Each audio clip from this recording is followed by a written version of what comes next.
1 month before their scheduled discharge, the world completely fell into chaos, severing all communication between the base and the outside world. Not only were regular calls unavailable, but even emergency networks had gone silent. Given the situation, the troops anxiously questioned the platoon leader, wondering whether their unit was still safe and how long they could realistically hold out. Fortunately, their base was situated atop a high mountain, surrounded by natural barriers that provided some level of protection. However, their resources were depleting rapidly, and they were nearing their breaking point. Food supplies were dwindling, forcing them to confront the harsh reality of survival and make difficult decisions. In times of crisis, maintaining proper nutrition and conserving strength becomes paramount.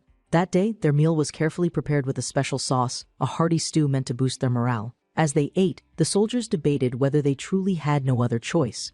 Leaving the safety of their base seemed like a death sentence, yet they were running out of options. However, what stood out the most was not the dire conversation, but rather the unexpectedly delicious food. It was during this moment that something unusual happened. Lieutenant Kim, who had been cautious and reluctant to leave, suddenly had a drastic change in demeanor. Without warning, he slammed his utensils down and declared that they needed to leave immediately. His sudden shift in personality stunned the others, as it was the complete opposite of what he had been saying just moments earlier. Yet, he wasn't the only one affected. All the soldiers instinctively accepted the order without hesitation. After all, survival required food, and there was nothing better than hunting monsters after a good meal. The person responsible for preparing this meal was Sergeant Shin Young-jun, a 23-year-old soldier and the head cook of this unusual platoon. He had inadvertently become a key figure in this group's survival, keeping them nourished and, perhaps, unknowingly influencing their actions. Later, the troops gathered in the base's courtyard, engaging in physical training. Amidst the rigorous exercises, an impromptu soccer match broke out, filling the air with excitement and energy. One soldier became so immersed in the game that he enthusiastically shoved his teammate's head in his eagerness to score a goal. Meanwhile, at a nearby convenience store, a man engaged in a casual conversation with his colleagues, asking if they had heard the latest news about the Nespa. Back at the barracks, the entire platoon grumbled about the lunch menu, expressing their dissatisfaction, yet they still held on to the hope that dinner would be better. Watching all of this from a distance, Shin couldn't help but feel a little irritated. It was almost mealtime, yet the soldiers were filling themselves with snacks and other food instead of waiting for the proper meal. Regardless, he knew his responsibilities and understood that he needed to deliver the supplies to the kitchen before anything else.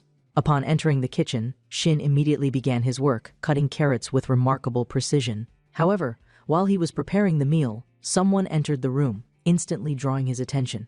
A major problem had arisen. The main ingredient for the night's dish, squid, was out of stock. Panic set in as Shin recalled that he had repeatedly instructed his assistant to check the ingredient list properly. This oversight was frustrating, especially given their already limited resources. As if that wasn't enough, there was another issue to deal with. Lieutenant Kim outright refused to eat vegetable tempura, which had been planned as the side dish. Shin was exasperated by the mounting problems but chose to let the missing squid slide for the time being. They were already short on manpower, and his assistant was struggling to keep up with the additional kitchen duties. With no squid available, Shin had to make a quick decision. He loudly announced that dinner would be changed from fried squid to fried pork belly. Fortunately, they still had pork, making the adjustment feasible. Without wasting time, Shin ordered his assistant to begin preparing the new dish. Since the lieutenant preferred noodles with his meals, they also decided to prepare a chicken noodle dish for him as a compromise. Meanwhile, outside in the courtyard, the soccer game continued in full swing. However, just a short distance from the field, a grim scene unfolded. All that remained of an unfortunate soldier was a puddle of blood and a lone shoe. His killer, a massive, monstrous creature, was advancing toward the barracks. Back in the kitchen, Shin's assistant handed him a soda in an attempt to help him relax. Though he was initially tense, Shin accepted the drink, noting that as their discharge date drew nearer, everything seemed to feel a little better despite the dire circumstances. As they continued their conversation, the assistant admitted that he envied those who had already been discharged and asked Shin what he planned to do once he left the military. However, Shin didn't have a concrete plan. He admitted that he had considered learning to cook properly with the hopes of one day opening a restaurant. His assistant found this somewhat surprising. Given the current state of the world, the culinary industry was in turmoil, and cooking had never been Shin's greatest skill. Still, Shin had found genuine satisfaction in being a cook in the army. He enjoyed hearing people praise his food, and it gave him a sense of purpose. Understanding this, the assistant extended an invitation. He offered Shin a chance to visit his restaurant after discharge so he could start teaching him a few things about professional cooking. Shin barely had time to react when he heard the suggestion. The moment the words left his assistant's mouth, he instinctively spat out all the soda he had just taken a sip of. There were two main reasons for this reaction. First, he didn't particularly like the boy, and second, he had absolutely no interest in Japanese cuisine. Despite this, Shin still gave a half-hearted nod in acknowledgement, offering a brief word of thanks. However, deep down, he understood that the culinary industry was even stricter than the military. He had no desire to work under someone else's orders, especially in such a cutthroat environment. Wanting to shift the conversation elsewhere, Shin instructed his assistant to bring a few more packs of salt from the storage room. Meanwhile, he ordered the rest of the team to pick up the pace and ensure everything was in order as he oversaw the kitchen preparations. A thought briefly crossed his mind, perhaps it wouldn't be the worst idea to gain some experience at that guy's restaurant. However, he quickly dismissed the notion. For Shin, the true pinnacle of cuisine wasn't found in Japanese cooking, but in Western cuisine. Just as he settled his thoughts, a sudden, desperate scream echoed through the kitchen, completely shattering the moment. The sound was unmistakable. It was Jae Junuk, his assistant. Shin's expression immediately hardened. Without hesitation, he rushed toward the source of the scream, sprinting toward the storage room. His heart pounded as he reached the door and flung it open. The sight that greeted him was beyond anything he could have imagined. Right in front of him, its back turned toward the door, was something straight out of a nightmare, a massive, grotesque creature that didn't belong in reality. Beneath this horrifying monster lay Jae Junuk, his face twisted in sheer terror. The mere thought that Jae Jun might already be dead sent a shock through Shin's entire body. He struggled to process what he was seeing. This wasn't just some wild animal, it was something far worse. For a brief moment, Shin's mind refused to accept the truth. His body remained frozen in place, trapped in a state of disbelief. But then, his gaze fell upon the growing pool of blood beneath Jae, and everything became disturbingly clear. This was no illusion. This was real. The sound of Jae's screams had drawn the attention of the other cooks, who were now approaching out of curiosity. However, Shin knew they were in immediate danger. He had to get them out of there before it was too late. He tried to warn them, but before they could fully grasp the situation, one of them recklessly stepped into the storage room. The moment the soldier entered, he found himself face to face with the monster. The beast had already finished its first victim, and now it was more than ready for a second. The second soldier's eyes widened in terror as he finally registered what stood before him. He let out a horrified scream, his body trembling. Shin, acting on pure instinct, knew he had to do something. Grabbing a kitchen knife from the floor, he hurled it toward the beast, hoping to at least injure it. However, the blade barely scratched its hardened exterior, bouncing off its thick skin without leaving so much as a dent. The monster remained unfazed, its attention shifting entirely to Shin, the only one still willing to fight. Frustration and fear began to build inside him. Nothing he did was working, and now he had to confront this massive creature alone. Before he could even think of a new strategy, the monster charged at him with terrifying speed. Even in the worst-case scenario, Shin refused to surrender. His survival instincts kicked in, and he swiftly ducked under a nearby table. Luckily for him, the monster wasn't very intelligent. It couldn't stop its momentum and ended up crashing headfirst into the wall. However, instead of weakening it, the impact only seemed to enrage it further. From behind him, one of the cooks shouted in panic, demanding to know what the creature was. Unfortunately, Shin had no answers. He was just as clueless as the rest of them. Before they could process anything further, the monster launched another assault. This time, it swung its massive claws downward, slicing through the concrete table with ease, leaving Shin completely exposed. Without hesitation, the beast lunged, ready to deliver a fatal blow. But before the attack could connect, something unexpected happened. A loud splash filled the room, followed by an agonizing screech from the creature. One of the cooks had managed to hurl a ladle filled with boiling oil straight at the monster. For the first time, the beast hesitated, its movements faltering. Seeing this reaction, the cook quickly grabbed another ladle, shouting that the monster was weak to high temperatures.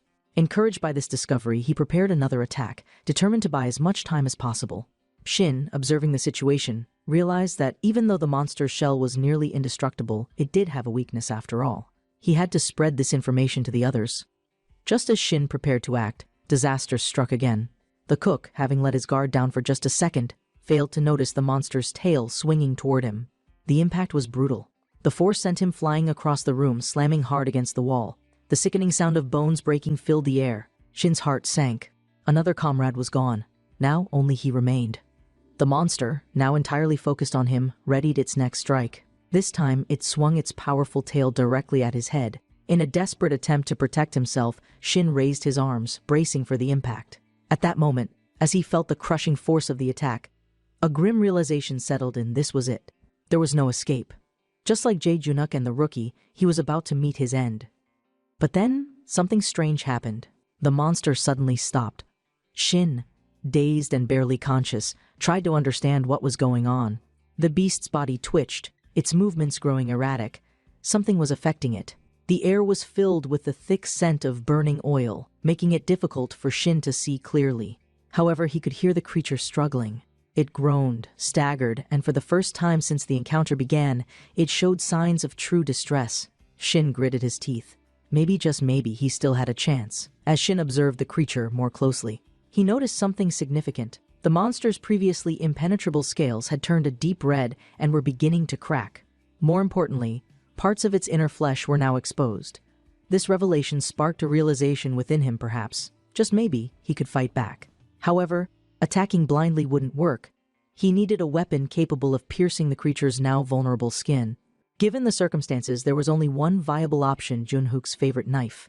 It was the only sharp object he had access to, and at this moment, it would have to be enough. The monster, still disoriented and writhing from the pain inflicted by the hot oil, hadn't noticed Shin's movements. It was the perfect opportunity to strike, but Shin also knew that any sudden noise could alert the creature, leading to an even more dangerous situation. He was in a precarious position, one that required extreme caution. However, at this point, fear no longer held him back. He was past the point of caring about safety. With his grip tightening around the knife, Shin took a deep breath, steadied himself, and lunged forward. He let out a desperate, rage-filled cry as he aimed directly for the monster's neck. In a single fluid motion, he plunged the knife deep into its exposed flesh. To his astonishment, the blade actually pierced through. The sensation of warm blood splattering onto his skin confirmed it. The strike had landed. The beast let out an earth-shaking howl, its body convulsing violently. However, Shin knew this wasn't enough. If he didn't finish the job now, the monster would recover and kill him in an instant. Without hesitation, he pulled the knife out and drove it in again, and again, and again. His hands moved with relentless fury as he stabbed the creature repeatedly, blood gushing from its wounds. The monster's agonized shrieks filled the storage room, but Shin didn't stop. Every ounce of pent-up frustration, fear, and fury poured into his attack. "Go to hell!" he roared, his voice fueled by the deaths of his fallen comrades. After what felt like an eternity of frenzied stabbing, the creature finally collapsed. Its grotesque body twitched one last time before going completely still. Shin, panting heavily, staggered backward, barely able to remain standing. His arms trembled, his entire body drenched in sweat and blood. He could hardly believe it. He had actually managed to kill the monster. Then, something utterly bizarre happened. Right in front of him, a glowing rectangular window appeared out of thin air, floating in the air like some kind of computer interface. The text on the screen congratulated him on his awakening and listed several newly acquired abilities, including something called large-scale culinary talent. Shin's mind reeled. What was this? A hallucination? Some kind of weird government experiment? None of it made sense. Later, when he returned to the barracks, everything was eerily quiet. The usual sounds of training and conversation were absent. The outdoor courts, once filled with activity, were completely deserted. Something was very, very wrong. As Shin continued walking, a horrifying sight met his eyes. Bodies everywhere. Blood stained the ground, evidence of yet another monstrous attack. A grim silence hung over the area. It seemed that while he had been fighting in the storage room, another creature had attacked the barracks. Struggling to keep himself composed, Shin pushed forward. He had to find out if there were any survivors. However, as he walked through the eerie silence of the forest surrounding the base, a nagging thought crept into his mind. Was he losing his sanity? None of this felt real.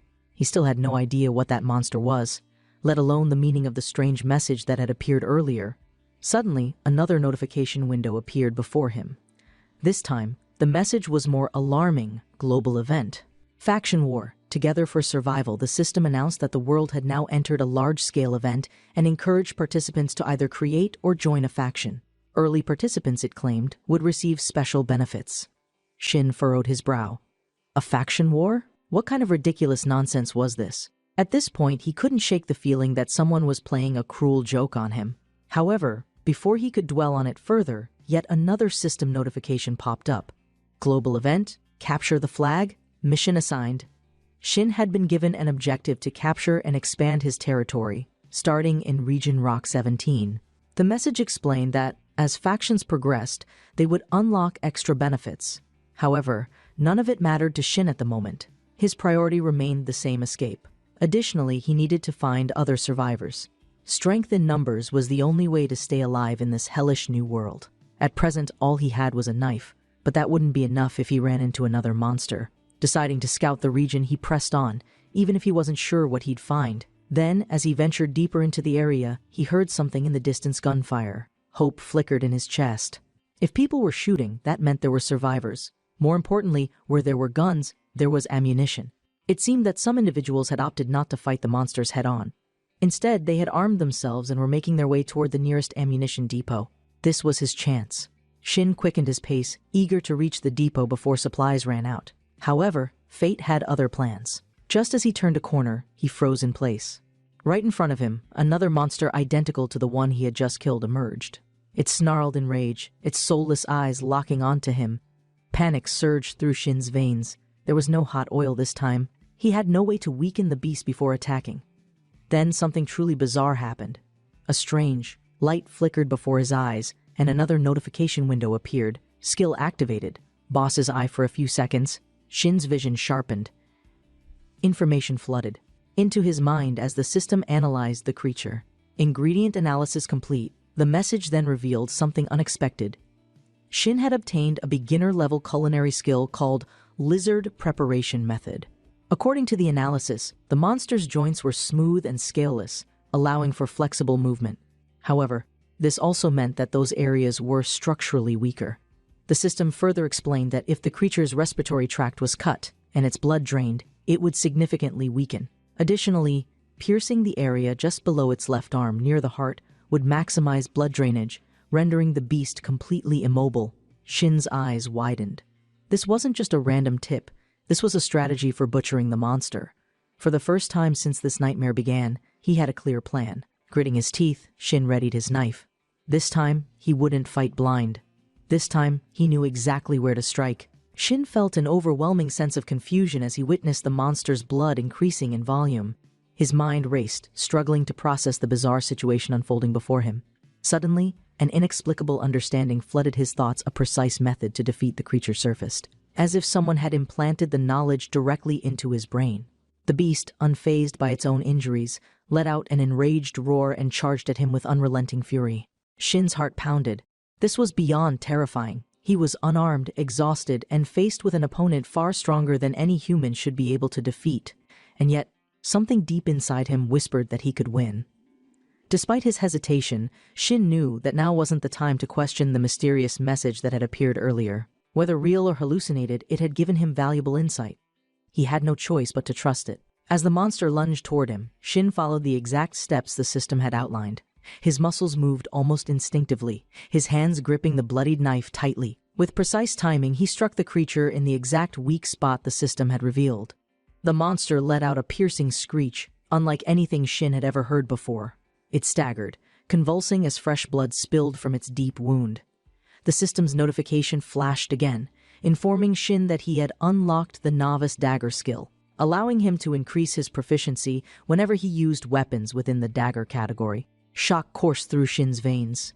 His attack had worked. It actually worked. For a moment, he had doubted that his blade could pierce through the monster's hardened shell.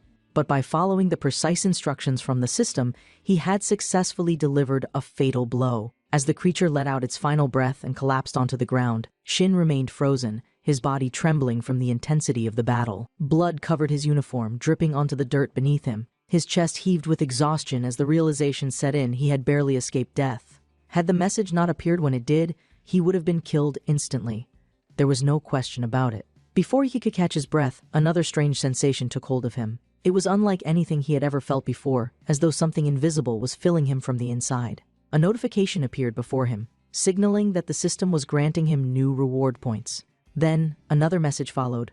Boss's eye skill activated. The explanation provided by the system sent a chill down Shin's spine. The skill allowed him to classify any entity as an ingredient and, through observation, learn its preparation method along with various possible recipes. Shin felt his stomach churn.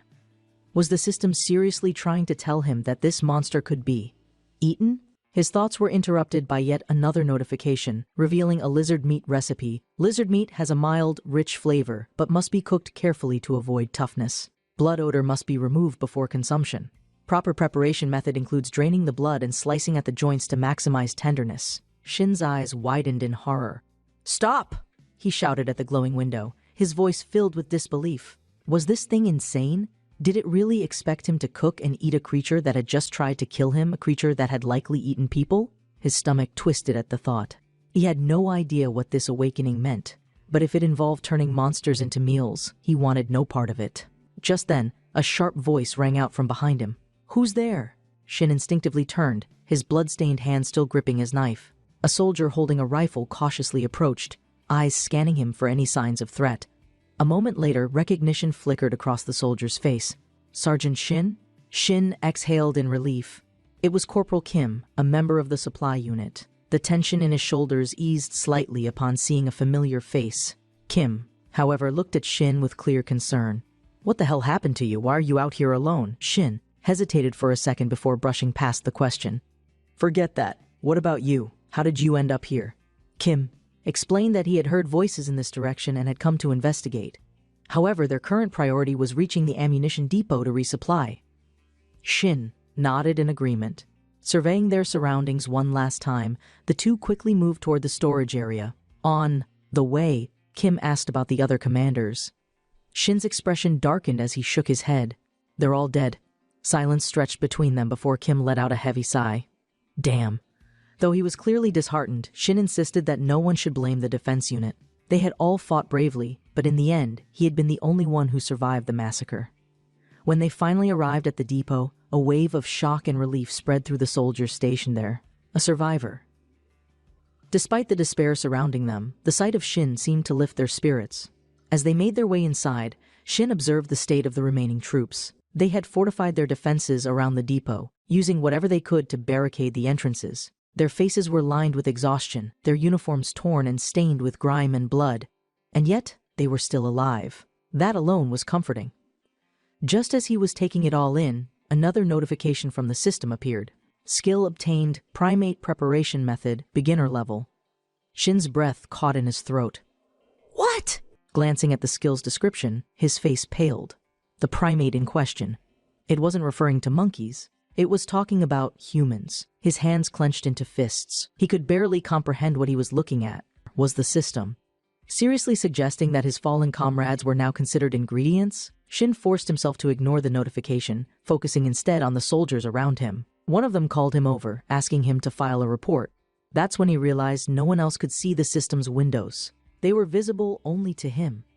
Inside the depot, Lieutenant Kim Huo sat at a table, visibly drained. He acknowledged Shin's presence but immediately got to the point.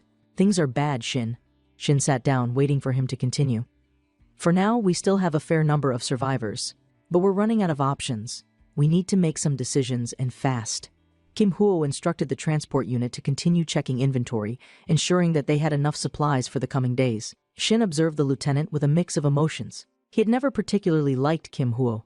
The man had always been a low-ranking, greedy officer, constantly making petty complaints about food. "I don't like this. Give me something else." That had been a routine phrase from him whenever Shin prepared meals. And yet, in the worst moments, he was always the first to come crawling back, begging for something warm to eat. Shin exhaled. Whatever personal grievances he had, none of that mattered now. All that mattered was survival.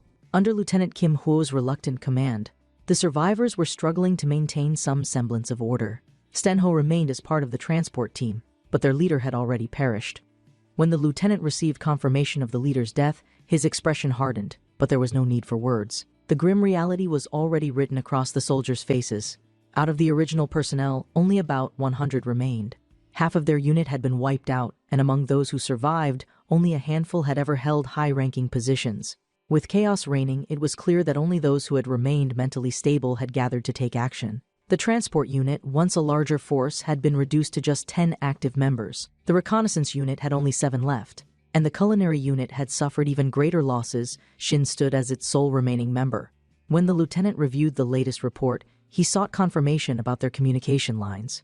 Minja, who had gathered the details, explained the situation with a clear and unwavering voice. There was no contact with the outside world, Every emergency line was offline, all calls were met with silence, and even their most secure communication networks were unresponsive. Hearing this, the lieutenant's expression tightened. He attempted to push for a more hopeful explanation, but Minja's response left no room for denial. They were completely cut off. Panic set in among the soldiers. Some theorized that this could be the result of a North Korean electromagnetic pulse attack, but others were quick to refute the idea. Their military installations were shielded against EMP strikes, meaning that even in such an event, basic communication should have been possible.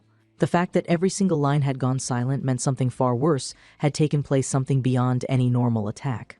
As the implications of their isolation became clearer, the soldiers' fears turned toward their families. Without communication, there was no way to know if their loved ones had survived. Desperation settled in, the uncertainty fueling arguments among the ranks. The question of what to do next hung in the air unanswered. In moments like these, leadership was crucial.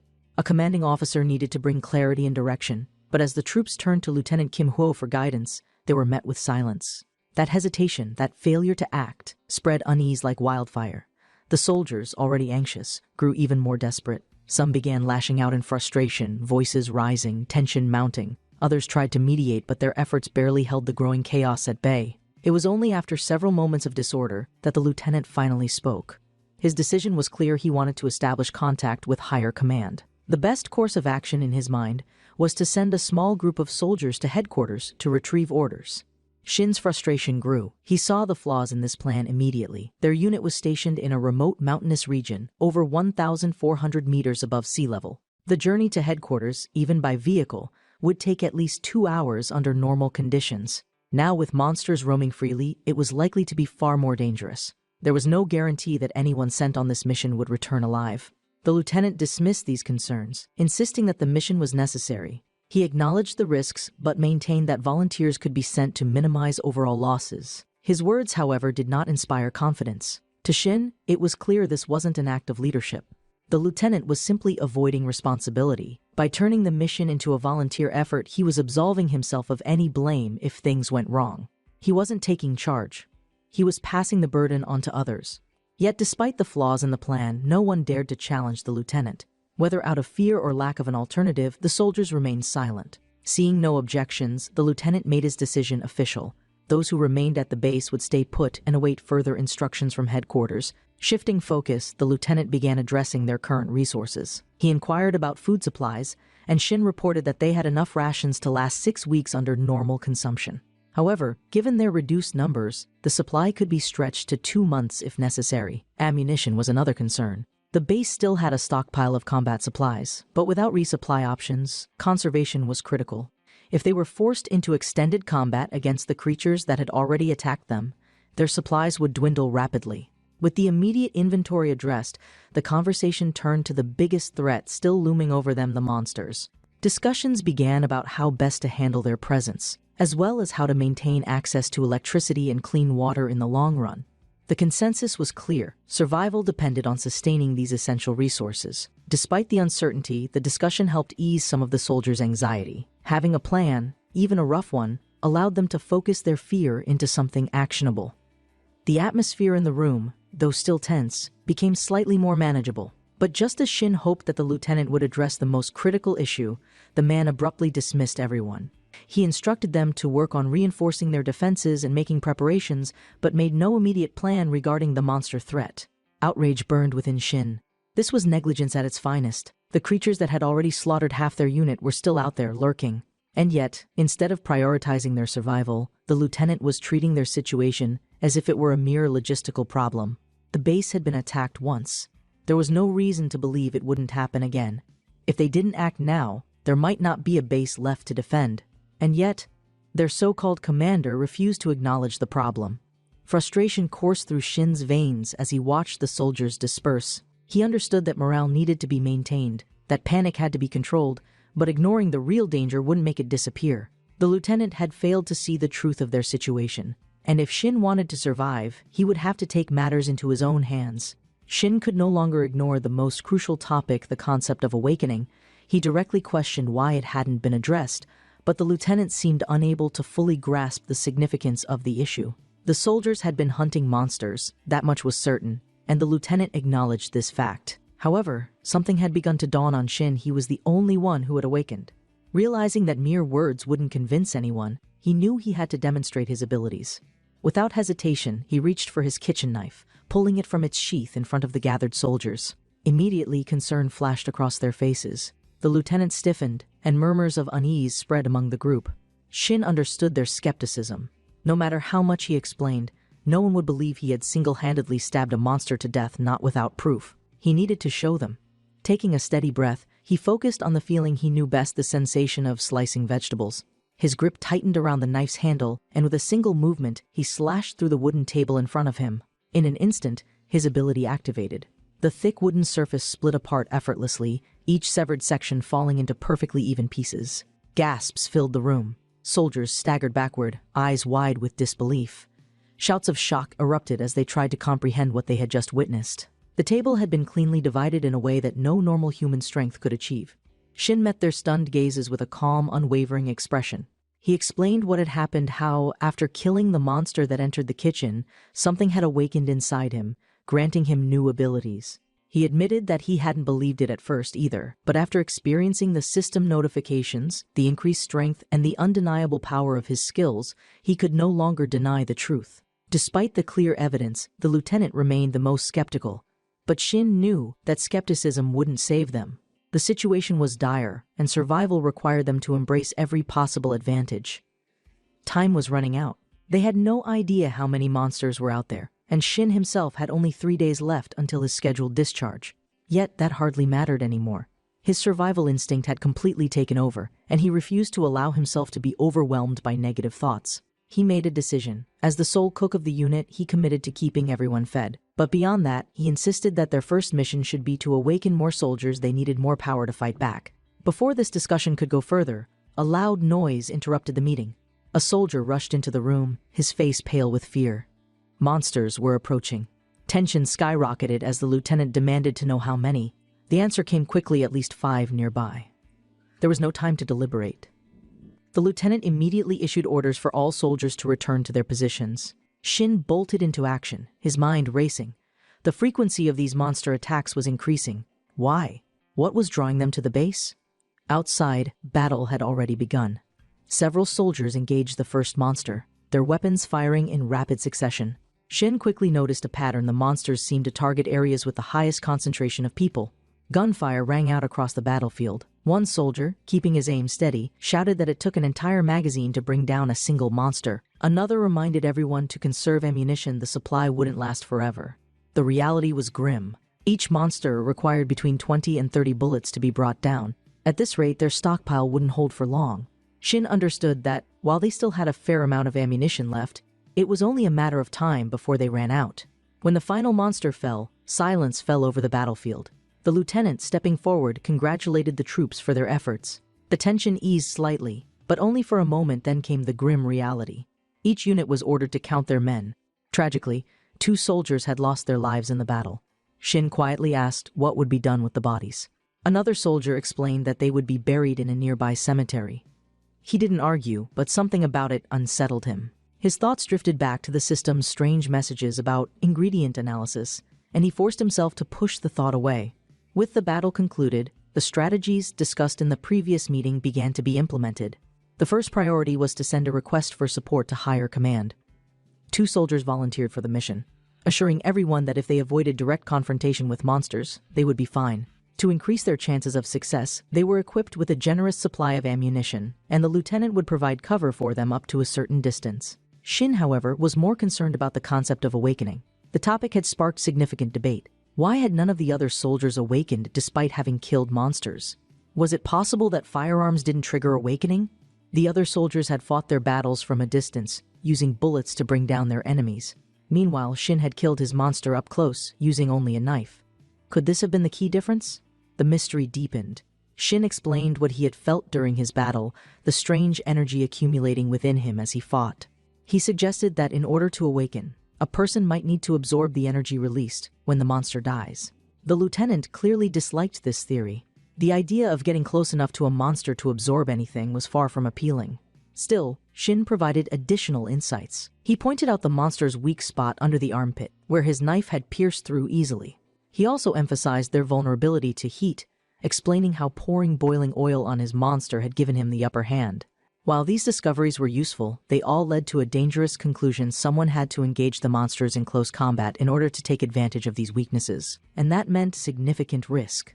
Recognizing this danger, the group reached a compromise. Instead of rushing into melee combat right away, they agreed that the best approach would be to weaken the monsters with gunfire first. Once the creatures were injured, someone would move in to land the finishing blow.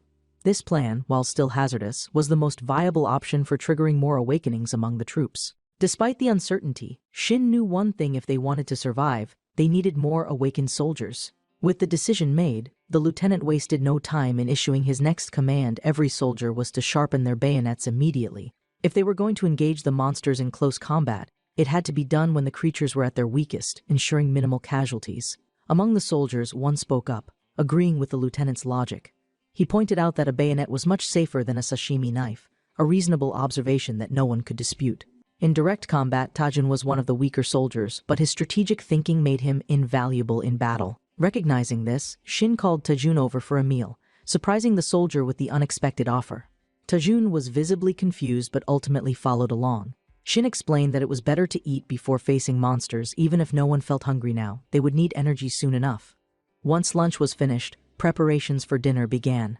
Shin formally requested permission from the lieutenant, who agreed and assigned 2 soldiers to assist him in the kitchen. Meanwhile, the team assigned to contact the main base was steadily approaching their destination. Back in the kitchen, Shin marveled at how effortless cooking had become for him. Initially, he had worried about handling meal preparations alone, but now his culinary skills had advanced far beyond normal human capabilities. His knife movements were precise, his temperature control was flawless, and every dish came together with an ease he had never known before. Before long, the fried pork belly was ready. Thanks to his advanced control over heat, the meal was perfectly cooked. The system immediately recognized his improvement. His chef's dedication advanced to moderate, and his culinary stats received another slight boost. A new notification caught his attention. Consuming this dish would temporarily increase a person's strength and agility. However, Shin wasn't entirely sure what this meant. What did an increase by 1 truly signify? Did it make someone physically stronger? Did it enhance their reflexes? Before he could reflect further, the system suggested incorporating the chef's special sauce. The moment the idea appeared, something strange happened. A mysterious energy formed in Shin's left hand. For a second he froze, watching as the energy pulsed and swirled around his fingers. Then, without hesitation, he followed the system's suggestion and infused his cooking with the special skill. The energy didn't just alter the dish, it gave Shin a unique ability to influence the emotions of those who ate it. With the soldiers on edge, trembling in fear, he hoped this would help calm their nerves. Excitement surged through him. He couldn't wait to see the results. As the soldiers lined up in the cafeteria, their expressions quickly shifted from exhaustion to curiosity. The smell of the food was irresistible, and several soldiers hesitated before asking if they could have more than 1 serving. Shin didn't hesitate. He told them they could eat as much as they wanted. Despite his enthusiasm, he still wasn't sure if the skill was truly working. There was no immediate transformation, no sudden burst of strength or physical changes. Naturally, a meal alone couldn't instantly shape someone's body or build muscle. If there was an effect, it was likely happening on a smaller internal level. Moments later, a soldier approached Shin to thank him for the food. Soon after, 2 more followed, each expressing how much better they felt after eating. Their fatigue had lessened, and they felt refreshed. Encouraged by their reactions, they eagerly requested second servings, and Shin happily obliged. Though he remained uncertain about the exact effects of the food's stat enhancements, he realized that if his cooking could help regulate emotions, then it was already a valuable ability. However, before he could dwell on this new revelation, an attack on the base interrupted the meal. Gunfire rang out, echoing through the halls. The soldiers didn't even have time to rest during dinner. Even at night, the relentless assaults continued. Without hesitation, they all rushed toward the barracks, following the source of the commotion. The moment they arrived, the gunfire abruptly ceased. A heavy silence followed. Shin immediately scanned the area, his instincts on high alert. Something felt off. The soldiers were already inspecting their surroundings, ensuring there were no more immediate threats. Stepping into the crowd, Shin demanded to know what had happened. Before anyone could answer, his eyes landed on Tajun, standing among the gathered troops. He immediately turned to him, questioning what had just occurred. The soldiers explained that, following Shin's earlier advice, they had attempted to capture and restrain 2 monsters instead of immediately killing them. They had done exactly as instructed, keeping the creatures alive for experimentation. The next phase of the plan was about to begin. One of the soldiers stepped forward, prepared to finish off a restrained monster and attempt his awakening. Earlier, during their meeting, Shin had suggested that the first awakenings should be carefully controlled. It wasn't enough for soldiers to awaken randomly, others needed to witness the process firsthand to fully understand its significance. Back at the barracks, the soldier drove his bayonet into the restrained monster, delivering a precise and final strike. The moment the creature collapsed, a brilliant flash of light erupted around the soldier. A system window appeared before him. He had successfully awakened as a novice mage with an electric affinity and a thunder ability. For a moment, the soldier was stunned, his mind struggling to process the sudden transformation. The system's presence was unmistakable, yet completely foreign to him. As the other soldiers watched in shock, Shin quickly asked if he could see the system window. The soldier hesitated before nodding. His fear shifted into something else: pride. He had gained power. The experiment had been a complete success. To confirm his abilities, the newly awakened mage stepped forward and demonstrated his skill. A surge of electricity crackled around his hands, his control over the energy still rough but undeniably present. The other soldiers struggled to comprehend what they had just witnessed. Some were still skeptical, while others looked at the soldier with awe and admiration. Shin, however, was fascinated. This proved that different awakening paths existed. It wasn't just about enhanced strength or speed, there were mage classes as well. Curious, Shin asked about the soldier's new profession. Hong, now a novice mage, confirmed that he had obtained beginner electric affinity. His ability was called Thunder. The revelation changed everything. Shin had expected warrior soldiers who could fight with physical strength, but this introduced a whole new dimension. If magic was real, then the battlefield was about to change forever. The revelation that a soldier's profession is determined by their talents and the ability they gain after killing a monster up close solidifies the understanding that awakening is not random. Though not everyone immediately believes this theory, Tajun is next in line to prove it. Shin advises him to be careful and urges the others to pay close attention to what is about to unfold. As they arrive at the site of the second awakening attempt, the situation takes a terrifying turn. Unlike the first restrained monster, this one is still able to move, which only increases the tension among the watching soldiers. Despite the danger, Tajun remains determined to finish the fight within a minute. He moves forward, planting his foot firmly on the monster's chest to keep it pinned while preparing his final strike. However, this action proves to be a grave mistake. In its last surge of adrenaline, the beast's body twists violently, and before anyone can react, its jaws snap shut around Tajun's leg with immense force. A scream of pain and rage tears from Tajun's throat, and panic spreads through the onlookers. The monster's bite is merciless, crushing down with terrifying strength, even in its weakened state. One of the soldiers turns to Shin, pleading for permission to intervene. Another raises his rifle, offering to shoot the creature before Tajun gets killed. But Shin refuses. He denies all assistance, insisting that Tajun must kill the monster himself. If someone else intervenes, the awakening might not happen. His voice rises above the growing fear, demanding to know why Tajun is standing there, frozen in terror. Tajun, his face twisted in agony, suddenly snaps out of his shock. With all his fear transforming into anger, he lets out a defiant roar. His eyes glow with a strange energy, and in one final motion, he drives his blade deep into the creature's skull. The beast shudders violently before collapsing completely. Silence follows.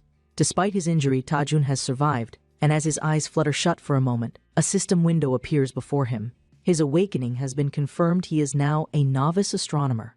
Before anyone can celebrate, Shin immediately orders a medic. Though their unit only has a physiotherapist, it's better than nothing.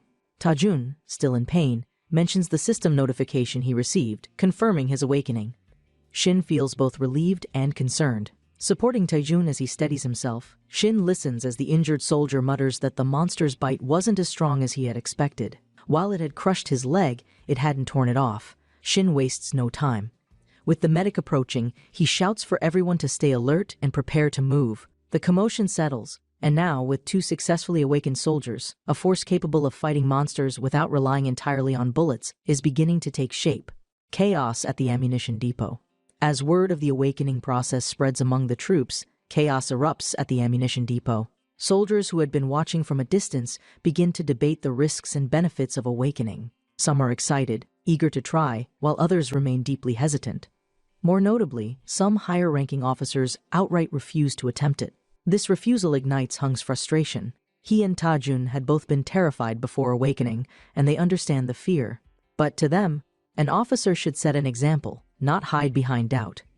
Hung's anger flares when the commanding officers express hesitation. Raising his voice, he calls them out for their cowardice, emphasizing that everyone is afraid, but awakening is necessary for survival. One officer, however, admits that he simply cannot bring himself to kill a monster at close range. There is no guarantee that something like Tajin's accident or worse won't happen. From the crowd, murmurs arise, identifying the officer as Kwang El-jen, a well-known specialist from the facilities unit. While Kwang has a reputation for being a sharp strategist, he is also known for being highly cautious when facing danger. Shin is taken aback by this revelation. Kwang looks like a tough guy, someone who would lead from the front, yet his reluctance to awaken suggests deep-seated fear. Hung, unable to contain his frustration, gives up trying to convince him. Surprisingly, Kwang thanks him for not pressing further. However, Hung delivers a final warning: this decision will cost Kwang his position as an officer. Kwang, caught off guard, fails to understand at first. Hung clarifies the harsh truth: staying in the barracks longer no longer makes someone a superior officer. The world has changed, and now true leadership will come from those who have awakened. The battlefield is no longer about rank and experience, it is about power and survival.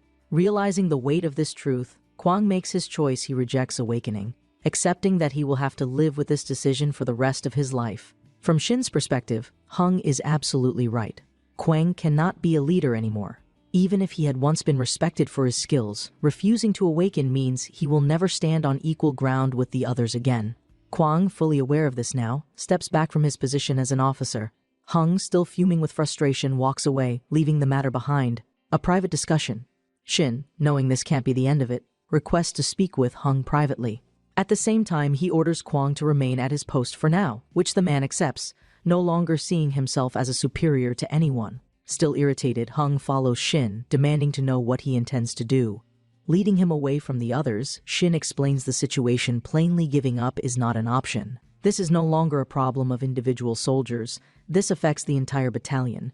The future of the unit depends on its ability to adapt. Those who fail to embrace awakening will only weaken the army, creating more risk for everyone. Hung listens carefully, his frustration gradually shifting into determination. Shin's stance is clear: this issue cannot be ignored. The time for hesitation is over. The battlefield has changed, and if they don't change with it, they will not survive. Many soldiers were likely contemplating awakening at this very moment. The events they had witnessed, the success of Hung and Tajin, the undeniable power that came with awakening, had surely left an impact. However, Hung suspected that hesitation stemmed from the monsters still lurking outside. The fear of facing them directly was understandable. Since the last attack, some time had passed, but Shin recognized the signs of an approaching crisis. If left unchecked, some soldiers might soon begin experiencing severe mental breakdowns. The weight of their circumstances, the unknown fate of their families, the isolation in the mountains, and the looming threat of another assault was enough to push even the strongest individuals toward desperation. Chung, reflecting on their situation, acknowledged a critical fact: they were stationed in the mountains, an hour's descent by car. In theory, their separation from civilization provided some safety, as long as they remained in organized groups. This was the only reason desertion hadn't occurred yet. However, the desire to escape was growing. If given the chance, some soldiers would undoubtedly try to flee in hopes of reuniting with their families. This was an unavoidable possibility. Survival wasn't just about facing the monsters, it was also about maintaining unity. The stronger the troops became, the safer they would feel, and the less likely they were to break apart. Given all these factors, Hung reluctantly admitted that Shin had a point. However, he also brought up another concern: Kwang wasn't the only one who was afraid. If one soldier managed to escape, others would inevitably demand the same privilege. The division between the awakened and the non-awakened could tear the unit apart, significantly weakening their overall strength. Refusal to awaken, in this case, was unacceptable. Hung then questioned how they would convince Kwang to reconsider. Shin acknowledged that public humiliation had already eroded Kwang's respect, but even shame wasn't enough to push him toward awakening. The situation called for a different approach. He had an idea. Asking for some time, Shin left the discussion. Though Hung remained skeptical, he ultimately agreed to let Shin try. Watching him leave, curiosity lingered in Hung's expression. What exactly was Shin planning? A chef's true battlefield. As Shin ran through the corridors, he reflected on an uncomfortable truth. If he had a different profession, he might have already abandoned the unit and fled. If his abilities had been combat-oriented, survival would have been easier. and he wouldn't have felt the burden of responsibility weighing on his shoulders. But things were different now. He was level 1, a chef, essentially a support role, unable to fight on his own. If he wanted to maximize his abilities, he needed to become a better cook. Shin refused to let the unit sink into despair. He wouldn't allow them to remain hopeless and vulnerable. He was determined to make them stronger, and he would do it through his food. Returning to the kitchen, he prepared to do what he did best. His next mission was clear. He was going to turn Kwang into a real soldier. Without hesitation, he started cooking. For this plan, he chose to prepare something simple, a fried rice dish. The ingredients were gathered quickly, chopped with precision, and tossed into the frying pan. The system immediately evaluated the dish. Due to the low-quality meat, the dish's stats decreased. However, thanks to Shin's expert seasoning, the stats increased again, balancing out the dish's overall quality. Unlike his previous meals, this dish was specifically tailored for a single individual. The system noted that if the target consumed it, the effects would be amplified. Finally, Shin added the chef's special sauce. This was the key ingredient: his ability to influence emotions through food. A meal to overcome fear. Once everything was ready, Shin sent for Kwang, ordering someone to call him to the cafeteria. When Kwang arrived, he found a beautifully prepared dish waiting for him. The former officer hesitated, clearly confused by the gesture. Shin dismissed the concern with a simple explanation. Kwang rarely came to eat with everyone, so he had prepared something specifically for him as a sign of goodwill. There was no reason to refuse. The dish was chicken fried rice, infused with courage-enhancing properties. Shin had done his best to craft a meal that would subtly alter Kwang's emotional state, instilling confidence where fear once resided. As Kwang took his first bite, the transformation began. The weight of fear, with each mouthful, Kwang praised the food, enjoying it far more than he expected. Shin urged him to eat as much as he wanted, ensuring their conversation would only happen after Kwang had eaten his fill. Once he finished the meal, something changed. The former coward sighed deeply. Setting his utensils down before speaking, he apologized. For the first time, he admitted the truth: he was simply scared. He explained that he had always been this way ever since childhood. People had told him to act like a man, to be stronger, but he had never been able to shake his fears. To overcome his weaknesses, he had thrown himself into training and martial arts, hoping that physical strength would grant him confidence. But no matter how much he trained, it had never been enough. Shin listened intently, realizing that Kwang's struggles ran deeper than just the battlefield. Kwang continued his confession, explaining that he had always taken on extra tasks to ensure he wasn't a burden. Over time, people had started recognizing his efforts, and he had thought that would be enough. But this situation was different. No amount of training had prepared him for monsters, for death, for the reality that their world had changed forever. Unlike him, Shin had fought a monster head-on, even after watching his comrades die. That kind of courage felt impossible to him. Shin didn't pretend to be unshaken. He admitted that he had been scared too. However, he knew that if they didn't fight back, everyone would simply become food for the monsters. For Shin, courage wasn't about fearlessness, it was about taking action despite the fear. In his case, he had fought to avenge his fallen comrades. His moment of bravery had been brief, but it had been enough. Because in the end, survival had driven him forward. More than anything, Shin still had dreams. He refused to die in this place. He still wanted to leave the barracks and open his own restaurant someday. And now, it was his job to make sure the others had the chance to dream too. Even in the face of overwhelming circumstances, Kwang finally understood something crucial. Everything they had endured required immense courage. But courage wasn't just about fighting. It was about survival, about staying together, about ensuring that none of them had to face this nightmare alone. The veterans felt the same way. With newfound determination, Kwang shouted his resolve for all to hear. He would do what needed to be done. At that moment, Shin realized the food's effect must have worked. The change in Kwang's demeanor was too drastic to be anything else. The timid, hesitant man who had once refused to awaken now stood radiating confidence, his posture firm, his gaze sharp. Without hesitation, Kwang demanded to be the next one to kill a monster. The madness at the barracks later, the moment finally arrived. Kwang punched the restrained monster in the stomach, his voice booming with authority as he forbade anyone from interfering. This was his chance, the opportunity to prove his courage. The soldiers looked on in shock. Many of them began to question Kwang's sanity. The monster wasn't unconscious, yet Kwang had decided to fight it barehanded. Kem, still processing the absurdity of the situation, turned to Shin for answers. What had he done to Kwang? Shin remained silent for a moment, watching the scene unfold. He began to agree that Kwang might be too aggressive, but at the same time, This was the perfect chance to observe the full extent of his skill's influence. Despite his concern, he decided to wait and see, rather than prematurely stopping the experiment.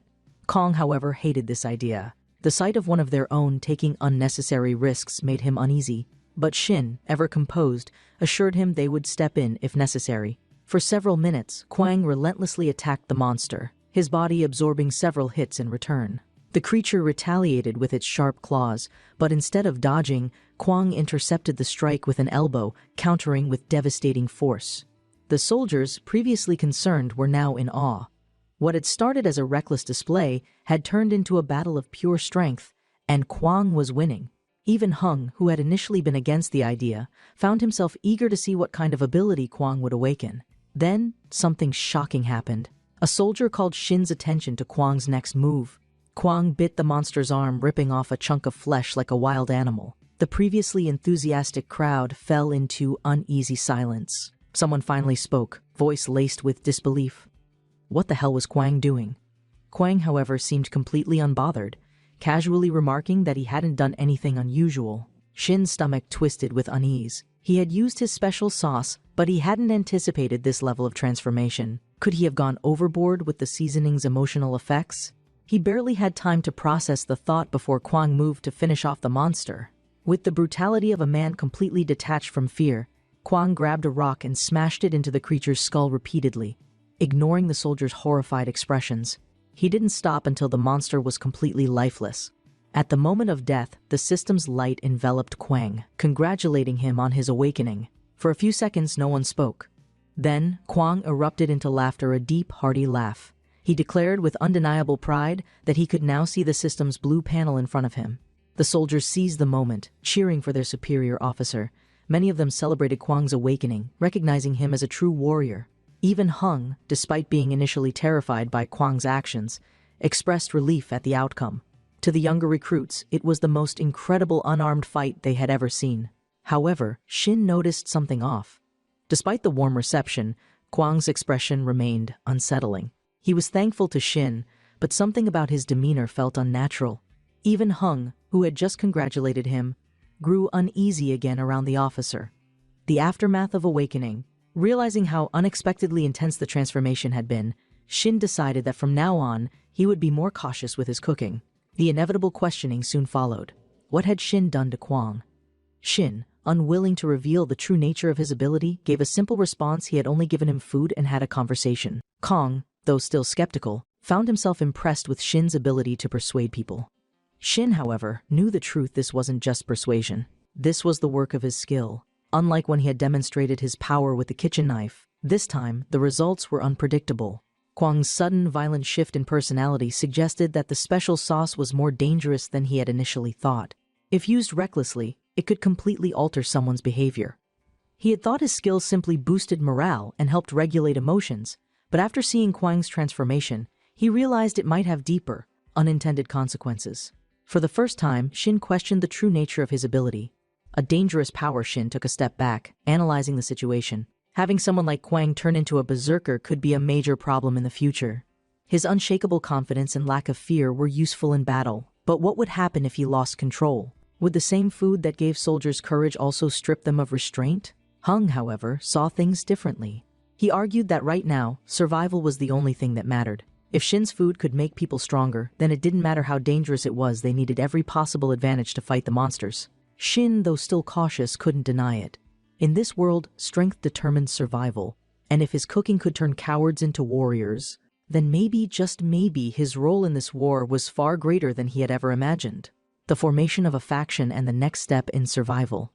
Despite the ongoing battles and tensions within the unit, Shin knew that sustaining the awakened soldiers was crucial. He requested that all awakened personnel be sent to the kitchen later, ensuring that he could prepare a proper meal for them. However, Hung immediately questioned the practicality of this plan. Given their limited food supplies, could they truly afford to prioritize a separate meal for only the awakened? Shin, already anticipating this concern, explained that more than half of their remaining provisions consisted of preserved emergency rations. These wouldn't spoil anytime soon, but their perishable food items needed to be consumed promptly. If left too long, they would rot and go to waste. More than anything, Shin longed for the day he could enjoy a proper meal himself. With 3 days left until his discharge, He still clung to the idea that he might return to civilian life, a dream that felt increasingly unrealistic. However, one nagging concern remained. Would his abilities still work with emergency rations? Given that these supplies required no actual cooking, he wasn't sure if his culinary skills would have any effect on them. The growing struggles of awakening back at the barracks, chaos erupted as one of the beasts ran frantically through the area, chased by several soldiers attempting to corner it. While Shin observed that most awakened personnel were performing effectively, the process was still far from perfect. At that moment, one of the monsters, which had been marked for an awakening attempt, was killed prematurely. This immediate mistake led to a heated argument between Hung and his unit. The dispute revealed something Shin hadn't expected. Not everyone was working as cohesively as it seemed. The core problem was becoming clear, bringing a monster close enough for someone to land. The final strike was proving to be incredibly difficult. Even in a weakened state, the monsters were resilient, and worse, they became more aggressive as they neared death. This made the awakening process extremely risky. It had to be executed with absolute precision, or the entire plan would fall apart. The battalion couldn't afford to rush things. The perfect awakening setup. Word spread quickly that Shin had successfully restrained one of the monsters, setting up an ideal scenario for an awakening attempt. When Hung arrived to witness the situation himself, he was visibly pleased. Finally, someone was handling the process correctly. Now, all that remained was finding the next soldier in line to attempt awakening. Without hesitation, Mr. Hyuk from the transport unit was summoned. Huck immediately accepted the order from his superior, showing no hesitation. This was what he had trained for. Hung took a moment to confirm, asking if Hook felt confident enough to handle the monster. Before engaging, he advised Hook to target the armpit, one of the monster's critical weak points. Huck moved with decisive precision, landing a single, clean strike. The monster collapsed instantly. A new awakening and a greater revelation. At the moment of the kill, the familiar blue system panel appeared before Huck, signaling his awakening. Excitement filled his voice as he announced his new class sharpshooter. With 5 awakened soldiers, the unit was steadily growing in strength. Shin, curious about Hook's new abilities, inquired whether his class was similar to a sniper. However, before Hook could answer, several other system windows suddenly appeared, their messages alarming. A notification about the formation of a faction appeared before all awakened individuals. Apparently, with 5 awakened members, the minimum requirement for a faction had been fulfilled. Without realizing it, Shin had established the first faction in Region Rock 17. Despite this major milestone, Shin still didn't fully understand the implications. The system recognizes their progress. When Huck achieved his awakening, the system sent out a global message, a notification that was visible to all players. A new achievement screen appeared, congratulating them for forming a faction faster than most. Notably, they had ranked 3rd place in the system's awakening leaderboard. As a reward for this accomplishment, the faction received a bonus of 10 growth elixirs.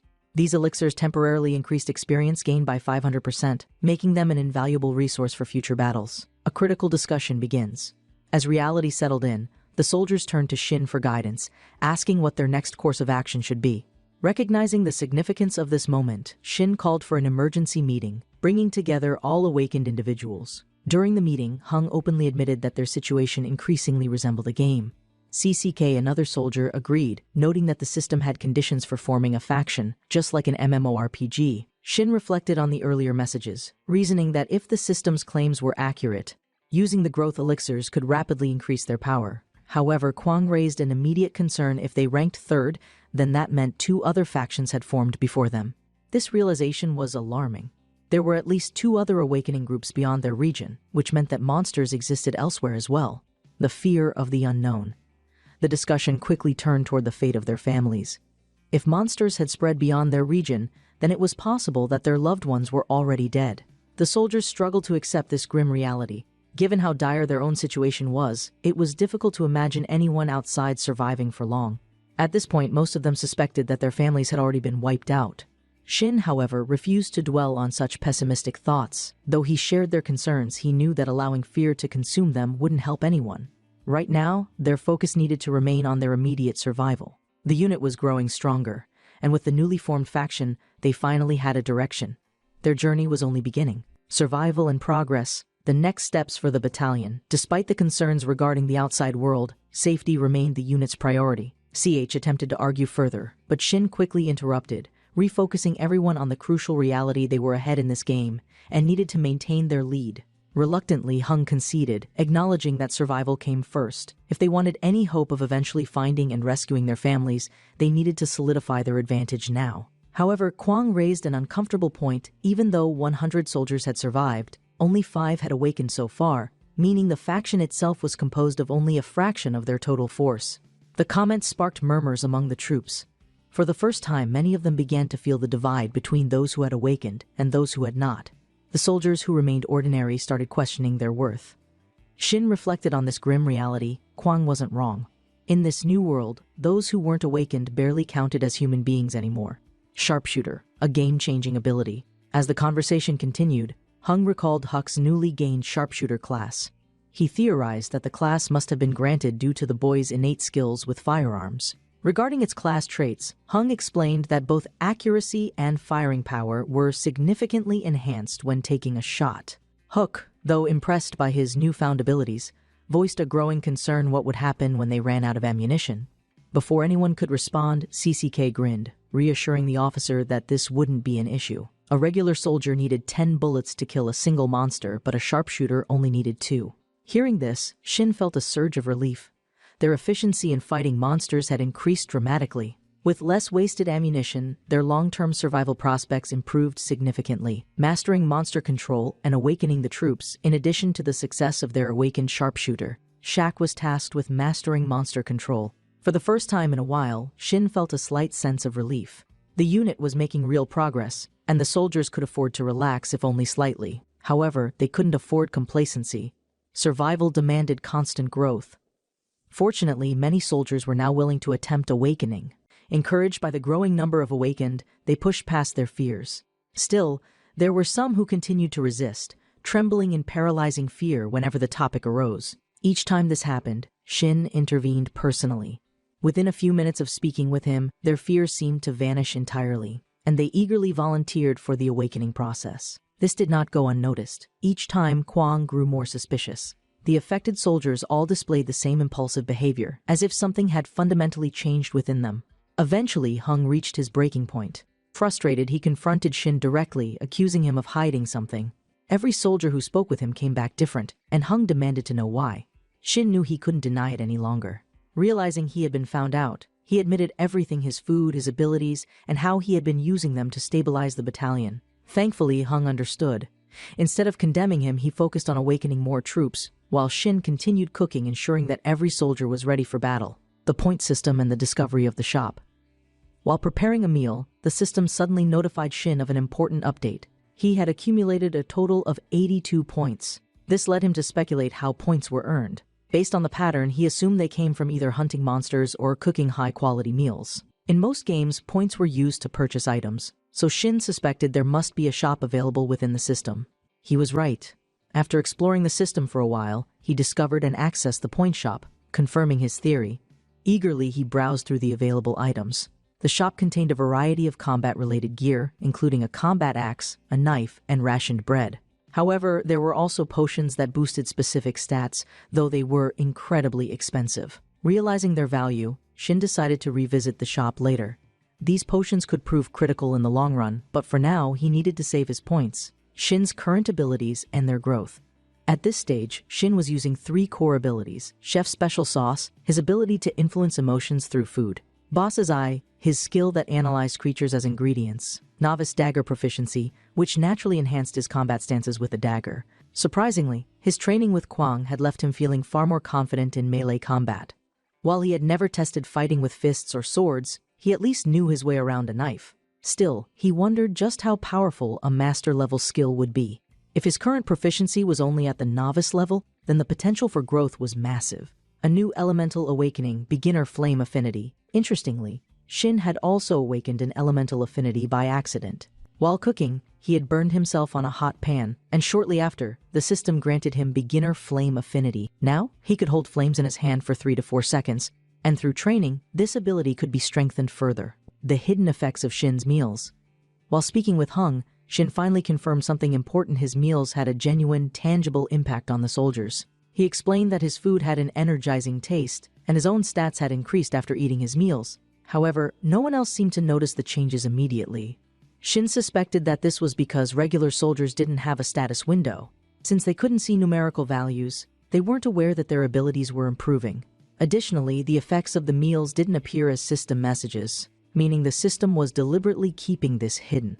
If every soldier knew the meals boosted their strength, it would immediately expose Shin's unique abilities. The strengthening of the soldiers.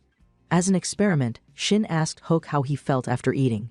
Hook's response confirmed everything. He reported feeling significantly stronger, estimating that his strength had increased by 30%. This was huge. The realization that his meals provided measurable physical benefits solidified Shin's understanding of his role in this war. He wasn't just feeding soldiers, he was making them stronger. With food alone, he could turn weak men into warriors. And in a world overrun by monsters, that kind of power was priceless. The confirmation of Shin's buffs and the emerging threat, with Hook's confirmation that his strength had increased by 30%. Shin was now certain his buffs were working. If these improvements were consistent, then his abilities were far above average for a non-combatant. However, this raised a bigger question. How could he extend this buff to the entire battalion? As he pondered this, a desperate soldier suddenly burst into the room, breathless and frantic. The urgency in the man's eyes immediately caught Shin's attention. A new type of monster had appeared above the armament depot. This wasn't like the armored lizards they had fought before. This was something entirely different. A new type of monster appears, wasting no time. Shin and the other officers rushed to the top of the barracks. The soldier, still struggling to catch his breath, quickly introduced himself before explaining what he had seen. While monitoring the area, he had spotted something unfamiliar, something that didn't resemble any of the creatures they had encountered before. It was unlike anything they had fought. As he spoke, he handed his binoculars to the officers, urging them to see for themselves. Shin could tell the soldier was shaken, and that alone was alarming. Both officers scanned the area, their eyes darting across the landscape, searching for any signs of the anomaly. At first, Shin saw nothing. But then, after focusing for a moment longer, he spotted it. It was taller than the others, standing at approximately 3 meters in height, and it was heading straight for the barracks. An intelligent predator, this wasn't just a larger version of the creatures they had fought before. This one was different. Unlike the typical lizard monsters, which attacked in small numbers, this beast was leading an entire pack. More specifically, it had at least 20 smaller monsters alongside it. Shin's instincts screamed that this was no ordinary attack, it was a coordinated assault. Hook, still observing the creatures, stated that they would need a lot of bullets to take these monsters down. However, that wasn't the biggest concern. The battalion was outnumbered, but they knew the monster's weaknesses. And yet, something about this situation felt very wrong. A strategic enemy, Shin asked when the beast had first appeared, and the soldier explained that it had been there since early morning. So far, its behavior hadn't been unusual, it had simply remained near the perimeter, watching. Hung suggested that the monsters might actually be scared, but Shin struggled to understand. If they had the numbers, why hadn't they attacked yet? Something was off. Then, after thinking for a moment, Shin reached a chilling conclusion. The monsters weren't attacking because they were waiting for an opening. They had already realized that a direct assault wouldn't work. Instead of rushing in blindly, they were stationed around the base observing, calculating. The realization alarmed the awakened soldiers. Hook hesitantly asked if this meant that the monsters were intelligent. Shin recalled that wolves were already known for their intelligence. These creatures, however, were likely even smarter. A bold suggestion, Kwang, after considering Shin's analysis, made a shocking suggestion they should attack first. The idea stunned everyone present. Shin immediately dismissed it, pointing out that their greatest advantage was staying inside the base. If they left the safety of their fortifications, they would be exposed and vulnerable. The priority now was to monitor the monsters' movements and formulate a strategy. There was no point in rushing into battle when they had no idea how these new creatures fought. Spreading the news and controlling fear, with that, Kwang took the responsibility of informing the company commander. Shin made one final request: the soldiers needed to be warned to stay vigilant. Once the news of the new monsters spread, fear would inevitably rise. And fear of an unknown enemy was the most dangerous kind. Using food to keep morale high, returning to the kitchen, Shin focused on what he did best: preparing food to keep morale from collapsing. He immediately added his chef's special sauce to the meal preparations. Later, as soldiers sat down to eat, 2 of them expressed their relief, noting that their unit was still in a relatively safe location compared to others. At least for now, their chances of survival were higher. Among the special dishes Shin prepared were kimchi octopus, pork with vegetables. One of the soldiers admitted that the situation had been terrifying at first, but over time, he had become accustomed to it. For now, as long as they could eat and rest, they could maintain their strength. Maintaining morale and managing expectations while eating, a soldier brought up his concerns about his family. Despite his worries, he held on to a small shred of hope. If he had survived, then maybe his family had too. As the battalion continued strengthening, morale remained stable. And this was crucial. If morale crumbled, the defensive line would break and then they would all die. A growing army of awakened soldiers. With time, the number of awakened individuals increased. Now, the total count stood at around 20%, nearly half the battalion. This significant growth gave Shin hope. However, despite their increasing numbers, one thing had not changed: the monsters outside were still waiting. A disturbing development later in the day, Shin asked if there had been any changes. The earlier soldier confirmed that the large monster had not moved from the perimeter. However, the number of smaller creatures had doubled. The enemy force was growing. And worse, there was no indication that they would stop increasing in numbers. The realization sent a wave of unease through the group. If this continued, they wouldn't be able to hold their position for long. The battalion was strong, but it wasn't invincible. If this was the beginning of a siege, then they needed to prepare for the worst. The siege begins. Monsters adapt and counterattack. Despite the increasing number of monsters outside, Shin reminded everyone that their own forces were also growing stronger. Among the 23 awakened soldiers, several were elite sharpshooters, capable of hitting precise targets even from long distances. While their rifles were far from perfect, Shin firmly believed that if they mounted a counterattack, they wouldn't lose. As long as they continued to awaken more soldiers, things would only get easier. At the ammunition depot, Shin realized that soon they would have to start using emergency rations. By next week, at least half of the battalion would likely be awakened. Under normal circumstances, the troops would be panicked, but the buffs from Shin's meals were holding their morale together. With everything progressing as planned, Shin began jotting down essential items for the depot. A sudden power failure, without warning, a loud noise echoed through the halls, followed by complete darkness. The power had gone out. Shin's body tensed immediately. This wasn't normal. The maintenance team had assured him that the generators were fully operational. Something was wrong. His first thought was whether the entire base had lost power or just the depot. Then, another possibility struck him. What if this wasn't a malfunction? What if the monsters had done this intentionally? If that were the case, then they were in serious danger. Base lockdown and tactical adjustments. Wasting no time, Shin rushed out, knowing the base was now in grave peril. His initial belief had been that sharpshooters could control the situation, but that changed instantly when the lights went out. Without visibility, the sharpshooters became completely ineffective. Elsewhere in the base, the lieutenant immediately took command, ordering all troops to their positions. The sharpshooters were sent to the roof, while the rest of the soldiers secured their designated areas. A soldier reported that all troops had gathered at the ammunition depot, prompting the lieutenant to order the entrance sealed. The gates were quickly locked, ensuring that no unauthorized personnel or monsters could get inside. By this point, the soldiers had nearly finished positioning themselves. Fortunately, they still had some flares, which provided temporary visibility. However, Shin emphasized the critical nature of ending the battle quickly. The monsters weren't infinite, but their numbers were growing alarmingly fast. Battle formations and Shin's decision. Shin turned his focus to the awakened soldiers, asking Hung for an update. Hung confirmed that he had positioned them strategically around the sharpshooters. Mages were split into offensive and defensive roles. Warriors took protective positions at key entry points. Additionally, everyone's morale remained high, thanks to Shin's buffs from the meals. Hung then asked where Shin planned to be during the fight. Without hesitation, Shin brandished his knife. Hung immediately objected, questioning why Shin was going to the front lines. But Shin reminded him he had been the first awakened soldier in the unit. No one, not even the officer, could stop him from fighting if he believed it was necessary. At that moment, a strong gust of wind blew through the area, and the ground trembled beneath them. The horde advances. Under the glow of the flares, the advancing monsters became visible. The lieutenant's hands trembled as he raised his binoculars. The horde was much larger than anticipated. They were drawing dangerously close to the base. Tuck, one of the senior officers, urged the captain to give the order to fire. Without hesitation, the lieutenant commanded all troops to open fire.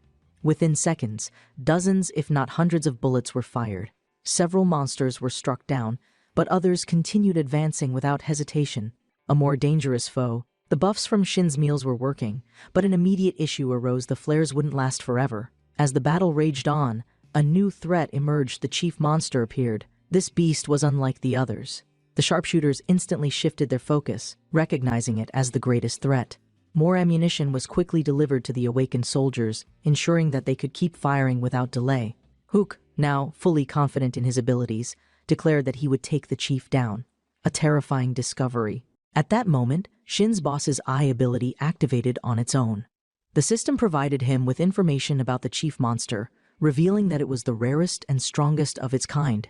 Not a single other monster dared to challenge its authority. The chief's power, a war cry that changes everything.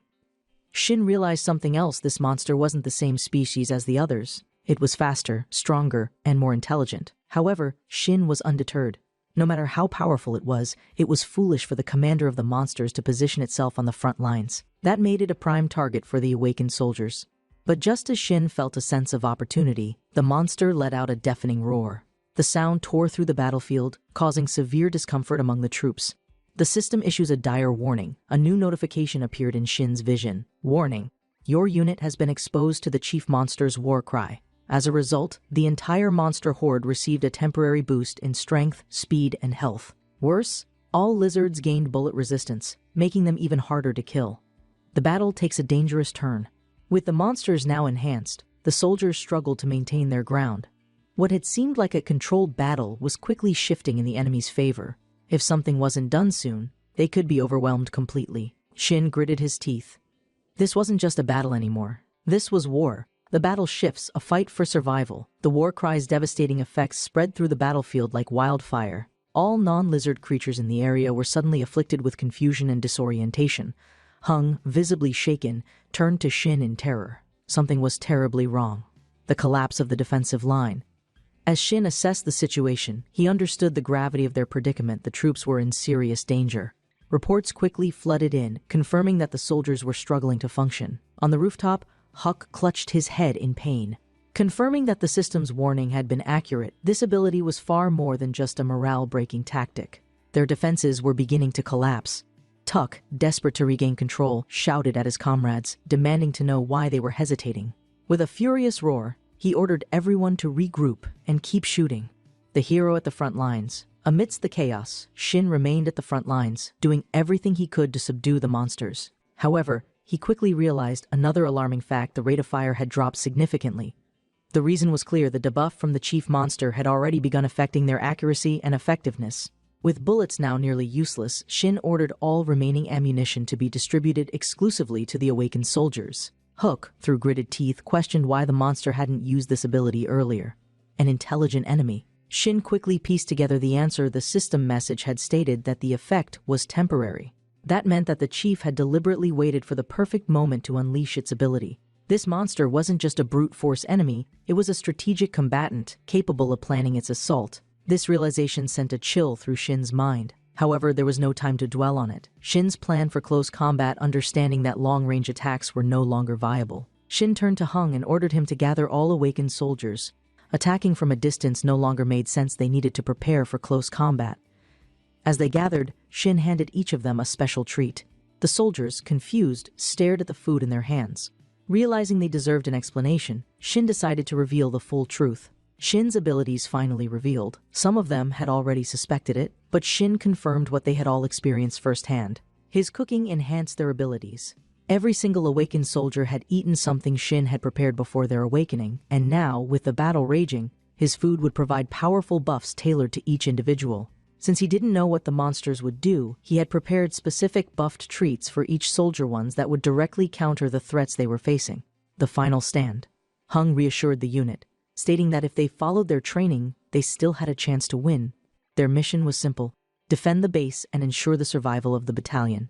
At this moment, the entire unit had been reinforced. Now, the time had come to strike back. Kwang versus the chief monster. With the final buffs activated, Kwang was assigned to handle the chief monster. After consuming his specially prepared high-quality treat, he felt an instant surge of power. Without a moment of hesitation, Kwang accepted the responsibility. On the rooftop, Hook grew increasingly desperate. The monsters were overwhelming their defenses, and he couldn't hold them off much longer. Down below, the battle had already begun. The awakened soldiers entered the fray. With enhanced stats, the awakened soldiers braced themselves as the monsters leapt over the barricades. The lieutenant panicked, but the awakened remained focused, fully prepared for the charge. With a single punch, Kwang sent one of the monsters flying, his strength now on an entirely new level. Even when another beast lunged at him, he didn't falter. The battle erupted into chaos as the Awakened clashed with the enemy forces. Hung, leading the charge, issued rapid-fire commands ordering the soldiers not to scatter. However, amidst the fight, one Awakened soldier was backed into a corner.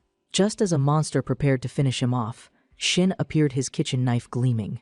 With a single slash, Shin killed the monster instantly. The power of the courage buff. Shin knew he wasn't strong enough to handle these creatures alone, but with his buffs in place, his strength skyrocketed. After consuming the special chocolate courage cookie he had prepared for himself, Shin's stats increased across the board. For an entire day, all his attributes were massively boosted. Additionally, the chef's special sauce activated, granting him a courage effect, eliminating any fear he might have felt. Now, the normal lizards were no longer a threat. Under the influence of Shin's buffs, the Awakened soldiers dominated the battlefield. Meanwhile, the chief monster roared once again, but this time, something changed. The system issued a new notification: allied traits unlocked. The first to experience this change was Kwang, whose confusion debuff was completely neutralized by the courage buff. Feeling reinvigorated, Kwang let out a powerful battle cry, rallying his comrades for one final push. The final charge. The monsters surged toward the entrance, but now, all troops converged on the gate. Kwang, leading the charge, rushed fearlessly toward the chief monster. The two giants collided, their powerful strikes clashing with enough force to shake the ground beneath them. A roar of determination filled the air. The Awakened had finally gained the upper hand. From afar, Hung let out an exhilarated shout. This was it. This was the turning point. Victory secured, but the war is far from over. Even as the battle neared its end, Hung couldn't contain his amazement. He turned to Shin, demanding to know what he had done to boost their stats so drastically. But Shin had no time to explain. He was still cutting through monsters, his kitchen cleaver slicing through their thick hides with brutal efficiency. Despite his unanswered question, Hung confidently declared that with these buffs, they had already surpassed the enemy. Victory was now inevitable. However, Shin quickly reminded everyone not to lower their guard just yet. They still needed to hold off the remaining lizards while Kwang finished off the chief monster. With that, Shin gave new orders. Hung was to provide long-range support, while the others continued their final assault. The final clash. As the battle reached its climax, the Awakened soldiers worked in perfect sync. One soldier activated a shield ability, reinforcing their defensive line. The sharpshooters continued firing from their elevated positions, using their remaining ammunition wisely. Hell unleashed a Thunder Spear ability, sending a crackling surge of lightning toward the enemy. Shin, his cleaver flashing, hacked through the remaining monsters. However, his focus quickly shifted. Kwang was still alone, locked in combat with the chief monster. Kwang versus the chief monster, even with his overwhelming strength. Kwang was struggling. The chief monster's resilience far exceeded that of the others. It was not just powerful, it was unrelenting. With a sudden burst of movement, the beast wrapped its massive tail around Kwang's neck and threw him violently across the battlefield. The impact sent dust and debris flying, and as the chief prepared to finish him off, the Awakened soldiers sprang into action. One leaped in front of Kwang, slamming his shield into the monster's leg. Another flanked it from behind, cutting into its exposed back. Their daring maneuver forced the chief into a vulnerable position. Kwang's killing blow. Seizing the opportunity, Kwang roared in fury, shaking off the pain and charging forward once more. With a powerful leap, he hurled himself toward the chief, his fists crashing down like iron hammers. A feral battle cry filled the air as Kwang tore into the creature with sheer brutality. In a final act of raw savagery, he bit into the monster's flesh, tearing off a chunk, completing his relentless assault. The chief monster let out a guttural howl of agony before collapsing lifelessly to the ground. Victory declared. With their leader defeated, most of the remaining monsters had already been subdued. However, Shin refused to let his guard down just yet.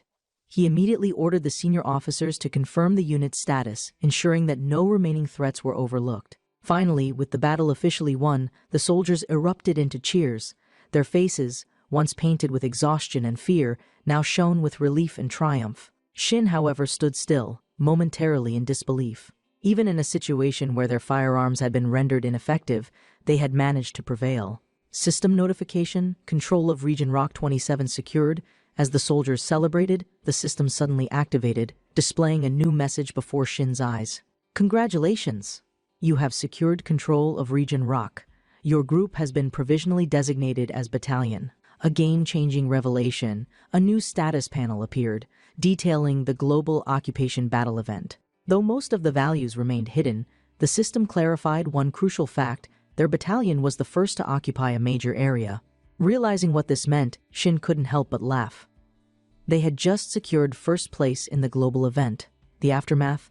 A long road to recovery. With the battle concluded, a new wave of exhaustion set in. Many soldiers had been wounded, and soon, a long line formed at the infirmary.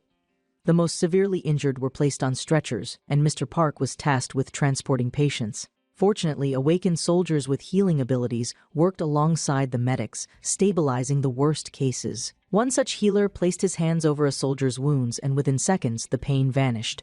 Hung let out a relieved sigh, commenting that things were finally calming down. Shin turned to him, thanking him for his efforts on the battlefield. However, Hung insisted that the real credit belonged to Kwang and Suk. Nearby, both of them lay unconscious on stretchers, having given their all in the fight. The missing commander, curious, Shin inquired about the battalion commander. Hung hesitated before admitting he had no idea where the man was. This didn't surprise Shin, but it still left him disappointed. The commander should have been leading the troops, yet he was nowhere to be found, expanding their territory. Later, Shin met with the officers to discuss their next steps. They began by determining how far they could expand their control. C provided the answer: their occupied area extended to the mountain range. This made sense because the system had recognized them as the dominant force defending the region. Currently, the soldiers were stationed at the highest peak, with only the lizard monsters remaining as opposition, the opportunity for a counterattack. With the enemy forces weakened, Dunn proposed a bold strategy: they should launch a counterattack to eliminate the remaining lizards. This could ensure complete dominance over the region, securing it for future survival. However, Shin quickly dismissed the idea. Dunn was confused. Why refuse when they had such a clear advantage?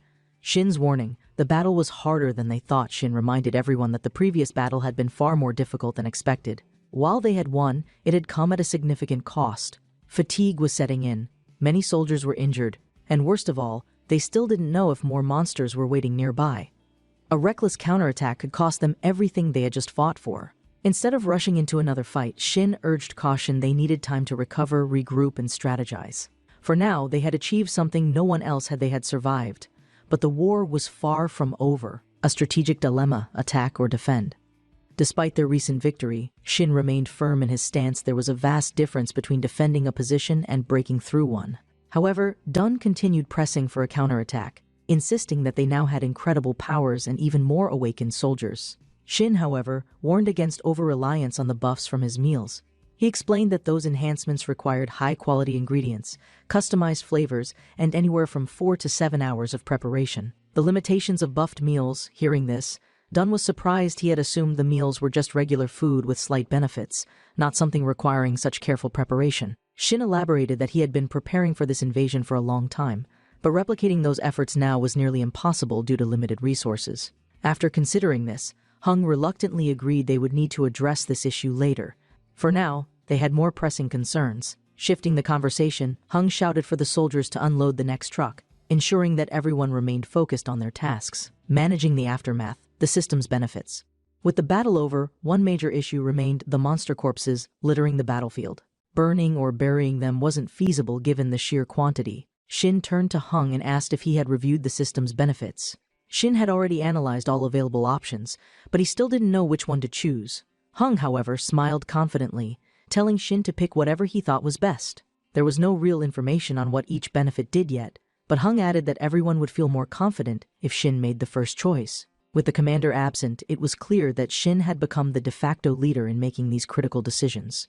Selecting the B-Mana Mobile Fortress benefit. After considering his options, Shin made his choice. He selected the B-Mana Mobile Fortress.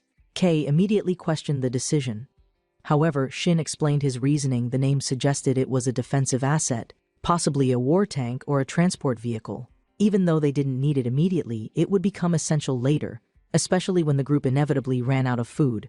Though still unsure of its exact nature, Shin was confident it would provide crucial support.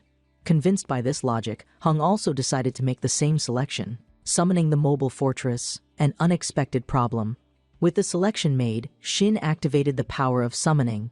A golden aura surrounded him, indicating the activation of the B-Mana Mobile Fortress ability. However, after a brief moment, the system issued an unexpected response: error, insufficient space to summon the mobile fortress. Hung was shocked. while Shin quickly deduced that the problem was likely due to the sheer number of monster corpses cluttering the battlefield. If the fortress required open space, then they needed to find a large empty area, searching for a summoning location. Determined to see this new ability in action, Shin and his team set out to find a suitable location.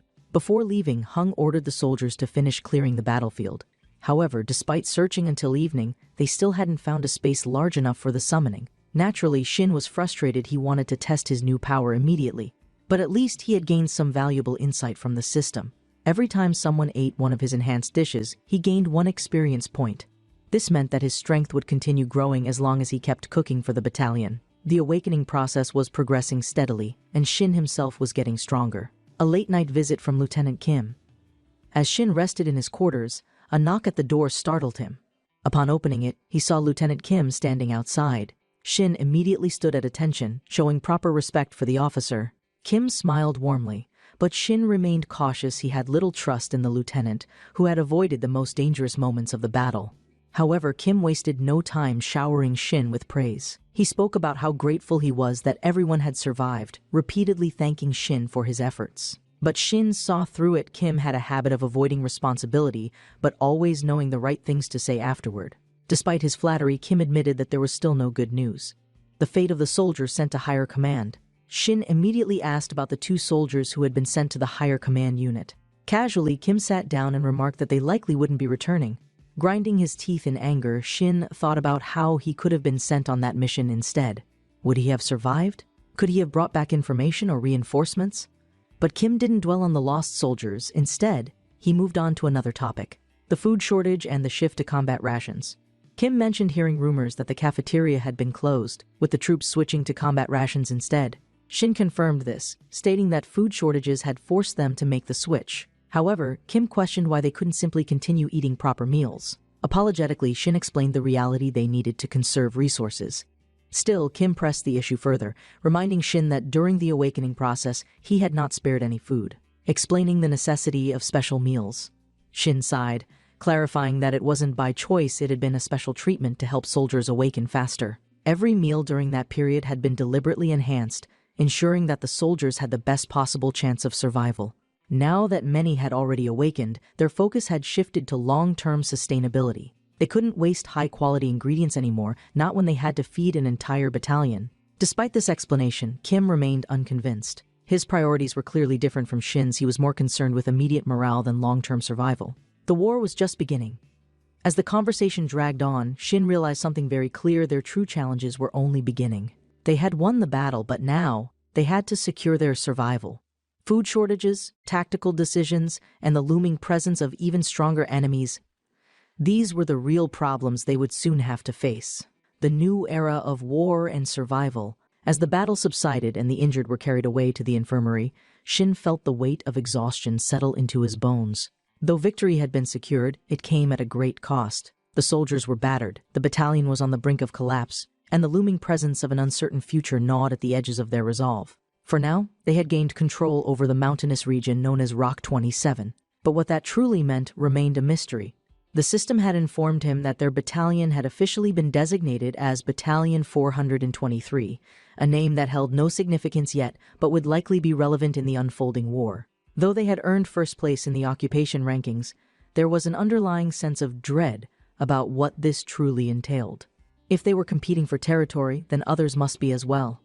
And if they had managed to secure a major area first, then there were surely other factions fighting just as hard, if not harder. Shin took little time to reflect on their achievements. Though the soldiers were eager to celebrate their hard-fought victory, he understood that the war was far from over. The battle had depleted their resources, and though his food buffs had given them a crucial advantage, they were now running low on supplies. They had won this skirmish, but the next would come soon enough, and there was no guarantee they would emerge victorious again. As he made his way to the infirmary, he observed the overwhelming number of injured soldiers filling the halls. The healers, both awakened and non-awakened, worked tirelessly to mend wounds and ease pain, their abilities proving to be invaluable. Without them, the losses would have been far worse. Yet despite their efforts, some wounds were beyond repair, and the sight of soldiers lying unconscious, their fates uncertain, filled the air with an unsettling silence. Though many were relieved that they had survived, Shin could see the fatigue in their eyes. Some stared blankly at the ceiling, their bodies trembling from the adrenaline crash. while others held onto their injuries in silence, unwilling to let their pain show. Kwang and Suk, the two strongest awakened soldiers, were among those resting in the infirmary, completely drained from their confrontation with the chief monster. Their unconscious bodies were a testament to how much had been risked to secure this victory. Shin inquired about the whereabouts of the battalion commander, only to learn that no one had seen him. It was expected, yet disappointing. In the midst of their most crucial battle, their leader had been absent, his authority effectively meaningless. The battalion had survived not because of orders from above, but because of the cooperation and sacrifices of the men on the ground. If leadership was determined by action rather than rank, then it was clear who the true leaders were. Though the soldiers had fought bravely, there was no time to relax. The conversation quickly turned to strategy, with the officers discussing their next move. Some, like Dunn, believed that they should launch an immediate counterattack to eliminate the remaining lizard monsters and secure full control of the mountains. However, Shin was quick to shut down the idea. Their previous battle had been incredibly difficult, and though they had won, it had taken everything they had. The soldiers were exhausted, their resources depleted, and the risk of another large-scale battle so soon was simply too great. Instead, he urged caution. Their priority should be fortifying their position, ensuring that they could hold their ground if another attack came. Though Dunn was hesitant to accept this, the others agreed. Rushing into another battle without proper preparation would be reckless, and they could not afford reckless decisions anymore. As discussions continued, the topic of the system's benefits was raised. Since they had secured control of the region, they had earned a reward, but its full details remained unclear. Shin had been considering the options, and after much thought, he selected the B-Mana mobile fortress, assuming it would provide defensive or logistical support. Though he wasn't entirely sure what it was, he reasoned that a mobile base or war machine would be invaluable in future battles. However, upon activating the summoning process, an unexpected error occurred. The system informed him that there was insufficient space to summon the fortress. It was a frustrating revelation, but it made sense. The battlefield was still littered with the corpses of the lizard monsters, leaving no room for such a large structure to materialize.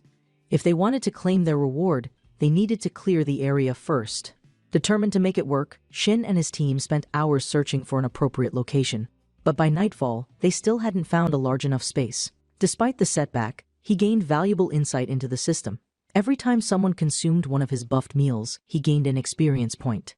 This realization confirmed what he had already suspected: his strength as a combatant wasn't tied to fighting alone, but rather to how well he supported the battalion. The more he cooked, the stronger he became. Later that night, Shin received an unexpected visit from Lieutenant Kim. Though Kim had spent most of the battle avoiding direct combat, he was now eager to speak with Shin, offering insincere praise for his contributions. Shin had little patience for flattery, especially when it came from someone who had done nothing to help in their time of need. Kim was more interested in discussing their food rations, particularly why they had switched to combat rations instead of continuing with Shin's high-quality meals. Though Shin explained the necessity of conserving resources, Kim was unsatisfied, arguing that morale was just as important as strategy. Though Shin disagreed with his reasoning, he knew it was a battle he wouldn't win.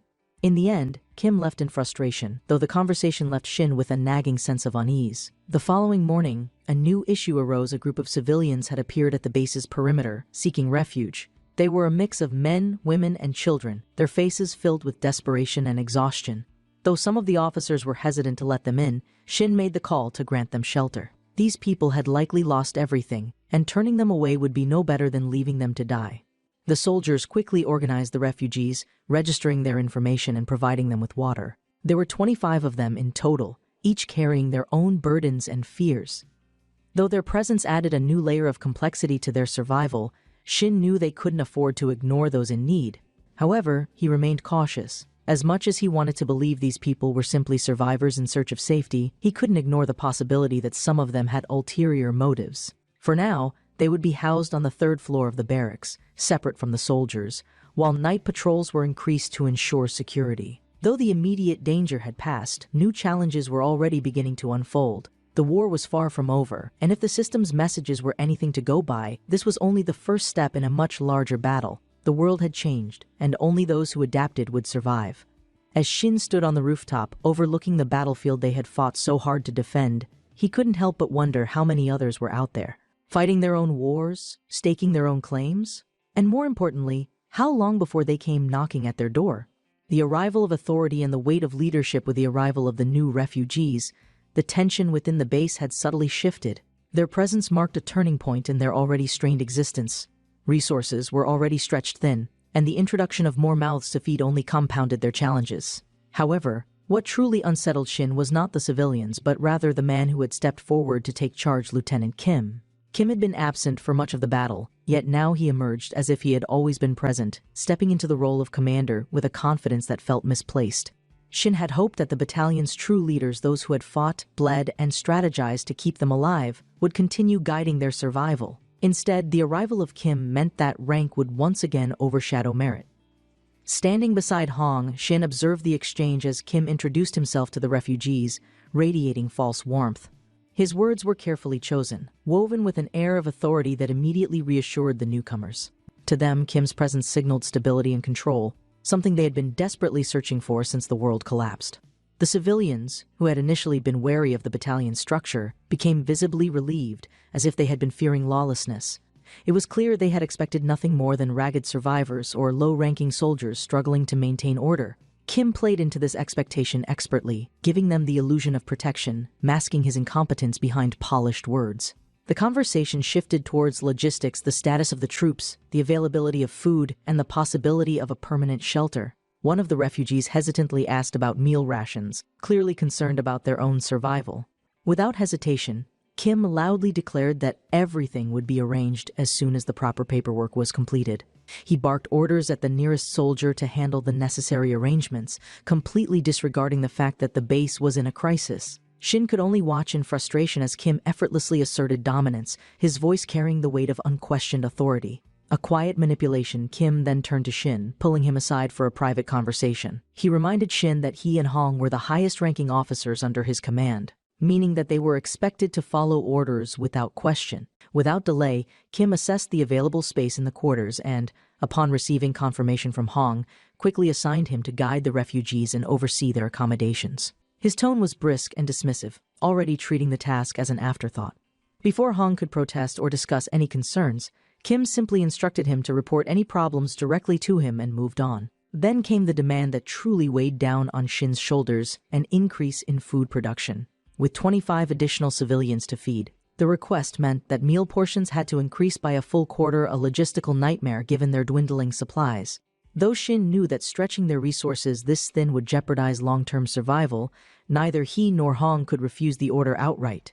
They had no choice but to comply. Despite Shin's growing resentment, he could see how easily Kim manipulated the situation. The refugees, unaware of how much their survival truly depended on careful rationing, saw Kim as a provider. Their gratitude towards him was instantaneous, giving him credit for the very food Shin and his team had painstakingly prepared. To them, Kim was the reason they were being fed, the reason they were being protected. Shin clenched his fists in frustration but forced himself to remain composed. Later, as the refugees were escorted to the third floor, complaints began to surface. One elderly man grumbled about the number of stairs, bemoaning the inconvenience of climbing so high. Though Kwang patiently explained that in case of an invasion, the first floor was the most dangerous, the old man remained unsatisfied, continuing to voice his discomfort. Meanwhile, some of the women were simply relieved to have access to a bathroom, though they quickly realized there was no hot water, much to their disappointment. Despite minor complaints, the civilians understood that this was survival, not a hotel. The weight of sustaining an army. As evening approached, dinner was finally prepared, and the refugees were brought into the cafeteria. Despite the simple meal of steamed rice and preserved ingredients, praises echoed through the room. Any expressed genuine surprise at how good it tasted, a stark contrast to whatever they had been surviving on before. Shin watched from the sidelines, a bit overwhelmed by how quickly everything had escalated. He had gone from preparing food for soldiers to suddenly feeding a community of survivors, and yet, his greatest concern wasn't their comfort, it was their dwindling supply. At this rate, even with careful rationing, their stockpile would barely last a month. As he pondered their fate, a blonde-haired civilian approached him, offering a compliment on the meal. Though Shin thanked them, he felt a bit uneasy when they casually inquired about his occupation. It was a strange question to ask a soldier. Shin hesitated. He almost answered truthfully that he was a chef, but something made him stop. Instead, he simply claimed to be a university student. The three civilians seemed satisfied with the response and left, but their question lingered in Shin's mind. Jobs, as they had once been known, were now meaningless. Status windows dictated a person's role in the new world. While he had once been a chef, his status now labeled him as something entirely different. The way the Awakened identified themselves had changed as well. If someone else had been asked about their occupation, they would have answered with warrior or healer. Shin wondered if this was what Taejun had been trying to explain earlier. Discontent among the soldiers. As Shin walked through the building, he could feel tension brewing among the troops. While outside, he overheard a conversation between several soldiers who were frustrated with the current state of affairs. One questioned how everything had spiraled into chaos so quickly, lamenting the fact that they were still unable to rest properly. Another soldier voiced his exhaustion, stating that he couldn't take much more of this. Yet another declared that Lieutenant Kim's decisions had only made things worse. In agreement, someone else murmured that the battalion had been far more efficient when the surgeons were in charge. The group shared a quiet moment of realization. The men who had fought for them, cooked for them, and strategized alongside them were far more competent leaders than the officer who had just arrived to claim power. Shin listened, his heart heavy with the knowledge that many soldiers felt the same way. Later, some of them approached him personally, expressing their frustration with Kim's leadership. They recounted his absence during critical moments, his habit of taking credit for work he hadn't done, and his tendency to prioritize appearances over survival. Though Shin understood their frustrations, he also knew the harsh reality Kim's rank protected him. No matter how poorly he led, no matter how little he contributed, his authority ensured that he would remain in charge. There was nothing they could do about it. And yet, deep down, Shin couldn't help but wonder how long before the soldiers stopped following orders altogether. Kim may have taken control for now, but if the battalion's survival depended on true leadership, his influence would eventually crumble. It was only a matter of time. The seeds of rebellion and the rise of a new commander tension within the battalion had reached a boiling point.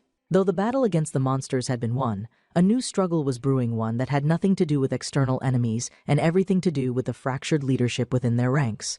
A group of soldiers, emboldened by their victory and disillusioned with the man who claimed to lead them, voiced their frustrations in hushed but urgent tones. The issue was no longer just about Lieutenant Kim's incompetence, it was about the survival of the battalion itself. The secret meeting on the rooftop, that night, under the cover of darkness, the most trusted soldiers of the battalion gathered on the roof of the military building. They stood in silence, their expressions a mix of confusion and anxiety. They all knew why they were here, but no one dared to speak first. Breaking the uneasy stillness, Hell stepped forward and addressed the group. He wasted no time apologizing for calling them so late, stating that this was not something that could wait any longer. The discomfort on everyone's faces was obvious. The mere act of meeting in secret felt like treason. But treason against whom? Was it truly treason if their leader was failing them? Hell got straight to the point. He announced that he had met with Lieutenant Kim earlier that day, a statement that immediately captured everyone's attention. His report was as expected, yet still infuriating. He and a few others had confronted Kim, expressing their concerns about his lack of leadership and urging him to take part in the fight. But Kim had brushed them aside, claiming that he would not be forced into anything by mere soldiers. A heavy silence fell over the group. They had all expected as much, but hearing it confirmed was still a blow. It wasn't just Kim's arrogance, it was his complete lack of regard for the men under his command. Outrage simmered beneath the surface, and soon it boiled over. The soldiers had endured too much to be treated like pawns.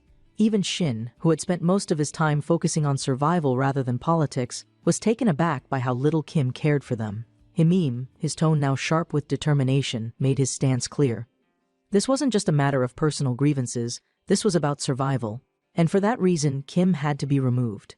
A dangerous proposition at first, the group was stunned. The idea of removing an officer was extreme madness even. Shin himself hesitated. Kim was an incompetent leader, but he was still a high-ranking officer. The military operated under strict chains of command. This wasn't something that could be done lightly. But Himim pressed on. He turned to Shin directly, asking if he was truly willing to stand by and let Kim dictate their fates.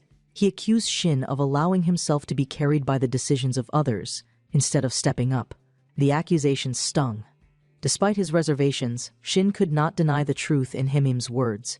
He had been the driving force behind the battalion's survival, and yet, he had let Kim walk in and take credit for everything.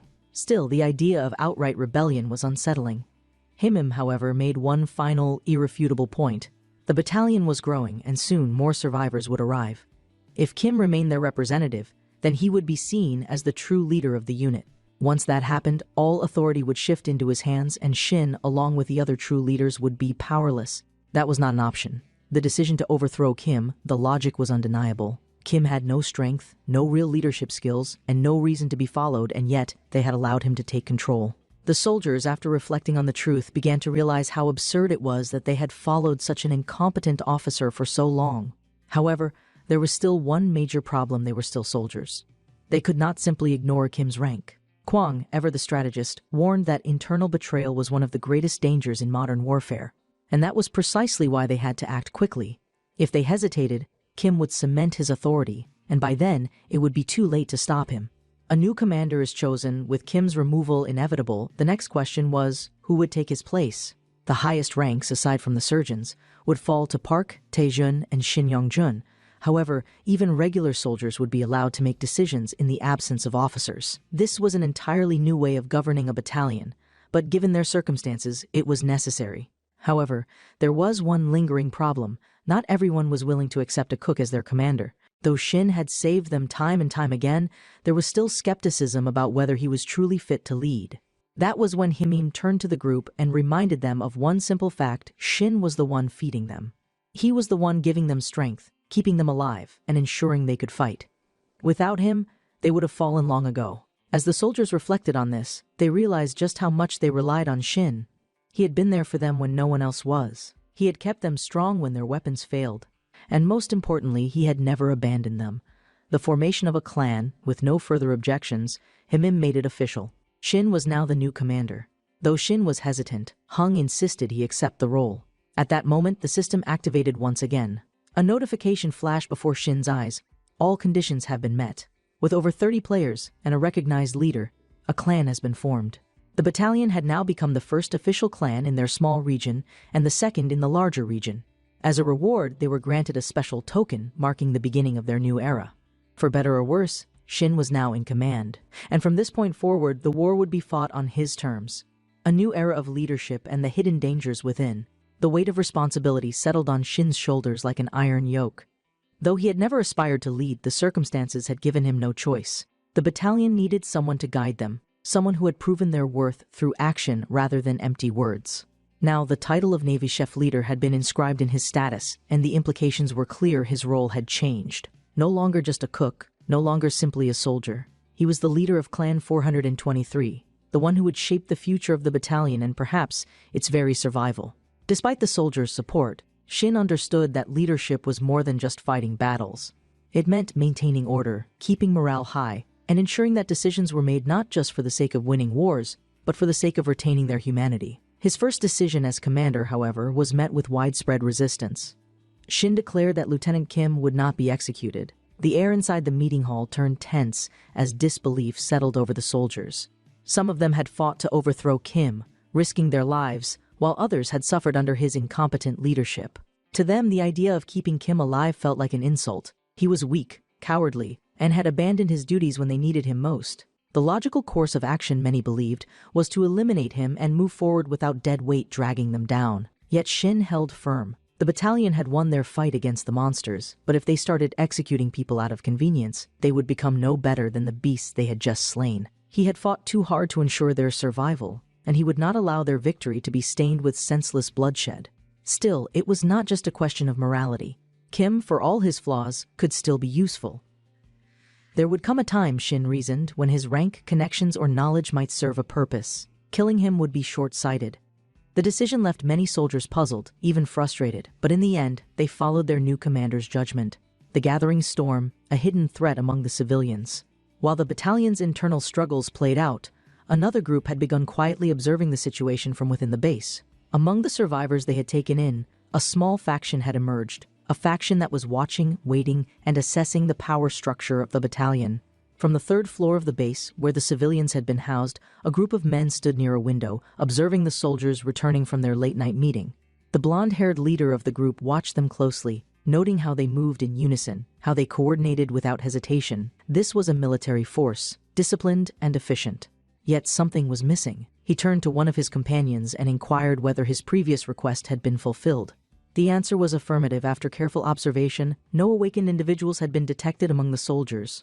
The battalion relied entirely on weapons to combat the monsters, showing no signs of the supernatural abilities that had begun manifesting among select survivors in other parts of the country. That meant only one thing: they were vulnerable.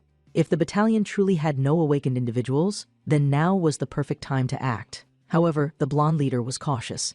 Though they held the advantage, he decided that they would wait a few more days before making their move. There was no need to rush.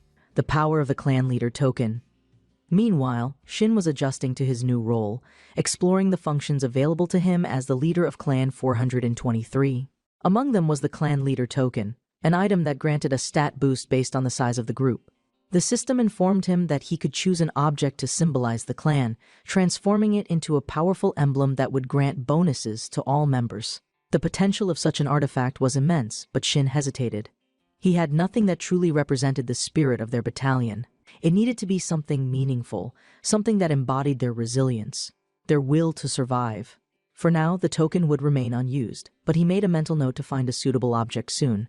Doubt, trust, and the evolution of leadership. Though Shin had been appointed leader, he knew that not everyone fully accepted him yet. Some of the older soldiers had served under strict military hierarchies their entire lives, and the idea of following a cook instead of a seasoned officer was a difficult pill to swallow. Yet despite their doubts, Shin had their trust. The story of how he had killed a monster with nothing but a knife had spread throughout the ranks, solidifying his status as a warrior in his own right. Even Hung, one of the strongest awakened individuals among them, had reminded Shin that leadership wasn't just about rank, it was about reliability. Unlike Kim, whose personality fluctuated between arrogance and cowardice, Shin had proven himself time and time again. He had provided them food, strategy, and strength, and for many soldiers, that was what truly mattered. A delicate balance, keeping Awakening a secret. Inside the kitchen, a messenger arrived with an urgent report. Shin had given strict orders that discussions about Awakening should be kept to an absolute minimum. Though they had several awakened soldiers among them, there was no benefit in revealing this to outsiders not yet. The soldier confirmed that the message had been delivered, and that everyone was being careful not to act suspiciously when asked about their occupations. Despite this, the survivors were still prying for information. One woman in particular had been persistently requesting a meeting. She appeared to be the leader of the survivor group, and she wanted a favor. A meeting with the survivors. Shin considered his options carefully. He could ignore the request, but that would only raise suspicion. He could send someone else, but that would make him seem detached. Instead, he decided to face the situation head-on. However, he would not go in blind. He ordered that 3 representatives from the survivor group be chosen for the meeting. By limiting the number of people involved, he could control the discussion and prevent unnecessary chaos. Furthermore, he strictly instructed that no information about the meeting be leaked. If there was any hidden agenda among the civilians, he would find out soon enough. Shin didn't trust coincidences. The timing of their arrival, their curiosity about the battalion's power, and their keen interest in speaking with leadership, it all felt too calculated. For now, he would play along. But he had already decided if these survivors were a threat, they would not be allowed to stay. As night fell, the weight of the day's decisions settled in his mind. Shin had never wanted to be a leader. But now, as the pieces of a much larger game began shifting around him, he realized he had no choice but to become one. The art of manipulation and the creation of a prison. With his newfound authority as the leader of Clan 423, Shin wasted no time in implementing his vision for survival. Leadership was more than just protecting the battalion from external threats. It was about ensuring order, maintaining discipline, and preparing for the challenges ahead. That included handling Lieutenant Kim, their former commander, who now found himself imprisoned beneath the very building he had once ruled over. While the soldiers had expected a violent purge, Shin had other plans. Killing Kim would have been too easy, too wasteful. Instead, he intended to break him in a far more strategic manner. The basement, originally built to house the base's boiler and backup generator, had long been overlooked. Most of the soldiers barely remembered its existence, but a few knew of its potential. Hidden beneath the dining hall, its thick concrete walls and reinforced doors made it the perfect containment area, a place where someone could be kept indefinitely without hope of escape. With minimal effort, the soldiers had transformed the space into a prison, an ironic twist of fate for the man who had once commanded them, Lieutenant Kim's fall from power. As Shin stepped into the dimly lit basement, he carried with him a steaming plate of pasta, the aroma filling the confined space. The solitary prisoner within the cell stirred, his eyes narrowing as he recognized the man bringing him food. Lieutenant Kim's once proud posture was gone. In its place was a man stripped of authority, shackled by his failures, and trapped in a prison of his own making. He looked both confused and surprised, as if struggling to comprehend why Shin, of all people, was treating him with kindness. What made it worse was the cruel irony of his warden. Shin had once been Kim's cook, the very person who had served him daily meals without question. Now their roles were inverted. Days earlier, the soldiers had carried out their plan with ruthless efficiency. Under the cover of night, Hell had stormed into Kim's quarters, using his electricity-based abilities to render the lieutenant unconscious before he could react. By the time Kim awoke, he was already locked away, stripped of rank and completely powerless. In the present, Kim seemed remorseful, his voice trembling as he offered an unexpected apology. He recalled a trivial mistake from the past, an incident where he had spilled coffee on a radar and wrongfully blamed a subordinate. But Shin knew better. Kim's crimes were far greater than petty incompetence. Kim, perhaps grasping at some shred of dignity, began listing other mistakes he had made, his voice filled with growing guilt. He spoke of officers who had died under his command, of decisions made out of cowardice, of opportunities to lead that he had squandered. Shin listened, offering no judgment, only a simple nod of acknowledgement. It was a rare moment of honesty from a man who had spent his life avoiding accountability. Kim, desperate, asked for help, pleading for forgiveness and redemption. Shin, however, was not so merciful. He reminded Kim that he had tried to convince the soldiers to spare him, but their resentment ran too deep. Still, Shin promised to continue advocating on his behalf, a calculated lie, spoken with the same neutrality he used when preparing a dish. For now, Kim was trapped in hopelessness, spiraling further into his own guilt and powerlessness. A dish of power, the roast lizard pasta. Despite everything, Shin presented Kim with a meal pasta infused with a powerful effect, carefully crafted to break him further. This wasn't ordinary food. The dish had been prepared with infused happiness, a result of Shin's growing mastery over magical cuisine. With each bite, a rush of euphoria flooded Kim's senses, temporarily erasing the misery of his situation. Tears streamed down Kim's face as he ate. It had been so long since he had tasted something so exquisite, so long since he had felt something other than despair. For the first time since his imprisonment, Kim felt truly alive. This was no accident. Shin had carefully calculated every element of the dish, ensuring that it would ignite an uncontrollable craving within Kim. It was a methodical form of psychological warfare, one that would ensure Kim's complete dependence on Shin's cooking. Shin continued this routine for several days, bringing Kim 3 meals a day, each dish meticulously crafted to heighten his emotional dependency. At first, Kim ate with gratitude, believing that Shin was his only remaining ally. But Shin had no intention of letting him remain comfortable. The cruel withdrawal, a taste of despair. One morning, without warning, Shin abruptly stopped bringing the gourmet meals. Instead, he replaced them with bland, dry combat rations. The shift was instantaneous. Within hours, Kim's entire demeanor changed. The once grateful prisoner became restless, his body craving the lost sensation of happiness that had accompanied each meal. The dry, tasteless rations provided him with no joy, no relief, only the harsh reality of his confinement. Kim's mental state deteriorated rapidly. By the 3rd day, he was begging, demanding, and even threatening Shin to bring back the meals. By the 4th day, he had fallen into a near-mad state, his desperation making him easy to manipulate. As expected, the plan had worked perfectly. Kim, once a proud officer, had been reduced to nothing more than an addict, a man willing to do anything for another taste of happiness. A plan unfolds, using Kim as a weapon. From the sidelines, Kei and Kwang observed Shin's methodical destruction of Kim with a mixture of awe and confusion. At first, they had struggled to understand why Shin was treating Kim so well, why he was feeding him gourmet meals instead of leaving him to rot. But as the days passed, the reality of Shin's plan became painfully clear. Kim was no longer just a prisoner. He was an experiment, a tool to be reshaped and repurposed. When Shin finally returned to the basement, he was greeted by the broken remains of a man who had once thought himself untouchable. Kim looked up at him with desperate, hollow eyes, his hands trembling. Shin smiled. The time had come. It was time to put Kim to work. A test of power and the emergence of true leadership. Kim's descent into desperation and submission had been carefully orchestrated, each step calculated with surgical precision. Shin had turned a once arrogant officer into a desperate man willing to do anything for another taste of happiness. However, now came the final stage, conditioning Kim into a useful asset. Days of withholding the meals that had brought him unparalleled joy had driven Kim to the edge of madness. His need for them had consumed his every thought, and Shin had intentionally let him stew in that emptiness. The moment Kim demanded his meal with his usual aggressive tone, Shin simply refused. This rejection stunned the former officer. He insisted on being given a proper meal, his voice laced with the remnants of authority he no longer possessed. But Shin made it clear Kim's attitude would determine whether he ate or not. Kim was still clinging to the illusion of power, trying to command Shin by invoking his rank. However, his words held no weight. In this new world, authority was determined by power and utility, not by outdated ranks. And at this moment, Kim was neither strong nor useful. When threats failed, Kim's tone shifted. He resorted to pleading. Desperation made men more malleable, and now Kim was ready to submit to anything Shin asked. Shin, ever the strategist, agreed to cook, but only under one condition.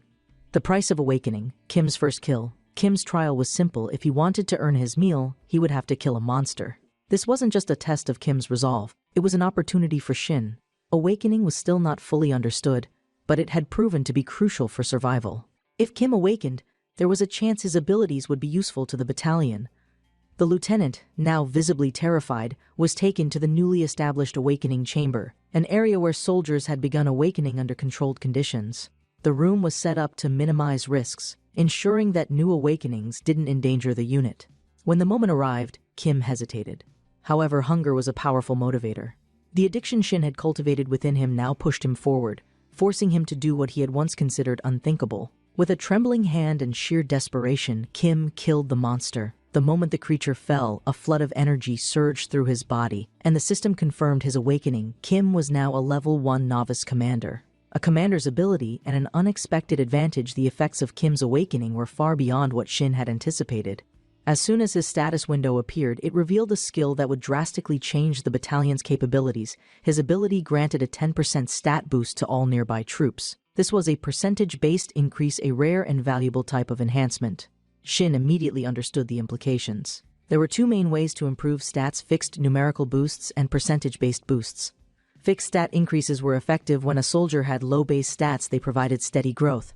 Percentage-based increases, however, scaled with the soldier's overall strength, meaning that as the troops became more powerful, Kim's ability would grow exponentially more valuable. Shin realized that Kim's very existence could be leveraged as a tactical advantage. Even though the lieutenant was a coward, his skill alone could turn the tide of battle. While Kim was still recovering from the shock of his awakening, Shin was already thinking ahead, considering how this newfound power could be used to maximize the battalion's combat potential. The system then congratulated Shin, rewarding him with a dragon's heart, an item whose use he had yet to determine. Additionally, his own level increased to 10, and he was promoted from novice chef to junior chef. The promotion was significant. It meant that Shin's stats would now increase by 2 per level instead of 1, making his progress far more rapid. Additionally, all novice-tier abilities were replaced with junior-tier talents, pushing his culinary mastery to an even higher level. With his battle ration skill now fully upgraded, Shin could create long-lasting meals that, while slightly weaker than fresh food, would provide essential nutrition and stat boosts for prolonged engagements. The battalion was no longer just surviving, they were growing stronger by the day. A shift in focus, the survivor meeting. With Kim's situation now handled, it was time to turn attention to the survivors. The gathering was tense. The soldiers were still adjusting to the presence of civilians within their ranks, and the distrust between the two groups was palpable. Before the meeting began, one of the soldiers noted the lieutenant's absence. In response, Shin casually explained that Kim was unwell due to his recent meals, a statement that left many confused but prevented further questioning. Shin understood the importance of delegation, and he had no intention of micromanaging every decision. Instead, he left the meeting's facilitation to Hung, the most educated member of the unit, ensuring that their side was represented by someone capable of handling delicate negotiations. Hung, though frustrated by Shin offloading the responsibility onto him, ultimately understood the logic. The unit needed multiple strong leaders, and Shin's ability to delegate was a sign of trust rather than avoidance. As the meeting began, the tension in the room was palpable.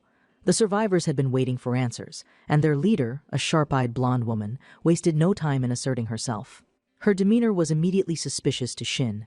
She asked about the lieutenant's absence, a question that seemed too pointed for someone supposedly just seeking cooperation. Hung responded carefully, explaining that Kim had chosen not to attend, preferring that the operational leaders handle the discussions. Her reaction, however, was strange. There was a brief flicker of something unreadable in her expression, a mixture of disappointment and calculation, a hidden agenda, and the battle of wits. As the discussion progressed, Shin became increasingly convinced that there was something off about this woman. While she spoke in diplomatic terms, there was a subtle arrogance in her tone, as though she did not see the soldiers as equals. When one of the soldiers attempted to explain the battalion's chain of command, the woman brushed it off, stating that speaking with regular soldiers was pointless. This statement immediately raised alarm bells in Shin's mind. She was testing the waters, trying to see how much influence the soldiers had and whether they were the true decision-makers. Hung, unfazed, calmly corrected her, making it clear that he and Shin were the highest-ranking individuals in the unit. Though she nodded in acceptance, her eyes flickered with something more dangerous. Shin realized at that moment this was not just a simple meeting to discuss cooperation. This was a test. The survivors were probing for weaknesses, searching for a power vacuum to exploit. Shin remained silent, observing. If they wanted to play games, he would let them make their move first. For now, he would listen, gather information, and prepare. But one thing was already clear: this meeting was not just about negotiations. It was about who would end up in control. The meeting of hidden agendas and the revelation of Awakening. The tension in the meeting room was growing unbearable. From the moment the survivors sat down, the conversation had been one-sided, with Lee Sang-ah's group pressing hard on the military's priorities. The blonde-haired survivor, Park Kwon-chen, was particularly relentless, pressing the soldiers about why it had taken 3 days to arrange this meeting. Hyung, ever composed, explained that the delay was necessary. It allowed them to identify the best representatives for the discussion, as everyone in the battalion had military duties to fulfill. However, Park was not satisfied.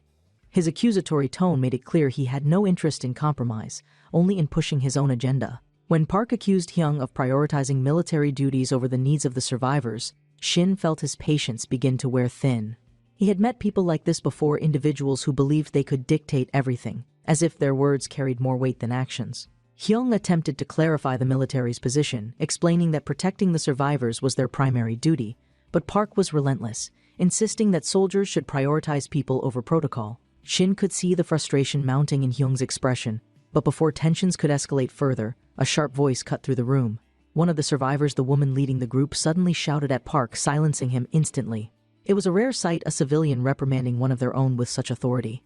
The room fell into an awkward silence as the woman scolded Park for his disrespect, stating that the military had taken time from their busy schedules to meet with them and that his behavior was unwarranted. That was the moment Shin recognized her as the true leader of the survivors. The leader of the survivors, Lee Sang-ah. With Park properly put in his place, the woman turned to the military officers and formally introduced herself as Lee Sang-ah. She had once owned a clothing store before the world descended into chaos, but now she had become the de facto leader of the survivors. Hyung acknowledged her introduction and expressed relief that she had made it to the military unit safely. However, now that the formalities were out of the way, it was time to get to the real purpose of this meeting. Lee Sang-ah wasted no time getting to the point. She wanted to explain how her group had ended up at the military base. As expected, Park reluctantly allowed her to speak, and Shin was impressed by how composed and efficient his comrades were in this high-stakes discussion. Without hesitation, Lee Sang-ah began recounting her experience. The fall of the cities and the birth of the zombies. 2 weeks ago, the world as they knew it had ended. At first, it was just a normal day. People were going about their daily routines, completely unaware of the nightmare that was about to unfold. Then, the monsters came. At the same time, all forms of communication failed: the internet, television, phone networks, everything went dark. The first wave of destruction was swift and merciless. Anyone caught off guard was killed immediately, while others fled desperately, seeking shelter wherever they could. But what truly shocked the soldiers was what came next. Those who had been injured but managed to survive the initial attacks did not stay human. Instead, they turned into zombies. A shocking revelation, a new type of monster. Shin and Hyung exchanged a glance, their expressions betraying their shock. Zombies? Until now, the battalion had only fought against the lizard-like monsters. They had never encountered reanimated corpses or human-like creatures. Shin immediately assumed that the survivors were referring to the lizard monsters, but Lee Sang-ah's serious expression told him otherwise. Sensing their confusion, she asked if something was wrong. Shin, always careful with his words, quickly reassured her, claiming that the soldiers simply did not use the term zombie. This seemed to confuse Lee and her group, as the creatures they had encountered were clearly humanoid in appearance. Sensing that their reaction was raising suspicion, Hyung swiftly improvised, stating that in the military, they referred to such creatures as walkers. The moment the word left his mouth, the tension seemed to ease. The survivors recognized the term from various TV dramas and seemed willing to accept it as a military designation. However, one of the survivors hesitated before backtracking, admitting that zombie was still the most accurate term. Lee simply accepted this without argument, though Shin could see she was still analyzing them carefully. The survivor's journey and the awakening of powers. Lee Sang-ah continued her story, describing how she had barely escaped with her life. In the chaos of the first attack, she had run through the city streets, desperately searching for safety. She eventually stumbled upon a small group of survivors who had also been fleeing from the undead. Together, they wandered through the city, searching for a safe haven. During their travels, one of the survivors mentioned that a military base existed deep in the mountains, far from the destruction of the city. The man who had shared this information was an older member of their group, who was present at the meeting. Kwang, ever the strategist, asked how the man had known about the base's location. The elderly man explained that a friend who worked in construction had mentioned it. While they didn't know the exact location, they had a general idea, and given that they had to leave the city anyway, they decided to take a chance and find it. Their journey had been long and perilous, forcing them to navigate through ruined highways, abandoned buildings, and constant monster attacks. What struck Shin as odd was the lack of weapons among the survivors. Apart from a rusty metal pipe, they appeared completely defenseless. Curious, he pressed them on how they had survived for so long without proper armaments. Lee Sang-ah's response was exactly what Shin had suspected. They had awakened abilities. The scissors that cut through anything. From the moment Lee had entered the meeting, Shin had suspected she was no ordinary civilian. Her confidence, her presence, and her ability to command authority over the other survivors all pointed to something more. And his suspicions were confirmed when she openly admitted that she was an awakened individual. Out of the 25 survivors, she claimed to be the only one who had developed supernatural abilities. To prove it, she reached into the back of her jacket and pulled out a pair of scissors. They were ordinary sewing scissors, nothing more than a simple tool for tailoring and repairs. However, with a smile, she pressed the scissors against the wooden table and sliced through it effortlessly. The entire room fell silent. Shin, though outwardly calm, felt a familiar sensation creeping up his spine. The ease with which she cut through solid wood, he had seen something similar before. Lee Sang-ah explained that she had been working as usual when the monsters attacked. In that moment of desperation, as she was about to be killed, she grabbed her scissors. And something changed. Her ability had manifested at that exact moment, allowing her to slice through anything in her path. And with it, she had led the survivors to safety. Shin couldn't shake the feeling that there was more to her story than she was letting on. And as the meeting continued, he became increasingly certain that she wasn't just here to negotiate. She was here to test them, and soon she would make her move. The awakening mystery and the shadows among the survivors. Lee Sang-ah's account of her awakening was both intriguing and suspicious. She claimed that during an attack, she had stabbed a zombie with her scissors, and at that moment, a blue window had appeared, granting her superpowers. Her newfound ability allowed her to decapitate zombies with a single movement, making her the sole protector of the survivor group. Shin listened carefully, his analytical mind piecing together the inconsistencies. If awakening was triggered by killing monsters, then why had only Lee Sang-ah awakened? Surely, during their escape, others had landed killing blows on the creatures pursuing them. Even Lee herself admitted she wasn't sure why she was the only one granted abilities. This discrepancy unsettled Shin. His thoughts turned back to Taejun's warning. There was a possibility that someone within the survivor group was planning against the unit. Shin found it hard to believe that Lee was the only awakened individual in her group. If she hadn't lied outright, then she had at least omitted something important. Wanting to test her knowledge, Hyung shifted the conversation and asked if she knew anything specific about the criteria for awakening. Lee admitted she didn't. In her opinion, the process seemed random. Shin doubted that completely. Awakening was too systematic to be random. The military had already documented cases of soldiers awakening, and in nearly every case, it followed a distinct pattern. However, he kept his skepticism hidden, focusing instead on maintaining diplomacy. Hyung thanked her for sharing the information and offered assistance whenever she needed it, but Shin interpreted this gesture differently. He understood Hyung's underlying strategy, building trust, while keeping a close eye on potential threats. Despite his doubts, Shin didn't sense immediate hostility from Lee's group. If they truly intended to betray the unit, they would be putting themselves at risk as well. It was unlikely that they had enough manpower to challenge the soldiers outright, but that didn't mean they weren't playing a long game. Setting the bait, the rumor of rewarded labor. As the meeting neared its end, Kay took over, explaining the current situation of the unit to Lee. She expressed gratitude for their hospitality, and the discussion moved toward logistics. While Kay handled the diplomacy, Shin's mind was already working on the next phase of his plan.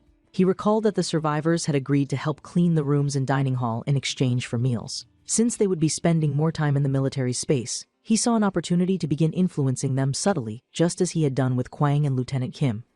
Outside the hall, 2 young survivors hurried in, announcing that they had finished washing the dishes. Shin smiled, thanking them for their help. One of the girls waved off the gratitude, saying it was only fair to help out in return for food.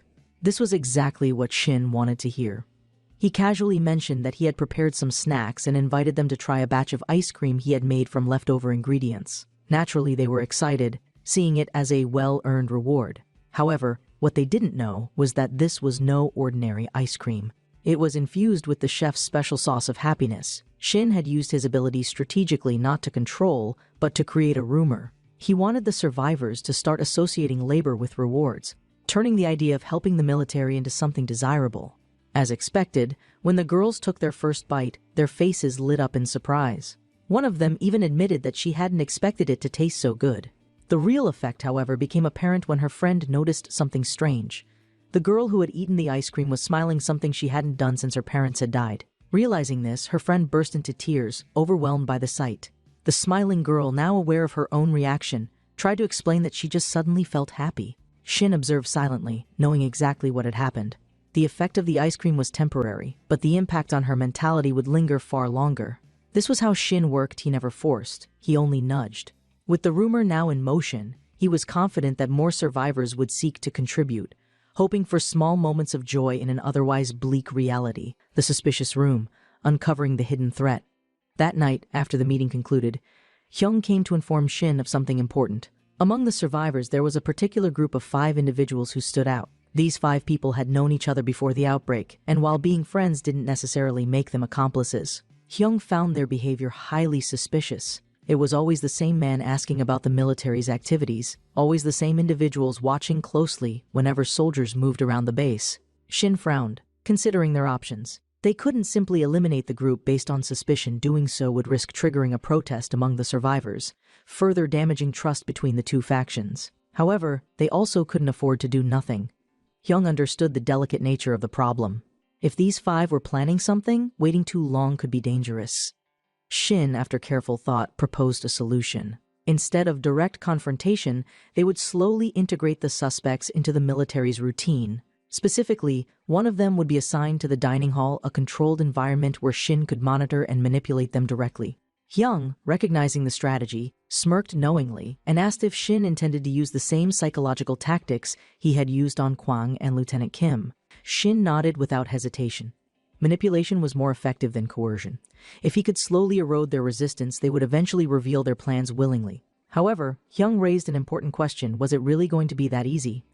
Shin had won over Kwang and Kim by playing on their emotions, but these new individuals might be more resilient. Then, without warning, Hyung's expression shifted slightly, and he posed a different question, one that caught Shin off guard. "Do you have any other abilities besides buffs?" Shin stiffened, momentarily thrown off balance. He had been careful not to reveal too much about his abilities, yet Hyung had noticed something. Shin forced himself to maintain his usual composure, though he could feel Hyung studying him carefully. After a brief moment, Hyung let the matter drop, deciding that the truth would come to light sooner or later. For now, they had a plan to execute. The unit was about to take control of its biggest threat, not through force, but through patience, precision, and carefully laid traps. And soon enough, they would know exactly what their enemies were planning. The tipping point: betrayal within the base. Shin had always known that his ability was both a gift and a dangerous secret. If word got out that he could influence emotions through food, people might refuse to eat his meals, fearing manipulation. But in the world they lived in now, hesitation was a weakness, and Shin had no intention of letting fear dictate his choices. He would use his ability when necessary, carefully ensuring that no one ever discovered the full extent of what he could do. With this understanding, he and Hyung set a date for their plan to unfold. However, events moved much faster than expected. The trap is set, the assistant falls prey to Shin's strategy. It didn't take long for the first step of the plan to unfold naturally. The new assistant, assigned to help in the kitchen, worked efficiently, enough to earn Shin's praise. The young man took pride in his work, a trait that made him easier to manipulate. At the end of his shift, Shin casually presented him with a treat, the same ice cream that had already started a small legend within the survivor camp. The moment the assistant saw it, his eyes widened in recognition. It was clear that the rumor had spread quickly. The survivor confirmed as much, explaining that those who had tasted it before couldn't stop boasting about it. Shin pretended to be apologetic, claiming that he wished he could give it to everyone, but due to limited resources, he could only offer it to a few people at a time. The young man understood and eagerly took the first bite. Immediately his expression changed. He praised the flavor, admitting he now understood why everyone talked about it so much. Shin simply nodded, satisfied. The food was even more effective than usual because, this time, he hadn't held back on the ingredients. The more powerful the dish, the stronger the effect. After finishing his portion, the assistant sighed in satisfaction, thanking Shin, stating it had been a long time since he had tasted anything so good. And then, Shin made his move. He began asking questions, and, just as he expected, the food had already done its work. The unraveling of a conspiracy. Shin's first question was simple. Why had the assistant questioned his job the last time they spoke? Without hesitation, the young man answered he needed to confirm if there were any awakened individuals in the base. If there had been, their group would have adjusted their strategy accordingly. The response was instantaneous, without hesitation, as though the words had been pulled from his mouth against his will. The realization struck the assistant too late. His expression shifted to panic as he understood that he was speaking too freely, revealing more than he had ever intended. Shin remained calm, but internally, he knew his ability was working perfectly. The next question came swiftly. What would they have done if they had discovered awakened individuals in the base?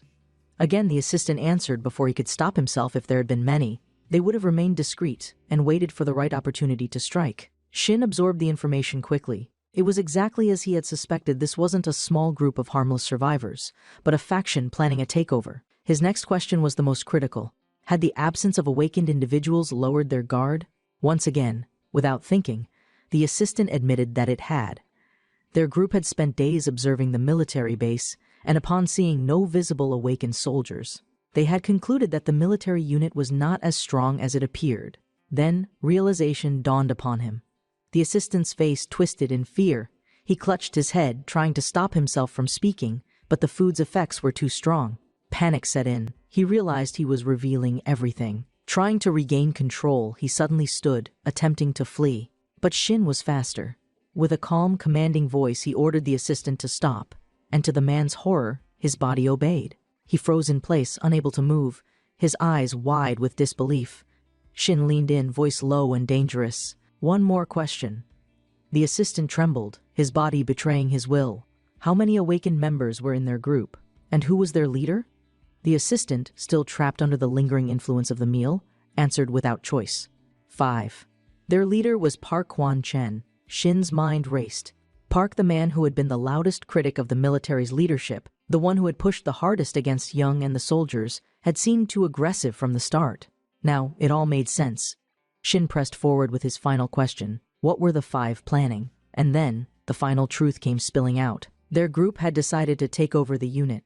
After days of observation, they had determined that there were no awakened individuals strong enough to stop them. Their operation was scheduled for that very night. The betrayal unfolds, the battle begins. The revelation stunned Shin, but the assistant merely laughed. The plan was already in motion. Even if Shin killed him now, the others would still move forward. Thinking quickly, Shin braced himself, preparing for a sudden attack. The assistant's eyes gleamed with realization he had nothing left to lose. In one swift motion, he summoned his awakened ability, fire-based powers that created a spiral of flames around his body. The heat surged forward, a wave of destruction aimed at Shin. The assistant had been confused by his own body's responses earlier, but now that he had broken free, he was convinced. He believed himself unstoppable. After all, what was a mere cook going to do against fire itself? But Shin smiled. He knew fire better than anyone. With his low-level fire affinity, he dispersed the flames instantly. The assistant staggered back in horror, unable to comprehend how his elemental ability had been neutralized so effortlessly. Now Shin didn't need to hide anymore. Activating the chef's eye, the system instantly highlighted every weak point on the opponent's body. Shin stepped forward, voice calm and collected. Prepare yourself. The assistant, enraged and desperate, demanded to know what was happening. But Shin didn't give him a chance to think. He moved first. With a swift, calculated motion, he sliced through the man's defenses, his chef's knife cutting deep. Blood splattered across the kitchen tiles. The assistant staggered, clutching his wound, eyes wide in disbelief. And then, he collapsed. The night of betrayal begins. Later that evening, Park Hwan-chen and his group gathered in the shadows, awaiting their final confirmation to move. The rest of the survivors seemed unaware, but the awakened members of their faction were restless. One of them noted Chen Jun's absence, questioning why their scout had not returned. Park, his expression grim, stared into the darkness. Something was wrong, and deep inside, he knew trouble was coming. The betrayal unfolds, the night of reckoning. The tension in the air was thick as Park Kwan-chen's patience wore thin. Chan Yong was missing, and that complicated matters. But he was the leader. He couldn't afford hesitation. With or without Chan Yong, the plan would proceed. One of his men, visibly concerned, pointed out the obvious: Chan Yong was the strongest among them, and without him, their advantage was significantly weakened. Park, already irritated, snapped. They still had 4 awakened individuals, and as far as they could tell, the military had none. That alone was enough to secure their victory. However, one of the more cautious members of the group voiced another concern. Had they miscalculated? Chan Yong, at level 6, was a critical asset, and his absence left a gap in their strategy. His exceptional fire-based abilities were meant to secure their takeover, and without him, their success wasn't guaranteed. But Park refused to back down. His authority had to remain absolute. If they faltered now, they would never get another opportunity. Fixing his gaze on his doubting subordinate, he asked a single question: did they trust him? His voice carried a quiet threat, and no one dared to openly oppose him. Chan Yong would join them later, Park assured. Right now, the mission had to continue. Then, with a harsh command, he ordered everyone to hurry and gather all the survivors from the dormitory, the courtyard, the moment of rebellion. Under the cover of darkness, the survivors were forcibly rounded up and led to the base's courtyard. Murmurs of confusion and frustration filled the air as civilians complained about being dragged outside in the middle of the night. Among them, Lee Sang-ah was especially irritated. She had never fully trusted Park, but his actions tonight were far beyond anything she had expected. Her patience was running thin as she demanded to know what he was up to. But Park only smirked, brushing off her concerns. "I just like leading others," he said, his tone laced with mockery. Lee narrowed her eyes, watching him carefully. Park had always been violent, always grumpy, but he had maintained a polite front in front of her. Something about tonight, however, felt different. This wasn't just about power struggles within their small group. He had bigger plans. Lee's instincts screamed at her to be cautious. She asked him outright, wasn't he satisfied with just being the big brother of their survivor group? Park's expression darkened.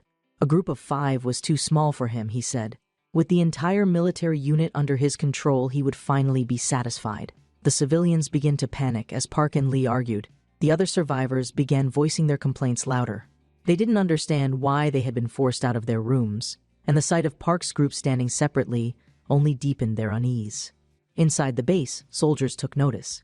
One of them reported to his superior that the survivors had gathered in the courtyard and had started arguing.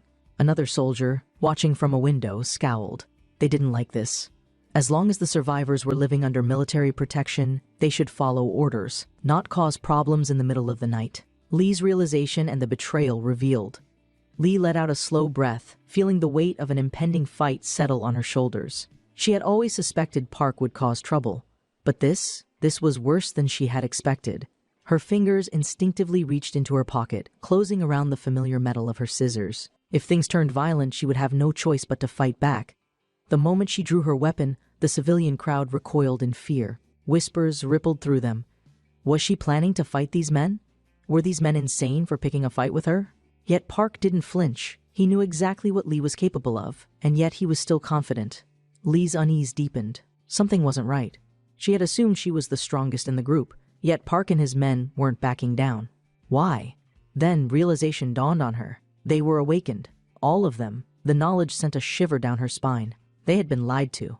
Park's group had deceived everyone, hiding their true abilities, and now the entire courtyard was trapped in their hands. The battle begins. Without another word, Park gave the order. Since Lee refused to back down, the fight had to begin. 2 of his awakened fighters charged toward the civilians, ready to subdue them immediately. Lee moved forward to intercept them, but another of Park's men stepped in, a second awakened fighter with strange, golden energy forming around his hands. The golden spheres launched toward her, moving at unnatural speed. Lee's scissors flashed, cutting through them with effortless precision. But she could feel that these opponents weren't normal. She had only fought zombies before. These men were different. They were trained, coordinated, and fully prepared to fight her. One of Park's subordinates mocked her openly, sneering that she was only good against mindless zombies. Then, in a blur of motion, his fist came flying toward her. Lee barely dodged in time, twisting her body as she countered with a slash. But before she could recover, the second attacker lunged forward, cutting off her escape route. Their teamwork wasn't perfect, but it was enough to put her at a disadvantage. Lee knew it. She couldn't win this fight alone. The warning shot. Then, the air was shattered by the deafening crack of a gunshot. Everyone froze. A soldier stood near the entrance of the building, his rifle raised, his expression sharp with authority. The bullet had been fired as a warning, embedding itself in the ground near Park's feet. In a booming voice, the soldier demanded an explanation for the chaos. The three fighters instinctively raised their hands, knowing that a direct confrontation with the military would be foolish. The soldier, still aiming, ordered everyone to stop immediately. But Park grinned. His confidence didn't waver. Instead, he asked a chilling question: what would happen if they refused? The soldier's answer was immediate: if they didn't comply, he would open fire. But Park only laughed. A low, mocking laugh, filled with amusement and arrogance. The idea of a soldier shooting civilians? Hilarious. And then, in the next moment, the battlefield erupted into chaos. The failed coup, the fall of Park Kwon-chen and his gang. Park Kwon-chen had calculated every move up to this moment. He had spent days observing the unit, assessing its weaknesses, identifying the lack of visible awakened individuals, and ensuring his group struck at the perfect time. Yet, in this critical moment, he felt a sudden doubt creeping in. Standing before the armed soldiers, with rifles trained on him, he realized that he had yet to test how far his own power could truly go. Was this a bluff? Or were these soldiers truly willing to fire upon civilians? He weighed his options quickly. If the soldiers hesitated, he could seize control before they regained their nerve. However, if they truly intended to eliminate him and his gang, then this coup would fail before it even began. Keeping his expression calm and collected, Park taunted the soldiers, mocking their supposed courage. He sneered, ridiculing them for being nothing but young recruits, barely out of their teenage years. The soldiers remained silent, but their expressions darkened at his words. One of them turned to their leader, C. Sunak, and asked for orders. C responded without hesitation. The decision had already been made. Park had identified himself as a threat, and in the military, any identified threat must be eliminated. Sunak raised his rifle and pulled the trigger. The crack of gunfire never came. The power of an arsonist. Silence hung heavy in the air as the gathered soldiers stared at their weapons in disbelief. Park was just as surprised as everyone else. He hadn't expected the soldier to actually fire. However, as he processed the situation, realization dawned upon him. A slow, mocking smirk stretched across his face. The rifles weren't jammed or malfunctioning. They had been neutralized by his power. "You'll understand soon enough," he mused. C's expression twisted in confusion, gripping his weapon tighter. This didn't make sense. The rifle had functioned perfectly fine moments ago. Park, enjoying the moment of revelation, explained that his profession was that of an arsonist, and one of his unique skills allowed him to interfere with all fire-related phenomena within his immediate surroundings. Since firearms relied on combustion, he could render them useless at will. C's mind raced. This meant that every soldier in the area was effectively disarmed. His subordinate quickly confirmed the worst: no one's gun was working. The moment of control and the resistance that followed. Park's gang began to cheer, realizing that they had successfully turned the tide. At this point, the situation seemed hopeless for the soldiers. Park knew it, and with complete confidence, he ordered the soldiers to kneel. However, the military unit didn't move. Instead, they exchanged glances, whispering among themselves. One soldier quickly analyzed the situation aloud. If Park's power was solely fire interference, then there was no reason to fear him. C immediately took control of the conversation, formulating a strategy. They still had numerical superiority. 4 awakened individuals?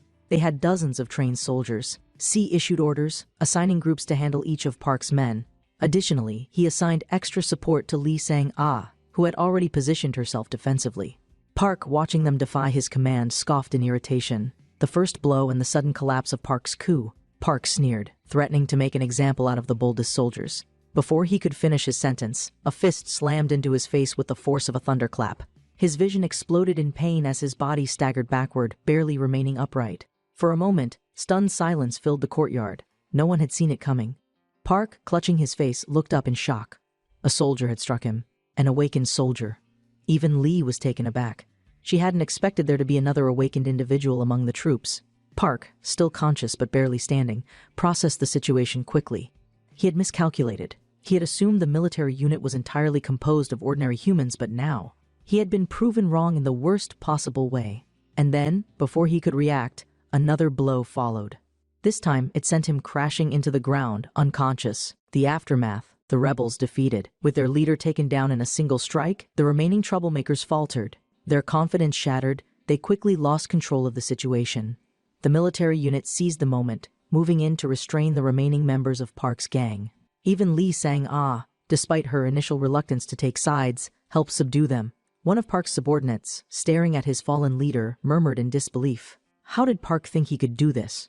Another, who had been among the most vocal troublemakers, sighed and admitted, "The unit is actually strong." C quickly took command, dismissing all those who didn't need medical attention back to their dormitories. Meanwhile, he ensured that every remaining troublemaker was restrained and taken into custody. The hero's arrival, a final piece of the puzzle. Just as C was wrapping up the situation, a new figure emerged from the darkness. It was Shin, and on his back, he carried the missing fifth rebel Chanjong. He had dragged the unconscious man all the way back to the base, his exhaustion visible. Stunned, C stared at the final missing piece of the coup's collapse. Shin, finally reaching the gathered soldiers, dropped Chanjong onto the ground with a heavy sigh. Then, Hyung stepped forward, his expression filled with admiration. "Excellent work," he said. Shin, still catching his breath, waved the compliment off. However, deep inside, he knew this was a turning point. With Park's attempted coup crushed, the survivors would now fall under complete military control. The balance of power had shifted permanently, and Shin was now in a position to ensure that no one else would ever challenge it again. The soldiers acknowledged Shin's rapidly improving combat skills, though the survivors remained visibly shaken. Among them lies Chanjong, known as the strongest in their group. H wonders if Shin may have been too aggressive, but the hero assures him that he was as gentle as possible. The ingredient discernment ability works by cutting off the airway and draining blood, but its significant drawback is an extreme thirst for blood. Fortunately, Shin transitioned to using fish preparation illumination, which allowed him to subdue his opponent without causing fatal harm. From now on, Shin will be able to incapacitate enemies without taking their lives. With the situation now under control, Kung expresses his disappointment in the so-called troublemaker's strength. Based on his observations, Kwang estimates the average level of the group to be around 3. Meanwhile, the military has about 6 newly awakened individuals of the same level. Kwang also comments on Shin's growth, noting that he has already surpassed level 10. Additionally, each member still possesses a token, and the staffs they wield grant a fixed boost, instantly making a level 1 individual as strong as a level 5. Though the effectiveness of this boost is expected to diminish over time, it remains a significant advantage. The hero acknowledges the efforts of the group and expresses his gratitude, but H declines to take all the credit, emphasizing that they only made it this far thanks to Shin's intervention. During their discussion, Lee brings up the topic of the awakened soldiers. Seeing Lee in good condition makes Shin happy, and she explains that it is only due to the soldiers' care that she was able to recover. Shin feels relieved by this and acknowledges that without their help, the group would have been lost. Despite everything, the hero apologizes for keeping so many things a secret, but explains that he had to act with caution. Lee understands his reasoning completely and has no complaints. Taking this as a chance to be more transparent, Shin reveals that half of the unit has already awakened. In his thoughts, he realizes that now is the right time to disclose everything. He also mentions the girl's profession, stating that while he is primarily a chef, he takes on other roles as well. The following day, in the basement, Shin approaches a guard and asks if anything has changed. The soldier explains that at first, they believed the troublemakers had attempted to escape, but it turned out they had made no such effort. Curious about their current whereabouts, Shin inquires about the location of their room, and the soldier gestures toward a room at the end of the corridor. At this point, Shin asks where they should begin the interrogation. The soldier, unsure if Shin can handle it alone, expresses concern. However, Shin reassures him, stating that this is his specialty. Entering Chanjong's room, the hero finds the boy trembling in fear. To ease his anxiety, Shin quickly clarifies that he is only there to talk. Wasting no time, Shin informs Chanjong that he has questions and asks if he is willing to cooperate. Chanjong, overwhelmed with terror, begins pleading for his life, promising to do whatever Shin asks. This reaction surprises Shin, who had not anticipated that a single punch would instill such profound trauma. In an effort to calm him down, Shin assures Chanjong that as long as he cooperates, he will not be harmed again. Before proceeding with the questioning, Shin pulls out some ice cream and insists that Chanjong eat it first. After the interrogation, Shin is very pleased with the effects of the confession ice cream. The dessert induces honesty and compels the consumer to speak truthfully, making it an excellent tool for extracting information. Under its influence, Chanjong confesses that he and his associates are criminals. He explains that as information about Awakening became more widespread, it became increasingly difficult for them to expand their influence. Eventually, they decided to submit to a blonde leader. Chanjong further reveals that this leader had hidden the fact that he was awakened and infiltrated Lee's group in secret. He describes how taking power from others was never an easy task, but one of their members had a unique ability, a talent for ruining reputations. This allowed them to systematically weaken potential threats, while slowly expanding their reach. Chan Yong admits that this meticulous strategy was precisely why their group targeted the unit. It was an exceptionally valuable prize, as it not only had a well-structured hierarchy, but also possessed weapons. Now, Shin finally understands Tun's prediction about concealing power. If the criminals had recognized the full potential of the battalion from the beginning, they would have approached the situation much more carefully, gradually infiltrating instead of acting rashly. Furthermore, Shin realizes that bringing survivors into the unit was always a risky endeavor. Now, the hero is left pondering what should be done with these individuals. Later, the lieutenant reports to Shin that, as instructed, he has reassured the survivors. He adds that, overall, there is nothing particularly alarming to note, as everyone has remained calm since the situation was resolved. Shin, as expected, is extremely pleased with the officer's efficiency and his ability to persuade others. He acknowledges the lieutenant's usefulness, seeing him as a valuable asset under his command. The lieutenant, eager to confirm his competence, asks if his performance was satisfactory. Without hesitation, Shin assures him that he did an excellent job. Now that the situation is stable, Shin reflects on what lies ahead. The battle may have ended, but new challenges are sure to arise. With half of the unit now awakened and their enemies growing more desperate, the hero knows that more conflicts are inevitable. However, armed with new abilities and a deeper understanding of his opponents, he is confident that he will continue to evolve, ensuring the survival of his allies and the protection of the unit. Shin notices Kim's nervousness as the officer hesitantly requests a small snack as a reward for his efforts. This simple request causes the hero some concern, as he observes Kim's withdrawal symptoms worsening. However, when Shin does not immediately respond, Kim quickly retracts his request, apologizing and insisting that 3 meals a day are sufficient. Despite this, Shin decides to honor the request and agrees to prepare a special snack as a reward for Kim's hard work. Upon hearing this, Kim's face lights up with gratitude, and he excitedly rushes off to wait in the dining hall, skipping away like a child. Witnessing this unexpected behavior, Shin finds himself contemplating whether he should implement the same dependence strategy on the 5 remaining criminals. If they are left alone without proper guidance, they will remain dead weight, and Shin is not eager to resort to killing humans unless absolutely necessary. As he prepares the snack, these thoughts linger in his mind, making him realize that a decision must be made soon. Later, Shin approaches the blonde leader, presenting him with a tray filled with delicious food. As the once stern and grumpy man takes his first bite, his expression changes instantly, his rigid demeanor softens, and a genuine smile appears on his face for the first time. Seeing this reaction, Shin mirrors the smile, knowing that his cooking has had the desired effect. Following this success, the hero ensures that the entire group receives the same treatment. This effort ultimately earns him the Reform Achievement, a unique reward granted when an evil group is subdued through the power of cooking. Additionally, the Reformed Chef title is bestowed upon him, increasing the effectiveness of food by 30% when served to monsters and malicious individuals. With this newfound status, these former criminals are officially integrated into the unit, becoming its newest members. The following day, they salute the other soldiers and assist with various daily tasks, proving their willingness to adapt. Observing this, Shin inquires about their progress, and Kwang reports that despite being slightly older than the others, they are adjusting well. With no immediate issues arising, Shin confirms that they will remain under supervision until their reform is complete.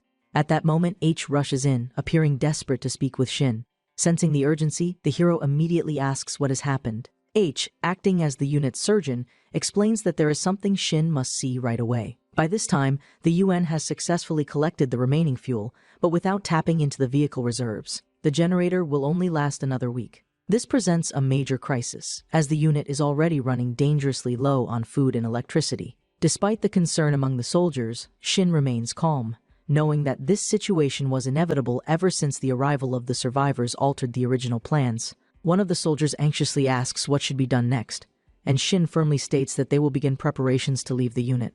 Later that night, as preparations continue, Kei notices something unusual. He realizes that Shin intentionally skipped dinner, prompting curiosity about his true intentions. When the meal is finally revealed, the soldiers are met with an astonishing sight: a lavish spread of fresh, beautifully arranged dishes, carefully prepared to cater to all tastes. However, as they take their first bite, Shin unveils the truth: the meal is made from lizard meat.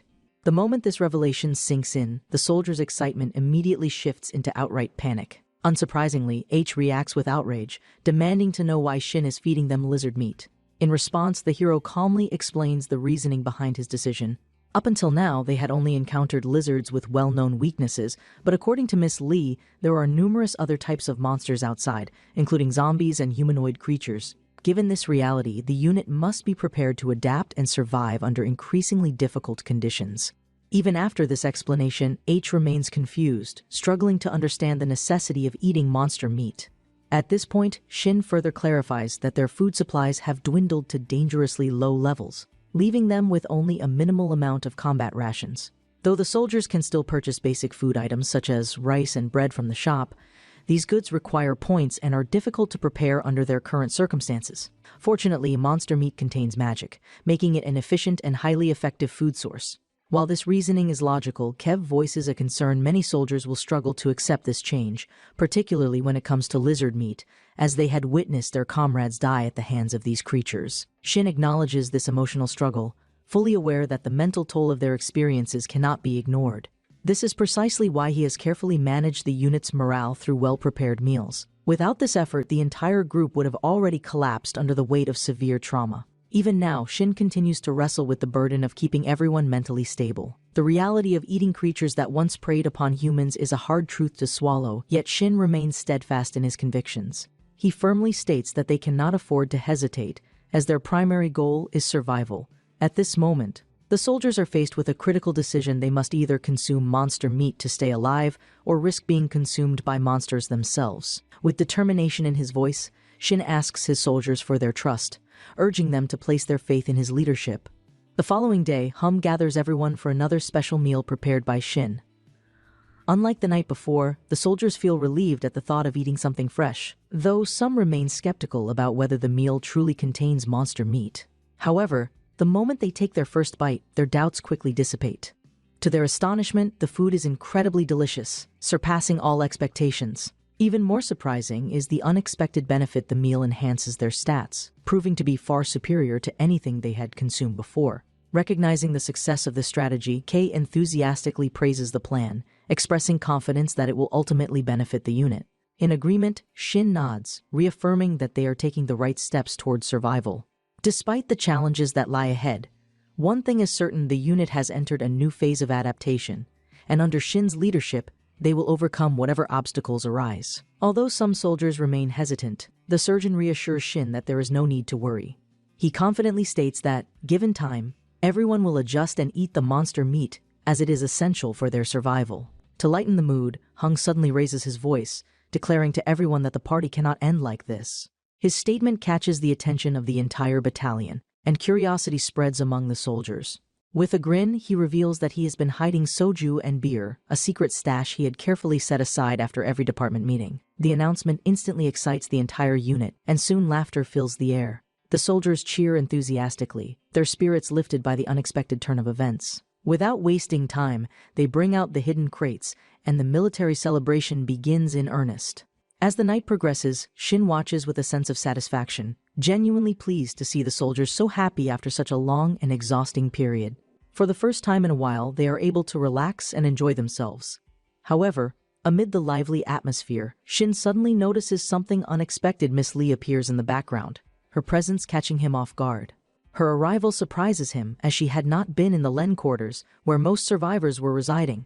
When he asks why she is here, Lee explains that she had not seen any soldiers around, and, after hearing the noise, decided to come investigate. Realizing that the celebration might have given the wrong impression, Shin quickly attempts to explain the situation, reassuring her that this was not an event meant to exclude the civilians. He emphasizes that the soldiers never intended to reserve good things for themselves while leaving the civilians with nothing. He is well aware that such an imbalance would create resentment and division, something he wishes to avoid. To his relief, Lee does not seem offended or angry.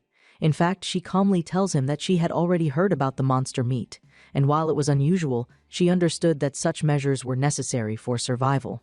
However, despite understanding the reasoning, she had come with a request, one that Shin did not expect. To his surprise, Lee formally asks for all the survivors to be included in the unit. This request catches Shin off guard, as he finds it unusual that the civilians would want to participate in combat. However, Lee explains her reasoning. While being protected by the military was not necessarily a bad thing, she and the other survivors recognized that they needed to learn how to defend themselves. The dangers they had faced thus far were only the beginning, and they could not afford to remain helpless forever. Hearing this, Shin feels a sense of pride, realizing that Lee is now thinking like a leader. Her mindset has shifted from passively waiting for protection to actively taking responsibility for their own survival. However, despite being impressed, Shin notes that her request is still quite sudden. Sensing his hesitation, Lee elaborates further. This was not a spur-of-the-moment decision. The survivors had been discussing it for some time, particularly since Chang's betrayal. Her reasoning makes sense to Shin. If not for the survivors' own actions, they would not have been able to stop Chang when he turned against them. Wanting to be sure, Shin asks if she had taken the opinions of all the civilians into account. Without hesitation, Lee confirms that she has. The survivors are fully aware of the risks involved and are prepared to face them. Understanding this, Shin decides to lay out the conditions. He explains that military life is not easy, and if the civilians truly wish to join the unit, they will have to follow orders from their superiors. Lee acknowledges this without complaint, stating that from what she had observed, Lieutenant Kim seemed competent enough to lead them. However, what she does not know is that Kim's effectiveness is largely due to following Shin's guidance. Shin decides not to correct her just yet, choosing to explain that detail later. Now fully grasping Lee's request, Shin tells her that he will discuss it with his superiors before making a final decision. Lee smiles in appreciation, thanking him, and promising that the survivors will do their best not to become a burden to the unit. Later that evening, Shin informs the other soldiers about Lee's proposal, leaving many in disbelief. The idea of civilians joining them in battle is difficult for some to accept, and questions immediately arise. Some worry whether this will be too much of a burden, considering they are already struggling with limited resources. However, one fact remains undeniable: they cannot simply abandon the survivors to their fate. If left defenseless, the civilians would not survive once the military leaves the area. At this moment, Sue raises an important question: had the survivors truly agreed to this themselves? In response, Shin confirms that they had, reiterating that they understand the risks and are willing to fight alongside them. There is no doubt that the path ahead will be dangerous, and the soldiers cannot predict what new threats may arise. However, despite the uncertainty, one thing is clear: they must work together, pooling their strengths in order to protect each other and survive. After some deliberation, the soldiers come to a conclusion: this is their duty, not just as soldiers, but as human beings. And with that, the debate ends. Later, Lee approaches Shin again, requesting that he check something she had prepared. Curious, he follows her to where she had been working, and what he sees astonishes him. Before him are newly crafted military uniforms, all made single-handedly by Lee herself. The sheer amount of effort and dedication she had put into this project impresses him greatly. Examining the uniforms closely, he realizes that they are made from monster leather, a highly durable material. She further explains that the command combat sets were created using the hide of the lizard leaders, while the others were crafted from regular monster materials. Understanding the importance of defensive gear, she strategically reinforced only the critical areas of the uniform, ensuring protection without making them too heavy or restrictive. When she asks if he would like to try one on, Shin does not hesitate. The moment he puts it on, the system recognizes the craftsmanship and grants him several stat boosts.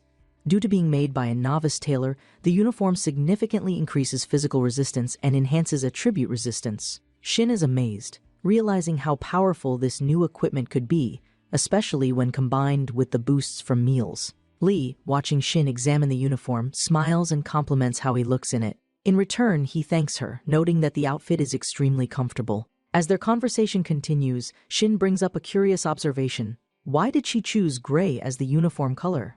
In response, Lee explains her reasoning: they may soon need to head to the city, and gray would help them blend in while still appearing professional and organized. Lee knew that different situations might arise, so she decided to create multiple versions of the uniforms. Additionally, the designs for officers and soldiers varied, with the leader uniforms offering slightly more resistance. At this moment, Shin quickly clarified his role, stating that he was the unit's official commander. This revelation left Lee confused, as she had previously assumed there was a higher-ranking officer in charge. Although it was a bit late, Shin realized that this was the right moment to tell her everything. Since she was now fully integrated into the unit, it was necessary for her to understand the bigger picture. Deciding to trust her completely, Shin revealed everything he knew, including secrets that only the veteran soldiers were aware of. He also asked her to keep this knowledge confidential, ensuring that the chain of command remained stable. Later, outside the building, the The soldiers gathered to inspect their new uniforms. Unsurprisingly, they were thrilled, realizing that this high-quality material would significantly reduce injuries in battle. Excitement spread throughout the unit, and the leaders personally thanked Lee for her contribution. However, she humbly stated that it was only possible because of the help and effort of others. Understanding the different needs of each fighter, Lee had made sure to customize the uniforms accordingly. For the warriors who required extra defense, she designed the uniforms to allow armor to be worn underneath. For the sword-wielding shooters, she added pouches for additional magazines. And for Shin, who primarily used a sword, she attached a sheath to his belt, ensuring quick and easy access to his weapon. Additionally, Lee had prepared uniforms for both Lieutenant Kim and Tajun, setting them aside for later. Seeing this, Shin volunteered to deliver them personally. Switching topics, Shin proposed an idea. He suggested that Lee make a uniform for herself as well. Since she was acting as the survivor's representative, it only made sense for her to have an outfit fitting her role. However, Lee hesitated, questioning whether the title of survivor representative still had any meaning now that she was officially part of the unit. Shin acknowledged her doubt but clarified that while the title itself may no longer hold significance, her role was more important than ever. He elaborated, explaining that once they left the base, they would inevitably encounter more survivors. Many of these people would likely seek refuge, and in such cases, the soldiers would need someone to manage them. That person was Lee. Hearing this, Lee understood the gravity of the responsibility being entrusted to her. She was pleased to be given such an important role, and her determination strengthened.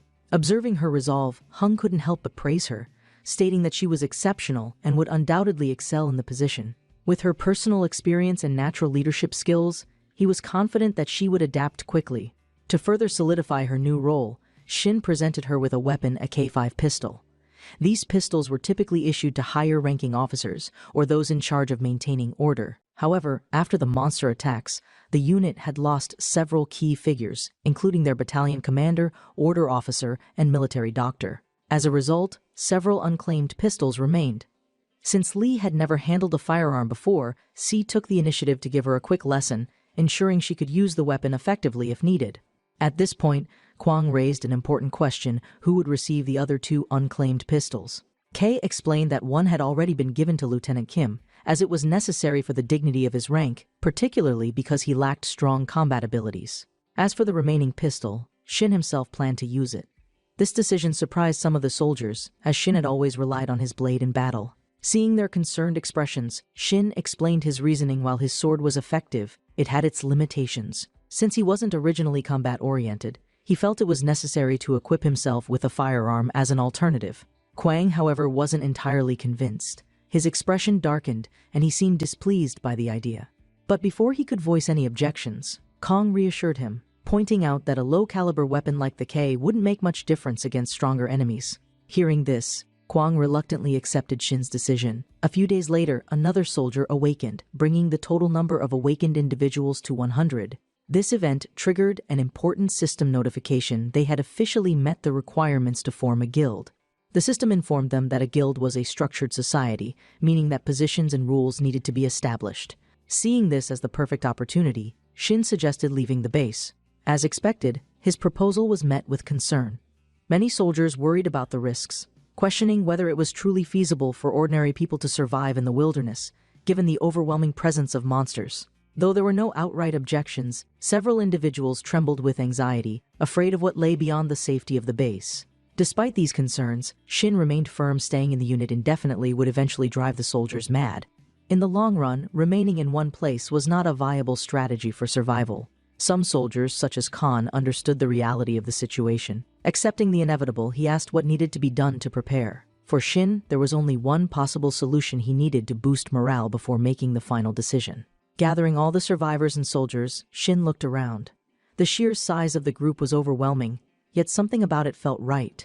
Under his leadership, they had managed to stay united, and now it was time to take the next step.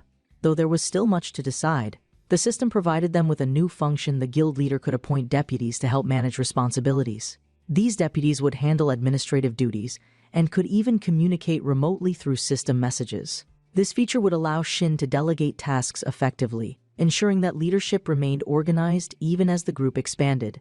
With this new structure in place, the path forward was clearer than ever.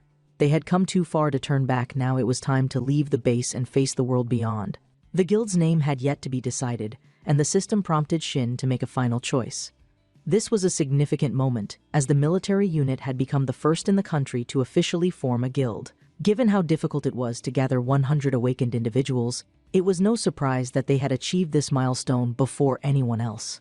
As a reward for their achievements, the system granted them the Dragon's Tooth, an item whose effects remained unknown for now. However, rather than focusing on the reward, Shin decided to prioritize two important matters: appointing deputies and naming the guild. Using a megaphone, Shin addressed the entire unit, his voice carrying across the gathering. He announced that, as everyone knew, they had now reached 100 awakened members, marking a historic achievement. Their guild was the first in the country, and the protagonist congratulated everyone on their strength and dedication. He assured them that as they continued to grow, they would move forward with confidence, facing any challenges ahead. However, before leaving the base, several organizational matters had to be addressed. Shin explained that as the guild expanded, the appointment of deputies was necessary. There were 5 available positions, and being appointed as a deputy would enhance the emblem skill's buff effect. While Shin had the authority to appoint members at will, he wanted to hear everyone's opinions before making final decisions. He also emphasized that once they left the base, moving as a single group would be challenging. Having sub-commanders to help coordinate their movements was essential, as the soldiers' lives were at stake. Given the dangerous world outside, every appointment had to be carefully considered. After much discussion among the unit, there were no major disagreements. The senior members Shin had in mind, including Miss Lee, were seen as indispensable. However, the biggest concern revolved around Tajun, who was in a wheelchair. Several soldiers voiced their concerns, questioning whether there wasn't someone better suited for the role. Although Tajun was respected and well-liked, the reality was that he could barely walk, making it difficult for him to take on an active leadership role. Shin understood their concerns and decided to address the issue head-on. Taking a deep breath, he announced that Surgeon Park Tajun would not be leaving the base. This statement shocked the soldiers, as they had just been told that everyone would be departing. Even the senior members appeared confused, and Honorable openly questioned Shin's reasoning. Shin took his time to explain his decision. He pointed out that the mountain base was their only secure location, and if they abandoned it completely, they would lose the occupation effect. Additionally, the system had previously mentioned that maintaining territorial control would allow them to earn occupation points.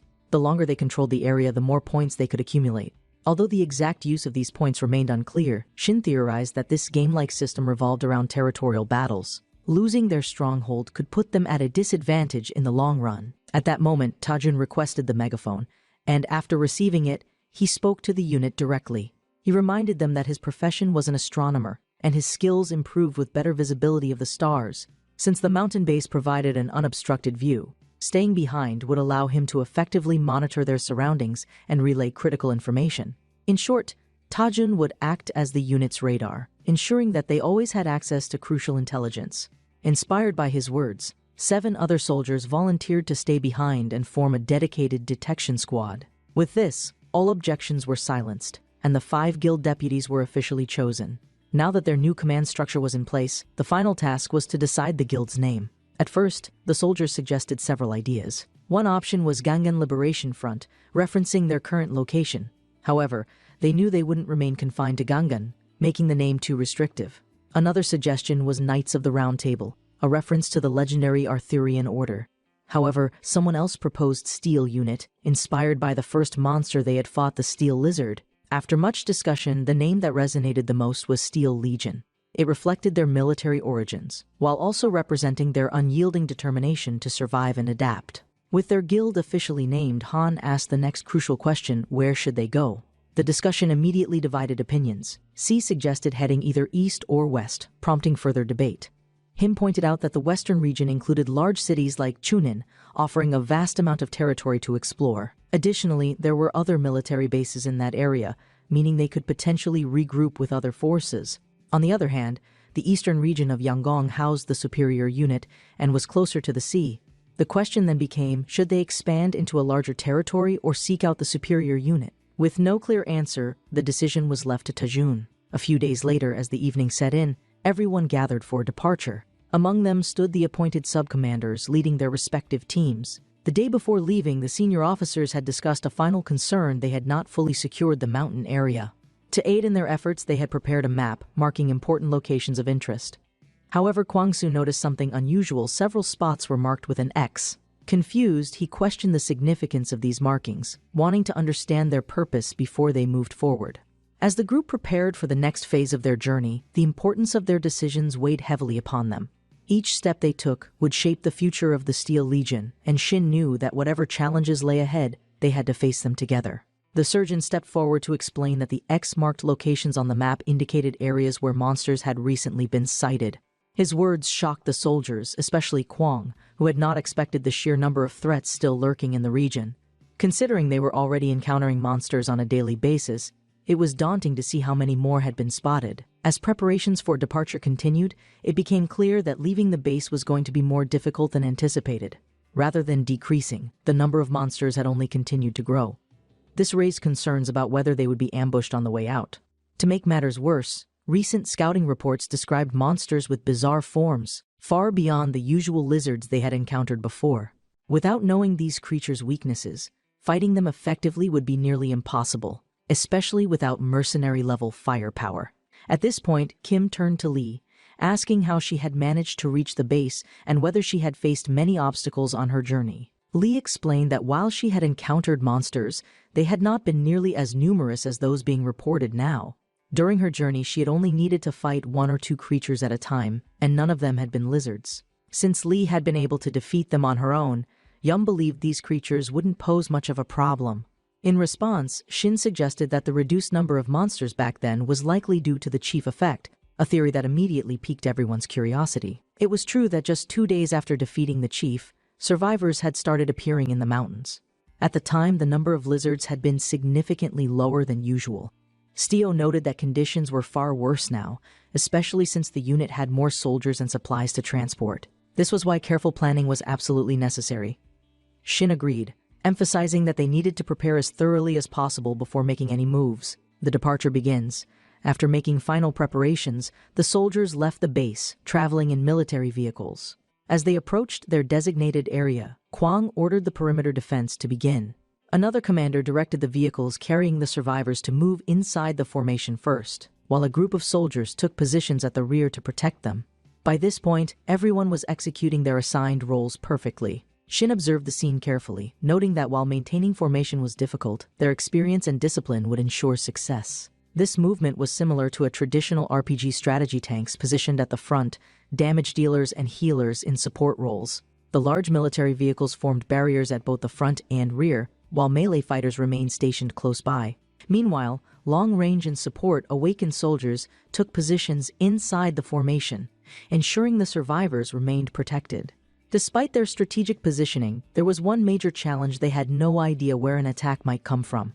The narrow paths of the mountain roads also left little room for escape if something went wrong. Shinon stated that the best strategy was to block any incoming attack immediately, but Kwang pushed for an alternative approach. He insisted that the fastest way to ensure survival was to exit the mountain as quickly as possible using the vehicles. Shin understood the concern.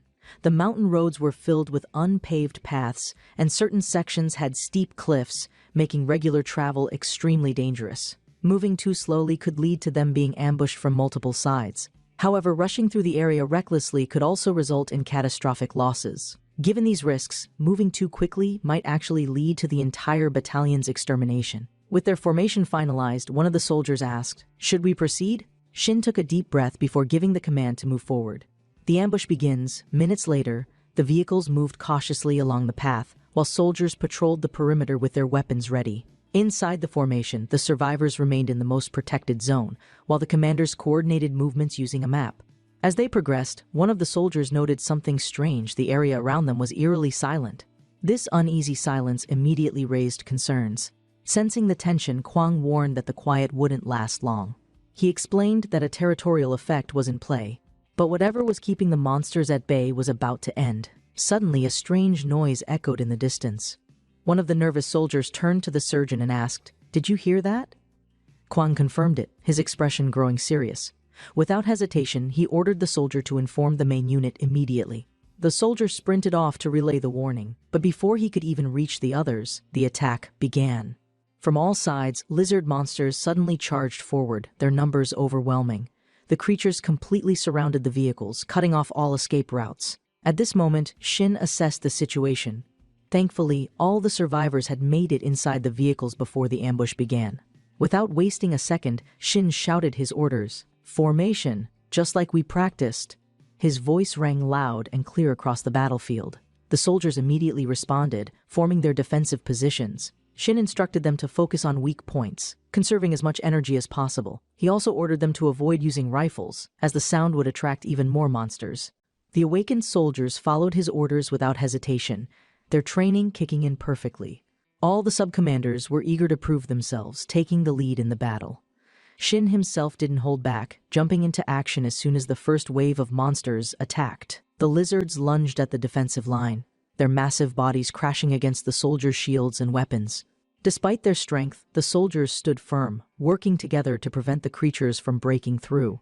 Amidst the chaos, Kwang's attention snapped toward a deafening roar. His instincts took over, and with a burst of speed, he delivered a devastating punch directly into the face of one of the lizards. The force of the impact sent the beast flying, crashing into a tree before collapsing lifelessly. Here's the extended narrative version. Shin's grip on his cooking knife tightened as he surveyed the battlefield.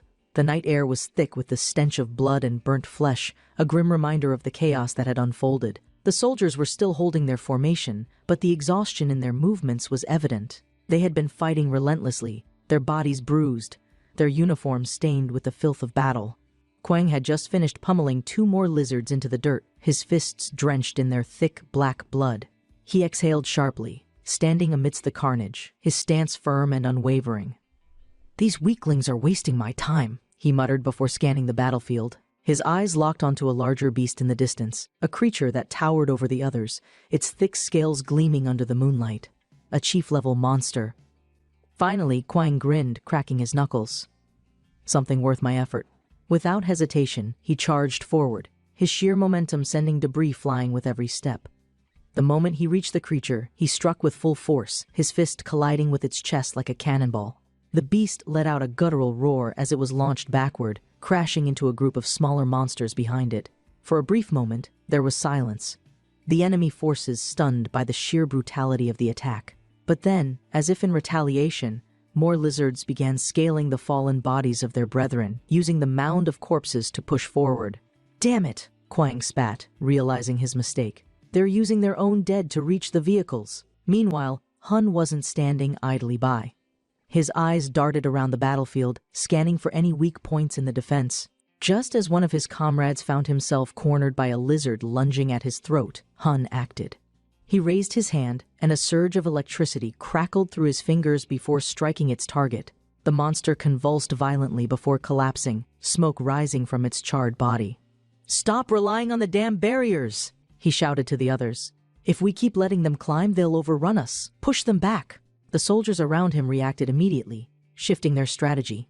No longer were they merely holding the line, they were fighting back, actively repelling the beasts instead of waiting for them to attack. One soldier, barely managing to keep a monster at bay with his rifle, let out a relieved breath when he saw Hun directing the battle. The soldiers had been trained for combat, but this was beyond anything they had prepared for. They were no longer just fighting for survival, they were fighting to protect the civilians trapped inside the vehicles. Inside those vehicles, the survivors could hear everything: the guttural roars of the creatures, the clash of steel against hardened scales, the desperate shouts of soldiers. The sounds of battle were deafening, each impact shaking the very ground beneath them. Fear gripped the civilians, their breaths coming out in short, panicked gasps. Some clung to each other, others covered their ears, trying to block out the terrifying reality outside. Lee, however, refused to succumb to fear. She could feel her own heart racing, but she forced herself to remain calm. These people needed reassurance. If she lost control, then so would they. She inhaled deeply before speaking, her voice steady despite the dread creeping into her thoughts. "The soldiers will win," she assured them. "They always do." Her words weren't just an empty attempt to soothe them. She believed it. Shin and the others had fought through worse. They had survived impossible odds, and they would do so again. Outside, the battlefield was shifting. The surgeon, his face covered in dirt and sweat, unleashed another burst of lightning, this time enveloped in a dark shroud. The electrified darkness lashed out like a whip, incinerating several creatures at once. Their bodies convulsed as they were reduced to charred husks, the air filled with the acrid smell of burnt flesh. But even as they fell, more took their place. From the distance, a new horde emerged. This time, their numbers were even greater. Hun, panting heavily, turned to Shin. "Where the hell are they all coming from?" Shin's expression remained calm despite the situation. "The noise," he said simply. "The more we fight, the more we attract." It was an unfortunate reality.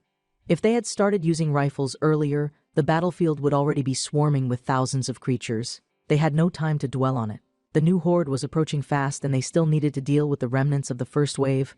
"Eliminate the remaining monsters before they arrive," Shin commanded. At his order, the soldiers worked quickly, finishing off the last of the creatures at the rear. The only ones left were the two that had managed to reach the vehicles. Standing atop one of the armored trucks, Shin made another call. "Everyone, use your combat snacks. Another swarm is coming." At once, the soldiers reached into their uniforms, pulling out the small rations Shin had personally prepared. One soldier sighed in relief as he unwrapped his food. "I was starting to feel exhausted." Shin himself pulled out a ration and turned to Hun. "Eat. You're switching places with Kwang." Hun nodded, taking a bite. As soon as they finished, the system provided a notification. All attributes have increased by 5%. Endurance boost, 15%. Shin felt the surge of energy rush through his body. This was their advantage. The soldiers had been pushed to their limits, but this boost would give them the strength to keep going. Gripping his cooking knife, Shin prepared to jump into the next phase of battle. But a thought lingered in his mind. Once they left this base, he wouldn't have access to a proper kitchen anymore. Cooking would become a luxury. The smell of food could attract enemies. The lack of proper equipment would make preparing meals difficult. Until they could establish a stable base, everyone would have to rely on combat rations. And even those wouldn't last forever. Their current supply might last a week at best. Thankfully, Shin had an alternative. His combat rations ability allowed him to create food with a long shelf life. The stats weren't as high as fresh meals, but they were enough to keep everyone going. Plus, with the abundance of lizards, he had plenty of raw materials to work with. If he could develop a proper rationing system, they wouldn't have to worry about food for a while. But that was a problem for later. Right now, they needed to survive this battle. Shin turned to Kwang. "Hold the line. I'll be back." Kwang gave him a sharp nod before throwing another punch at a lizard that got too close. Shin moved fast, making his way toward Lieutenant Kim. Kim looked up in surprise as Shin approached. "It's time," Shin said simply. "Use your commander ability." Kim hesitated. I don't know if I'm ready." Shin didn't give him a choice. "If we don't use it now, we're dead." Kim swallowed hard before closing his eyes. When he opened them, there was a new determination in his gaze. He raised his voice. "All soldiers, prepare for battle." A wave of energy pulsed through the battlefield. A golden aura surrounded the troops, their movements becoming sharper, their stances more focused. The commander's aura had taken effect. The final battle for survival was about to begin. This was just the beginning. The battle had only just begun. As the group reflected on their current situation, it became clear that they had been completely vulnerable during the monster attack since they hadn't even awakened yet. This realization led Shin to consider that if the two corporals, Jamin and Sonho, had simply descended the mountain, they might still be alive. However, despite their proximity to where the attack occurred, their bodies were nowhere to be found. Given this, Kwang speculated that perhaps they had managed to survive and escape elsewhere. However, Shin, knowing how devastating a fall from that height would be even for an awakened soldier, reached the grim conclusion that they had most likely become food for the lizards. This thought filled him with deep regret, but it seemed the most logical explanation. Still, an unsettling feeling gnawed at him, as if something much worse was looming over them. Despite his worries, Shin knew that the unit didn't have time to dwell on the matter. They had more immediate concerns. Later, Yang voiced his surprise at the absence of the corporals' bodies, and Shin admitted that he also couldn't comprehend why they were missing. Regardless, the group had to continue producing combat rations since their supplies were running low. Kem agreed, pointing out that they now had a substantial amount of lizard meat. Ultimately, Shin understood that he would have to keep cooking on the move. The soldiers couldn't afford to be without dried meat, especially while operating in enemy territory. Before long, another horde of monsters emerged from all directions, launching an attack on the battalion. Hyung quickly commanded everyone to hold their positions, warning them that abandoning their spots would only lead to disaster. Unfortunately, the sheer number of monsters proved overwhelming. The soldiers fought fiercely, and the guild deputies, including Lee, were engaged in battle. However, it remained uncertain whether they would be able to hold out for long. Meanwhile, inside a truck, Shin worked tirelessly, racing against time. This was already their fourth battle, and he hadn't even had the chance to step outside as he had been busy preparing dried meat. At that moment, all he could do was hope for the best. Thankfully, the soldiers managed to repel the monsters, but not without casualties. 5 were injured, and 1 was in critical condition. This deeply concerned Shin, as their forces were gradually being worn down with each encounter. However, due to the meals he prepared and the buffs from Lieutenant Kim, the soldiers' stats had improved despite their growing fatigue. Still, the relentless sounds of battle continued to attract more monsters to the area, making their situation increasingly precarious. Changing the subject, Kim informed Shin that some soldiers had been complaining about his absence in combat. Shin understood their frustrations but knew that, compared to the warriors, his combat abilities were only average.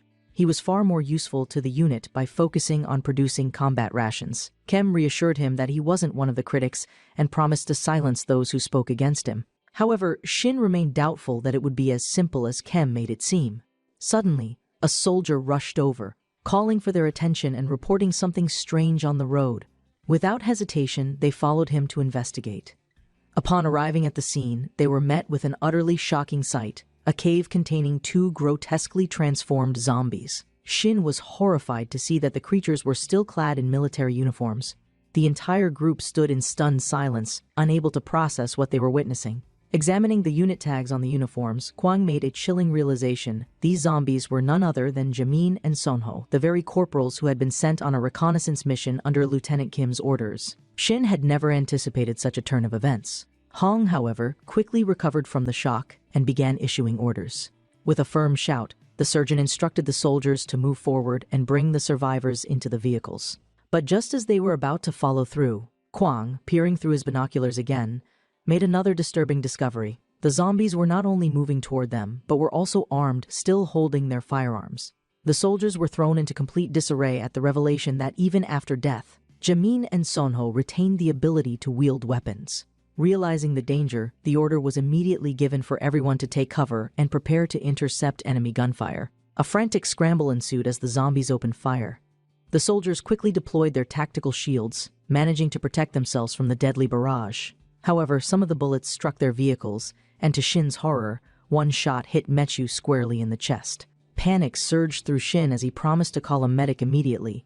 But despite the pain, Im-shu, clutching at his uniform, managed to speak. He revealed that the uniform had absorbed most of the impact and saved his life. Shin let out a sigh of immense relief. Naturally, the soldiers urged him to double-check, and upon closer inspection, Shin found himself thoroughly impressed by the quality of the uniforms. At the very least, their gear was proving to be a lifesaver in ways they hadn't expected. Despite surviving the latest ordeal, the group knew that the emergence of zombie soldiers capable of using firearms was a terrifying development. If Jamin and Sonho had turned into such creatures, then who was to say others wouldn't suffer the same fate? It was a grim realization, and the uncertainty of what lay ahead weighed heavily on them all. Despite the chaos of the gunfire from the zombies, no fatalities occurred, though the battle had taken its toll. However, the advancing monsters still posed a threat. Fortunately, the undead soldiers seemed unable to fire any further, which led to speculation among the troops that they had run out of ammunition. Hung let out a chuckle, remarking that the zombies likely lacked the intelligence to reload their weapons. Seizing this moment, the surgeon ordered the warrior squad to attack before the zombies could make another move. Without hesitation, Kwang led the charge, accompanied by 2 other warriors. To everyone's surprise, the battle ended almost instantly. The soldiers quickly and effortlessly eliminated the zombified former comrades, regaining control of the situation within moments. Despite their victory, Kwang couldn't shake an unsettling feeling. There was something deeply disturbing about fighting those who had once fought alongside them. As the battle concluded, Shin and Hyum acknowledged that the immediate crisis had been resolved, yet they remained emotionally shaken by what had transpired. Just as they began to process the ordeal, a sudden commotion in the sky drew their attention. A flock of crows took off in a frenzied flight, their frantic cawing filling the air. Their erratic behavior was alarming, as if they had sensed an impending disaster. Unease spread through the battalion as they questioned what could be happening. At that moment, an eerie stillness enveloped the mountain. The ground itself trembled beneath them. H's voice wavered as he asked if this was what he feared it might be. Shin, with grim certainty, confirmed his suspicion. The sound of gunfire had attracted every monster in the vicinity. The weight of this realization hit them all at once. They were about to be overwhelmed. Understanding that there was no time to hesitate, the surgeon turned to Shin for a plan. Without wasting a second, Shin declared that their cautious approach was no longer viable. From this point forward, they would need to go all out. He ordered the marksmen and mages to remove any power restrictions and prepare for a full-scale assault. If they wanted to survive, they had to throw everything they had into this battle. Shin swiftly organized their forces, directing the long-range Awakened soldiers to position themselves in the 2.5-ton truck to provide covering fire. Meanwhile, the warriors were instructed to move ahead, clearing the path of any approaching monsters. He emphasized that their best chance of survival lay in making it out of the mountain range as quickly as possible. The urgency in his voice spurred everyone into action. Checking in with the driver, Shin was given an estimate 30 minutes. That was how long they needed to hold out in order to escape the area. Wasting no time, he assigned a marksman to the passenger seat for added security. Meanwhile, all soldiers, except for the warriors, climbed into the vehicles, while the marksmen took up positions on top, readying themselves for the upcoming battle. With the final preparations in place, Shin took a deep breath, steeling himself for what was to come. They had to make it out alive. However, as the monstrous figures emerged from the distance, it became evident that this would be the most grueling fight the unit had ever faced. The enemy wasn't just lizards, this time beasts of all shapes and sizes were closing in, creating a terrifying, nightmarish scene. As the monsters surged forward, the warriors braced for impact, engaging the first wave from a distance. Shin shouted commands, urging them to keep the path ahead clear. The warriors fought fiercely, each strike pushing the creatures back. Charging forward with incredible force, Kwang barreled through the monsters, knocking them down like bowling pins. Despite their efforts, the vehicles were beginning to slow down due to the sheer number of creatures in their path. Realizing this, Kwang shouted for reinforcements, calling on the other warriors to help clear the way. Meanwhile, atop the vehicles, the marksmen were firing non-stop, desperately trying to keep the oncoming threats at bay. Cook, one of the soldiers, yelled for more ammunition, prompting a support soldier to rush to his aid. However, as he hurried to resupply the marksmen, his eyes widened in horror. A new wave of monsters was descending from the ravine. These creatures were unlike anything they had faced before. Unlike the lumbering lizards, these were wolf-like beasts, sleek yet muscular, their glowing eyes filled with primal hunger. Their sheer presence sent a wave of unease through the soldiers. Their menacing appearance alone was enough to put the entire unit on edge. One of the soldiers frantically called for Shin, urging him to witness the terrifying sight firsthand. Seeing them for himself, Shin was left in utter shock. These creatures were far deadlier than the lizards. Each one possessed 6 powerful limbs, and their speed was overwhelming. The warriors, who had been holding the line with confidence, were now struggling to keep up with the wolves' relentless movements. These monsters weren't merely attacking for the sake of destruction, they were hunting, driven by an insatiable hunger. It was clear to Shin that this was an entirely new level of danger. Their usual strategy of moving while keeping the vehicles protected would be nearly impossible against such fast-moving predators. He needed a new plan, and he needed it fast. As the frontline warriors fought desperately to hold back the incoming wave, one of them shouted a warning. The monsters were too strong, and they wouldn't be able to hold them off much longer. Just as disaster seemed imminent, a sudden and unexpected action changed the course of the battle. Chunks of meat flew through the air, landing amidst the advancing wolves. The reaction was immediate. The moment the meat hit the ground, the wolves' aggressive charge came to a sudden halt. Their ravenous eyes locked onto the food and, without hesitation, they pounced on it, tearing into the lizard meat with feral desperation. The soldiers stared in disbelief. Just moments ago, these creatures had been relentless in their pursuit, yet now they were entirely focused on devouring the meat. One of the soldiers voiced his astonishment, noting that the wolves seemed far more interested in the food than in their actual targets. Realizing that they still had plenty of lizard meat in stock, Shin made a quick decision. They would continue using it as a distraction. If they could keep the wolves preoccupied with the meat, they might just be able to escape without suffering heavy losses. However, Shin had anticipated something like this from the very beginning. When the monsters had first surrounded them, their movements hadn't been purely aggressive. It had seemed as if they were carefully assessing their prey, waiting for the right moment to strike. Now it was clear they were motivated by hunger above all else. With this new strategy in mind, Shin shouted orders to his troops, instructing them to throw more meat into the wolves' path. As the creatures focused on the food, the unit seized the opportunity, pushing forward with renewed determination. Though the battle was far from over, they had found a way to tip the odds in their favor. Now their only goal was to escape the mountain range before something even worse arrived. Observing how the wolves reacted to the presence of meat, Shin quickly noted a key distinction between them and the lizards. Unlike the lizards, which coordinated their attacks with strategy, the wolves were primarily driven by hunger. If food was available, they would immediately go for it, making them predictable and easy to manipulate. Recognizing this, Shin realized that he could turn their behavior into an advantage. If the wolves were distracted, they became fragile and disorganized, presenting the perfect opportunity for the unit to strike. Using his low-level cooking secret, Shin analyzed the wolves' weaknesses and discovered that they were particularly vulnerable when their attention was diverted. Meanwhile, the lizard meat proved to be an incredibly effective bait, drawing the wolves in and allowing the marksmen to finish them off efficiently. With this newfound strategy, the soldiers were able to overcome yet another crisis. Shin reflected on the effectiveness of using lizard meat as a tool to manipulate monsters, considering that it could be used in similar ways against other creatures. Taking it a step further, he decided to enhance its effects by adding his special chef's sauce, which made the meat even more irresistible to the beasts. Through experimentation, the unit discovered that the higher the quality of the prepared dish, the stronger the effect. As they continued their battles, Shin relied on his chef's eye ability to pinpoint the weaknesses of various monster hordes, guiding the warriors with precise instructions. In this particular encounter, the wolves' weak point turned out to be their legs, and once the unit targeted them accordingly, the battle was easily won. Reaching the end of the mountain path. After successfully clearing multiple waves of enemies, the unit pressed forward.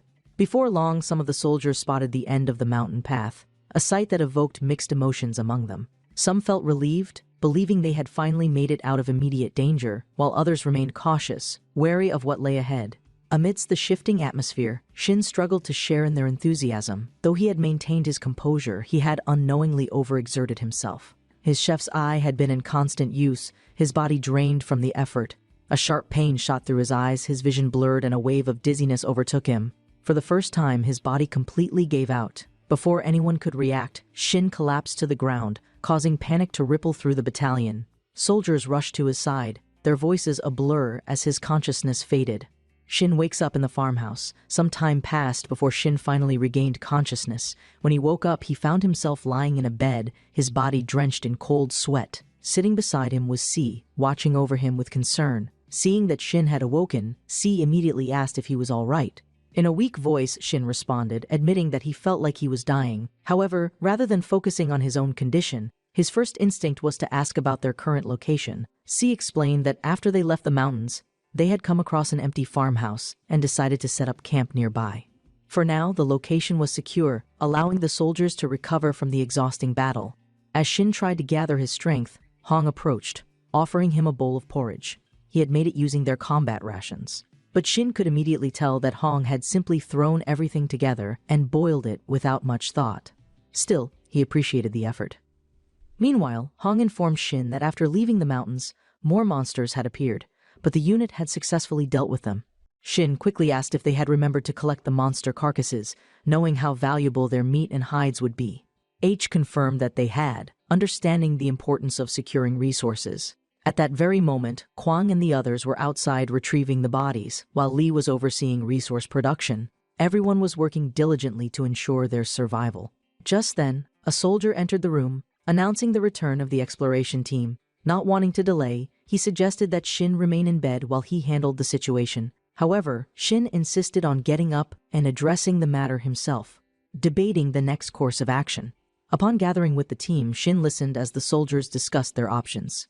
Initially, Tajun had proposed heading west, claiming that the area held more opportunities for supplies and shelter. However, Su strongly opposed this idea, warning that the western region was nothing short of a death trap. Su described the area as a lawless hellscape where monsters constantly clashed, drawing even more creatures into the fray. Additionally, any humans who perished there were turned into zombies, only adding to the chaos. According to the exploration team's findings, the village in that direction had already been completely overrun by both zombies and beasts, making it an extremely dangerous place to venture into. Shin acknowledged Su's concerns, recognizing that attempting to navigate through such a monster-infested zone would put them at a severe disadvantage. The environment itself would work against them. Numerous buildings, wrecked vehicles, and debris would block their field of vision, making it nearly impossible to move freely. Any attack from an unseen enemy could prove fatal. Despite this, some of the soldiers were still reluctant to abandon the idea, believing that the village might hold valuable supplies. Understanding their perspective, Shin offered a compromise. Instead of proceeding immediately, he suggested that they only attempt it after reinforcing their strength and ensuring their wounded had recovered. At present, the guild's 2 healers were already struggling to keep up, and if they sustained any more injuries, it could result in unnecessary fatalities. Until they had more resources and better conditions, they couldn't afford to take such risks. A new destination, the unit's barracks. As the discussion continued, Su asked Shin what their next move would be. Pondering for a moment, Shin suddenly came up with a new idea heading to their unit's own barracks. Kei immediately agreed, recognizing the logic in the decision. Unlike urban areas, which were filled with obstacles and potential ambush points, the barracks were located in open fields, making it easier to control their surroundings. Additionally, the barracks weren't too far away, meaning they wouldn't have to stretch their supplies too thin to reach it. Beyond that, the barracks held essential resources, weapons, medical supplies, rations, and possibly even vehicles that could further aid their survival. Securing a stable base of operations was now a priority, and if they could take control of the barracks, it could serve as the foundation for their future plans. Now that they had finally left the mountains, they needed to focus on survival in the long run.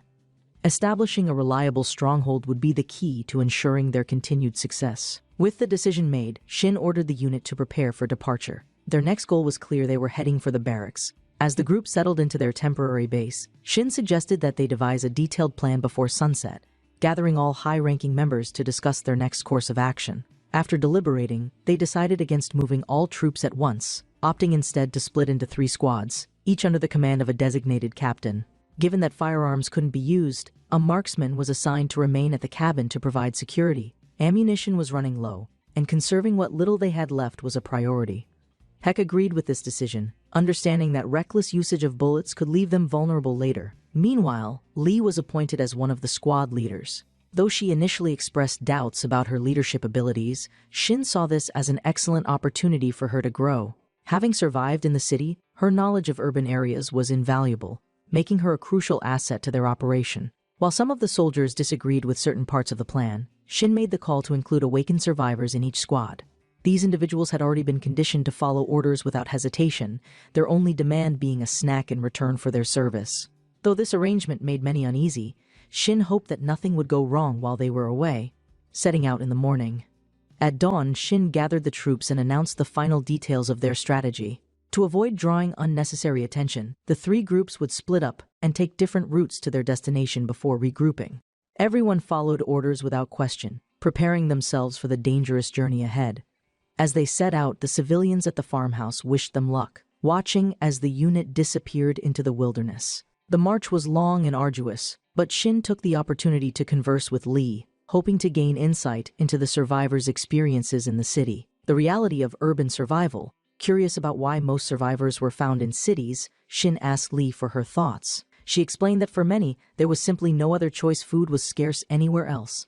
Although monsters and zombies were constant threats, hunger was even worse. Many had perished due to starvation rather than direct attacks, and those who endured had to scavenge constantly to stay alive. Lee expressed deep gratitude for never missing a meal at the barracks, as before joining the unit, every single day had been a battle for survival. Shin then asked if surviving in a city had been particularly difficult, recalling how urban landscapes obstructed vision and created blind spots.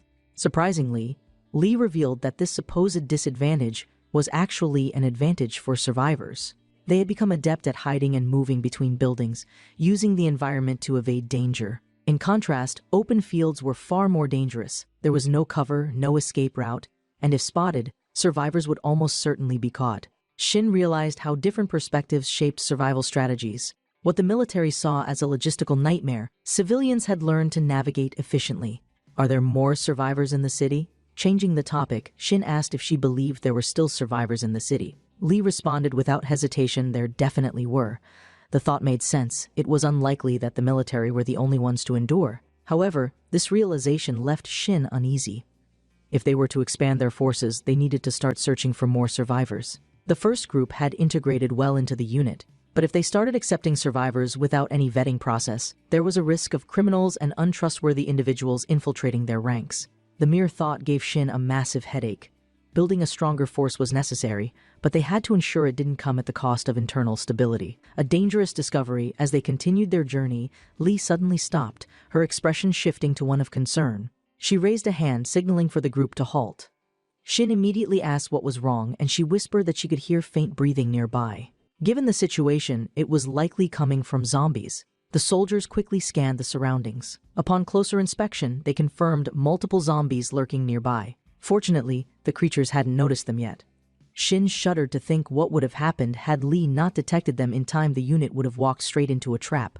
Lee took the opportunity to explain more about zombies, revealing that they were generally weaker than monsters but could retain certain human instincts. This made them unpredictable.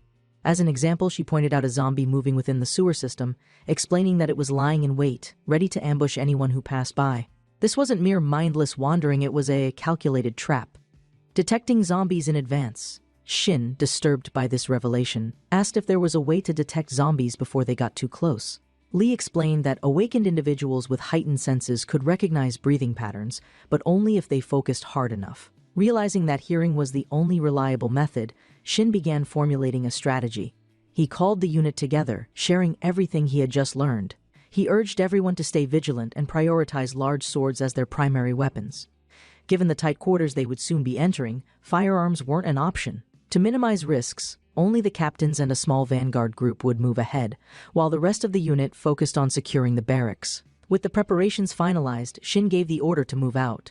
Entering the abandoned buildings, upon arriving at their destination, the unit cautiously stepped into one of the deserted buildings, their movements silent and precise.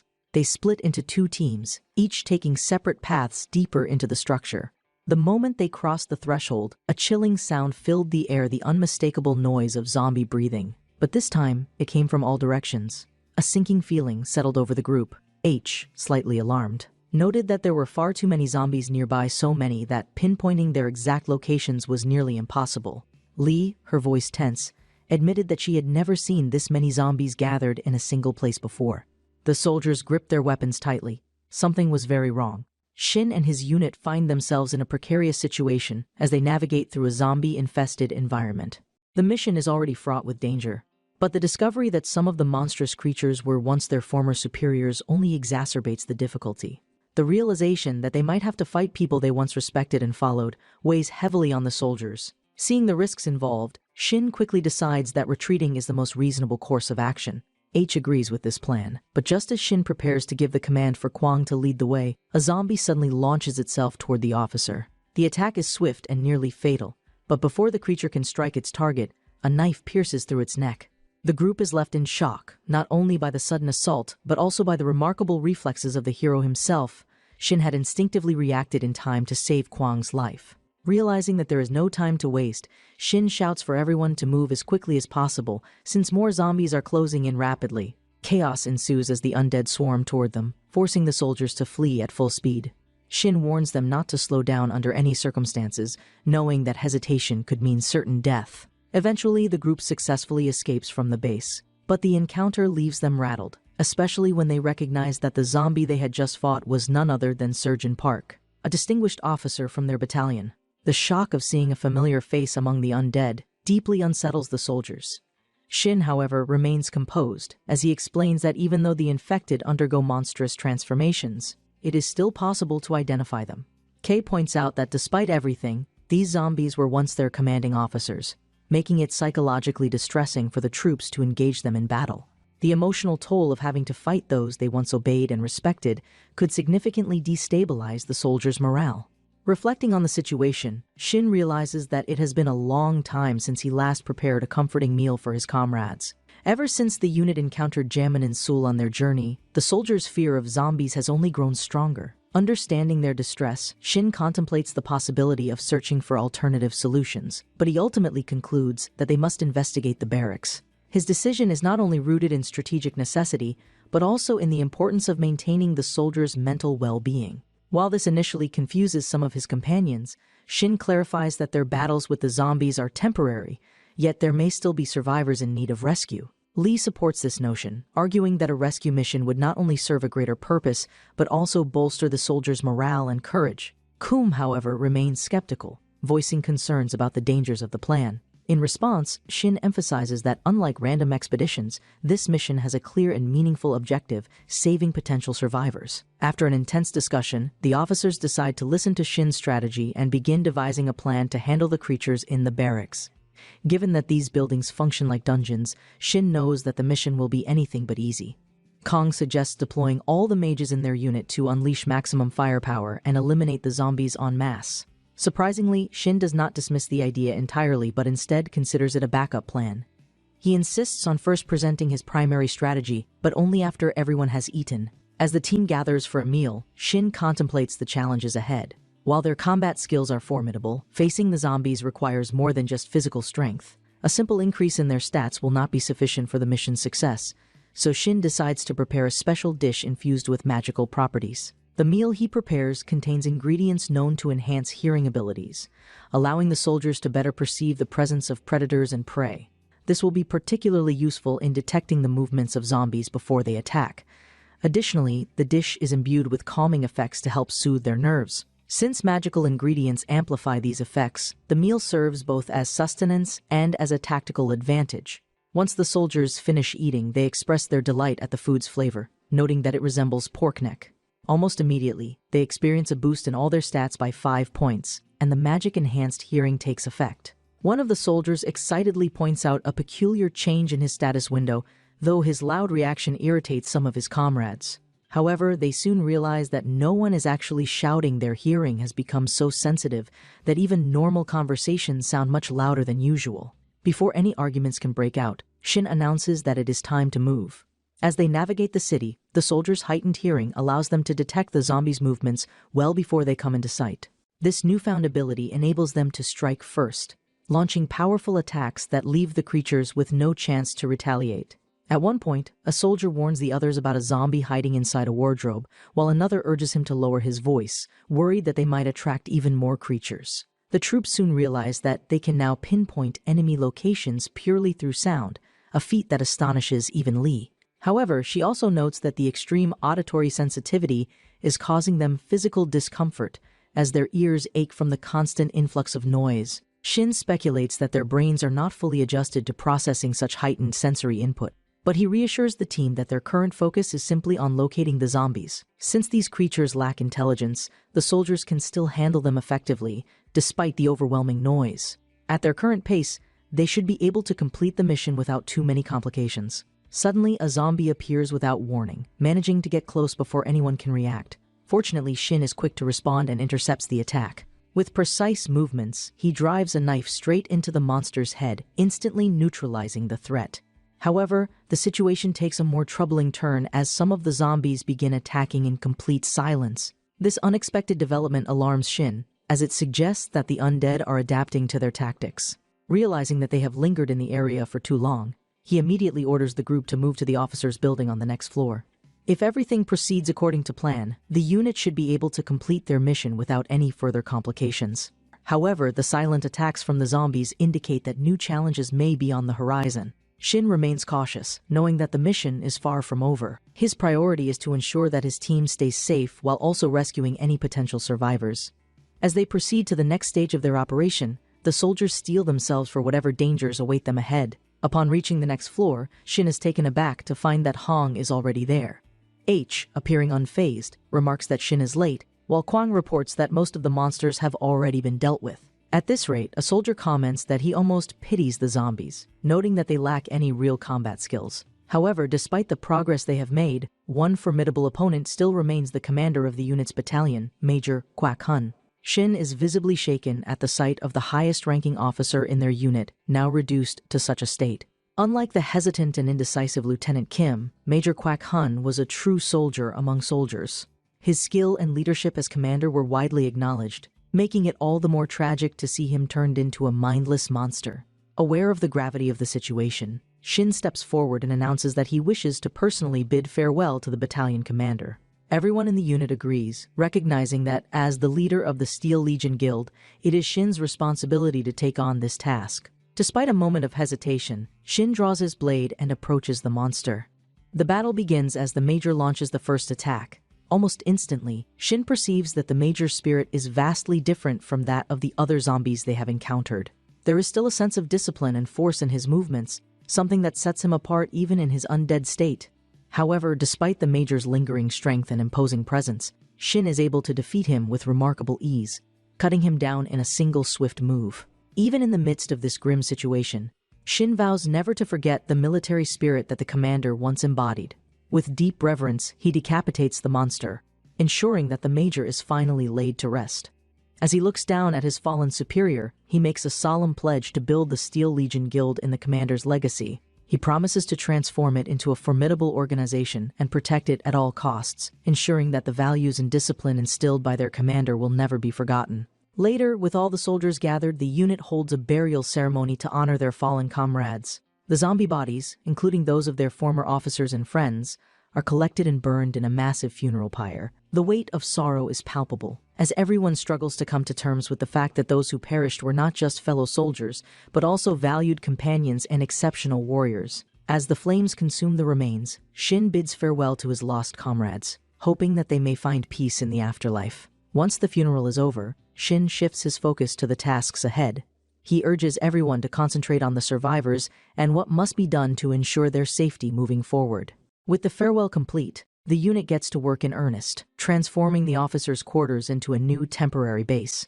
H's group is assigned the responsibility of eliminating any remaining traces of zombies from the site, ensuring that it is completely secure. Meanwhile, Lee's group of survivors is tasked with collecting water from a nearby stream, a crucial resource for their continued survival. Kwang's group is put in charge of gathering wood and lighting torches before sunset, ensuring that they have both fuel and adequate lighting for the night. Lastly, Shin engages in a discussion with Suk about the necessity of creating a defensive perimeter. They review the map, considering various strategies to fortify their position. Ensuring clear lines of sight for both the mages and shooters is a top priority, as this will allow them to defend the base more effectively. With this in mind, they decide to begin fortifications immediately, wasting no time in preparing for potential threats. Later, Shin gathers the group and expresses his desire to hold a celebration, similar to the one they had before leaving their original base. However, he quickly explains that such an event is not feasible just yet.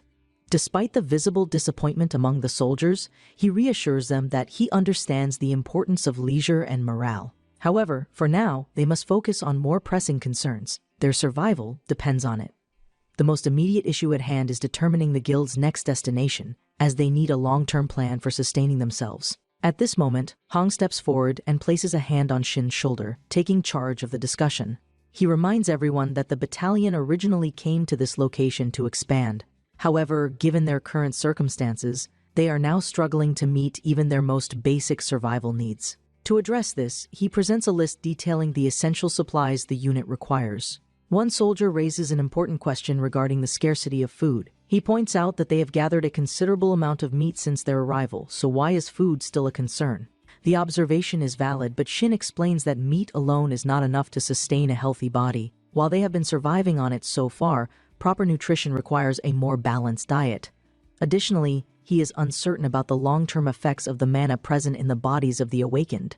It is unclear whether this mana can sustain their health, despite the lack of essential nutrients. C interjects, suggesting that they might be able to survive on meat alone for about a month. However, there is no telling what might happen to their bodies beyond that period.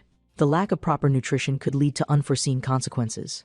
Furthermore, food is not their only concern. They are also running low on fuel and ammunition, both of which are critical for their continued survival and defense.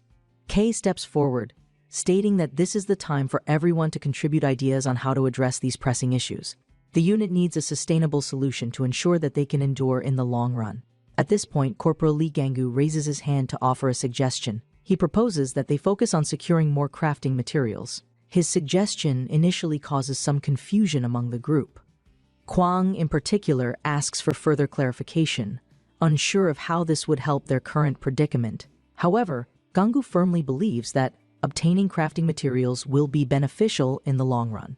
Reflecting on this, Shin recalls that he had previously considered gathering materials for vehicle repairs. Shin acknowledges that with the right resources, they can improve their chances of survival and possibly even restore some of their lost capabilities. Though their situation remains uncertain, the idea of securing materials for crafting and repairs provides a potential path forward. It is clear that every decision they make now will shape the future of the Steel Legion Guild. As the group continues their strategic planning, they realize that some of the discarded vehicles from previous battles could have been salvaged and repurposed. Recognizing Gang Wu's expertise as a combat engineer, Shin directs him to explain his proposal to the rest of the group. Gang presents a compelling argument, emphasizing the long-term benefits of securing vehicles for transportation and defense. However, the immediate need for food and fuel still takes precedence. Despite this, the idea of collecting accessible materials to enhance safe movement holds considerable value. The discussion then shifts towards modifying and reinforcing war vehicles, making them more resistant to monster attacks. One proposed upgrade is the addition of spike barriers, which would prevent zombies and other creatures from clinging onto the vehicles. H agrees with this idea, pointing out that if their vehicles were properly reinforced, the unit would not have to move as cautiously, reducing travel risks. Shin, intrigued by the suggestion, asks whether a combat engineer is capable of making such modifications. Corporal Gangu confidently replies that given enough time, it is certainly possible. He explains that combat engineers are responsible for various aspects of military production, including vehicle armoring. If Shin's assessment is correct, production-based work in this survival setting might be more influential than initially anticipated. Still, Shin remains skeptical. He warns that he will reject the idea if Gangu simply wants to test his engineering skills rather than focus on practical survival needs. However, Gangu stands by his suggestion, asserting that vehicle modification is the most critical step at this moment. Convinced of its significance, Shin ultimately approves the plan, instructing Gangu to do his best. While other issues remain pressing, ensuring mobility and safe transportation is now the unit's priority. As the day's work comes to an end, Shin gathers the soldiers and informs them that he will share the final decisions regarding their next course of action soon. He then dismisses everyone, allowing them to rest and recover. Later that evening, as the camp settles down, Shin lights a fire and begins preparing food. He realizes that he will need assistance in setting up the tables since the mess hall in the barracks is unusable without electricity or running water. For now, this makeshift arrangement will have to suffice. Shin starts by cooking with the monster fat he collected earlier. Though the smell is nearly unbearable at first, he knows from experience that this ingredient is incredibly valuable. Monster fat, when mixed with mana, adapts to the dish's inherent energy, enhancing its effects. In Shin's eyes, this is the most powerful culinary ingredient, capable of making anything fried taste delicious. Once processed correctly, it produces an essential cooking staple, high-quality oil. During a strategy meeting, Gangu mentions a large hardware warehouse located near the police quarters. His statement surprises H, who asks how he knows about such a place. Gangu explains that during their time at the base, there were instances when crafting materials were urgently needed, and that warehouse was the go-to location for supplies. K, intrigued, asks whether the corporal is suggesting they source materials from there. Gangu confirms, pointing out that the warehouse is not only large but also situated outside the densely populated urban areas, which might mean fewer zombies. Pleased with the suggestion, Hong commends Gangu, while Shin considers it an opportunity worth pursuing. Without hesitation, he orders Kwang to prepare the troops for an expedition. They will move in their usual formations, but this time, each squad will be assigned a combat engineer to oversee material selection. Additionally, Gangu is tasked with retrieving a well-conditioned vehicle to transport the supplies. H raises concerns about the risks involved in driving through potentially hostile territory, but Shin insists that there is no alternative. They need a way to transport the collected materials efficiently. However, he assures everyone that they will proceed with extreme caution to minimize danger. As the unit prepares to depart, an unexpected issue arises.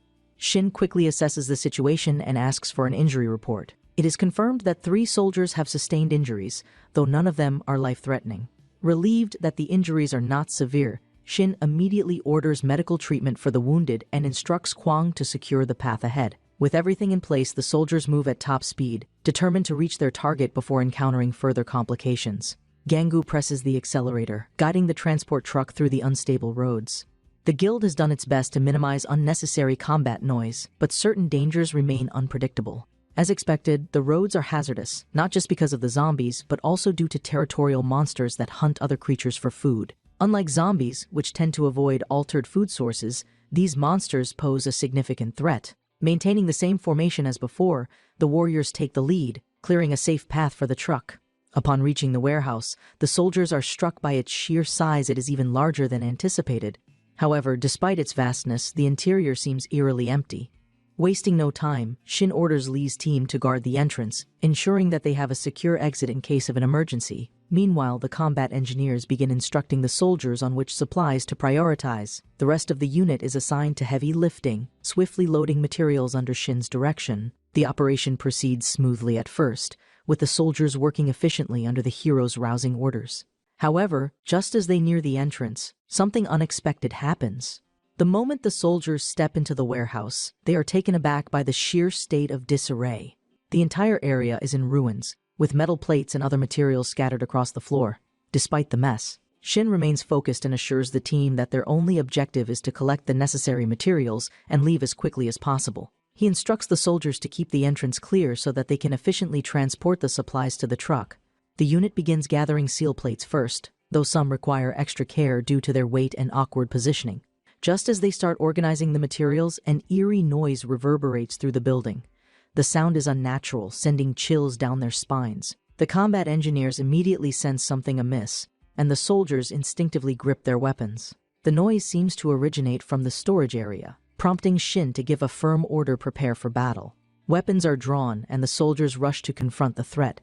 However, before they can even locate the enemy, something entirely unexpected occurs.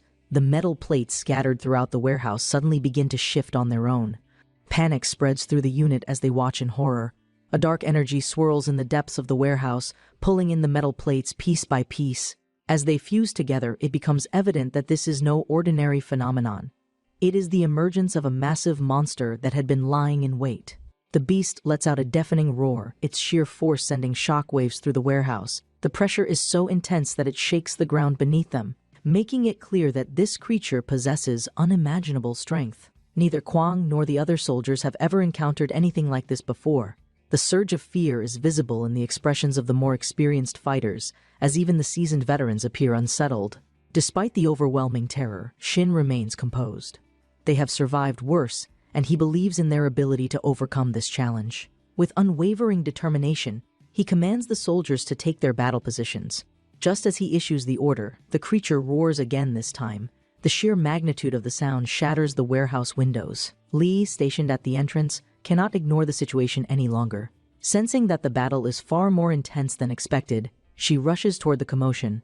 As she approaches, she wonders just how massive the monster could be, but when she finally lays eyes on it, she realizes that the situation is far worse than she imagined. In an instant, the creature launches a devastating attack. With a single sweeping blow, it knocks down 5 soldiers, sending them crashing to the ground. The sight is horrifying, prompting Hong to shout for the troops to use the dried meat. Meanwhile, Kwang charges in and engages the beast directly, but his attacks prove ineffective. The monster's entire body is made of thick iron plates, rendering normal strikes useless. The creature continues its relentless onslaught, effortlessly overpowering the soldiers. Even with the buffs from Shin's prepared meals, the troops struggle to land meaningful hits. Their weapons barely scratch the monster's metal surface. It is unlike anything they have faced before, a living fortress impervious to their conventional tactics. With every attack, the ground trembles. The force of the creature's movements alone is enough to send soldiers flying. Shin quickly realizes that if this continues, they will be completely annihilated. Desperate to turn the tide, he decides to use a strategy that had previously worked during their descent from the mountain monster bait. He throws the dried meat toward the beast, expecting it to be lured in. However, something shocking happens. The monster completely ignores the bait. Instead of devouring it, the creature simply discards the food without hesitation. Shin is stunned. He had been certain that this tactic would work, but the fact that the monster refuses to eat the bait raises an unsettling question. Why? Before he can process this new revelation, Helm urgently warns that they are outmatched. He insists that they must retreat immediately, as continuing the fight would only lead to unnecessary casualties. Shin clenches his fists, frustrated by the situation, but he knows that Helm is right. There is no point in pushing forward when they are at such a severe disadvantage. He gives the order to retreat, instructing the soldiers to fall back slowly to avoid exposing their backs to the enemy. The injured are prioritized, and they are carefully placed into the vehicles as the unit makes its escape. Throughout the retreat, Shin silently swears that he will make the monster regret wasting so much of his food. However, to his surprise, the creature does not pursue them. It remains within the warehouse, almost as if it is bound to that location. Although they have managed to escape with minimal losses, the atmosphere is grim. The soldiers are exhausted, and morale is shaken. Back at the camp, one of the soldiers suggests abandoning the idea of collecting materials altogether. He argues that it is not worth risking their lives for something as trivial as supplies. Kwang agrees but turns to Shin, asking whether he was able to discern any weaknesses in the monster. Shin nods. Although the battle was a disaster, he did manage to uncover a critical piece of information. The system revealed that the creature's metal plates serve as armor, shielding its abdomen. Beneath that layer of protection lies its true weak spot, the dark core. However, exploiting this weakness is easier said than done. To strike the core, they would first need to strip away the monster's metal plating, which would be a monumental challenge. Lee, curious, asks if there is any other way to defeat the creature. Shin acknowledges that there might be, but it is also true that the materials they sought are not absolutely necessary. They could potentially find what they need elsewhere without having to engage this formidable opponent again. Despite this, Shin is deeply irritated by how the battle unfolded. What frustrates him the most is the mystery surrounding the monster's diet. It is clearly a living organism, meaning that it must consume something to survive. Yet it outright rejected the bait. Despite being carnivorous, this inconsistency gnaws at him. At that moment, Corporal Gangu offers an unexpected theory. He suggests that the monster may not eat flesh at all, it might feed on metal instead. The statement catches everyone off guard, prompting the commanders to ask him to elaborate. Gangu explains that while searching through the warehouse, he noticed something peculiar: bite marks on several of the metal pieces. These markings were not caused by rust or natural decay. Instead, they appeared to be the result of something gnawing on the metal. His observation leaves everyone stunned. The idea of a monster that sustains itself by consuming metal is difficult to comprehend, but given the circumstances, it makes sense. Hung, still skeptical, questions how such a creature could exist. At this moment, a realization strikes Shin. If the monster feeds on metal, then perhaps there is a way to manipulate it. A new strategy begins to take shape in his mind. The key to defeating the creature may not lie in brute force, but in understanding its hunger. With the leftover oil in hand, Shin proposes an unconventional idea: frying the metal plates to see if that makes them more appealing to the monster. The suggestion is met with skepticism, as the others struggle to understand how frying metal could make it more appetizing. Despite their doubts, they acknowledge that defeating the beast through direct combat is not an option, and they must explore alternative methods before resorting to full retreat. Corporal Gangu agrees, reasoning that the more tactics they attempt, the higher the chances of luring the monster into vulnerability. With the plan set in motion, Shin orders a well-preserved metal plate to be brought to him. Later, as he prepares to cook, he seethes at the memory of how the beast had humiliated their forces earlier. Determined to turn the tables, he begins frying the iron plate over an open flame. To his surprise, the system notifies him that the metal plate has been infused with both magic and his own emotions specifically, the lingering sense of defeat he felt during their previous battle. Additionally, Shin unexpectedly earns the distinction of being the first human to venture into uncharted culinary territory.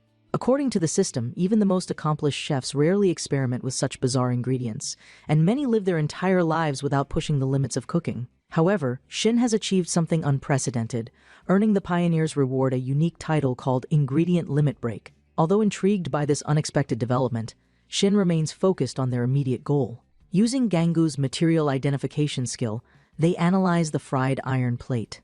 Contrary to expectations, the iron has not become stronger. Instead, its efficiency has drastically decreased, rendering it nearly useless as a reinforced material. This disappointing outcome leads H to believe the plan has failed. However, Gangu has a different perspective. He views this as an incredible success, marveling at the fact that cooking metal in oil has fundamentally altered its composition. To a combat engineer, this transformation is nothing short of miraculous. After reflecting on this, the others begin to see his point, while Shin, somewhat exasperated, remarks that perhaps he should stop experimenting with cooking altogether. Their discussion is interrupted by a soldier arriving with news that preparations for the operation are complete. With everything set, Shin decides it is time to put their strategy into action. Most of the soldiers remain unaware that Shin's meals have unique emotional effects, and he intends to keep this information private. For now, the altered iron plate is nothing more than a debuffed material, one that the monster will surely be unable to resist. Back at the warehouse, the soldiers once again witness the eerie phenomenon of the metal plates shifting and assembling. Unlike before, they now understand the pattern: the monster only forms its armored body when enemies are nearby. As the chaotic movements begin, the soldiers maintain a heightened level of alertness. At the core of the swirling metal lies the dark shadow that serves as the beast's true body, shielded by layers of iron. Without hesitation, Shin hurls the crispy iron plate toward the monster. The reaction is immediate. The creature suddenly halts its movements and collapses to the ground, leaving the soldiers momentarily confused. Then, to their astonishment, the beast creates an opening in its armored shell and begins pulling the fried metal plate into its core. Shin watches with satisfaction, silently hoping that the monster enjoys its meal. Meanwhile, outside the warehouse, Lee, who has been stationed as a perimeter guard, remarks on the eerie silence within the building. Back inside, the scene unfolding before the soldiers is unexpectedly surreal. The once mighty creature methodically disassembles its armor, seemingly savoring its newfound delicacy. Without the imposing layers of iron, its true form is revealed, and to everyone's shock, the monster looks oddly cute in its vulnerable state. Observing the unexpected transformation, Hong turns to Shin and asks why he remains so calm. The hero smirks and explains that the dish's special effect defeat has taken full effect. The monster, having consumed the infused plate, is now nothing more than a trembling, weakened creature overwhelmed by a profound sense of loss. Satisfied with how well the plan has worked, Haimon urges Shin to finish off the monster while it is defenseless. However, just as Shin is about to deliver the final blow, Gangu interrupts, claiming there is something urgent they need to see. The corporal presents a peculiar iron plate that has been separated from the beast's body. Intrigued, Shin activates his chef's eye to analyze the item. The system confirms that the monster's reinforced iron plate is imbued with magic. Although the material is of exceptionally high quality, the system also warns that it is not suitable for cooking due to hygiene concerns. Despite this, Shin is impressed that the system even recognizes it as an ingredient, further proving that the lines between culinary arts and material production in this world are more blurred than expected. Gangu, however, points out something even more important. This is no ordinary metal plate. It has been permanently reinforced with the monster's magic. Hong immediately realizes why their earlier attacks had been ineffective.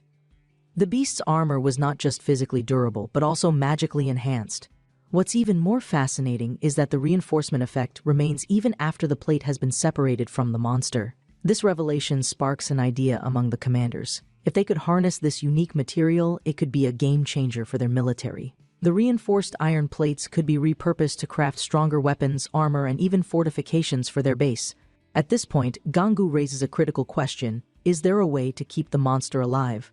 If they could control the creature and continue collecting these materials over time, it would provide them with a renewable source of high-quality, magic-infused metal.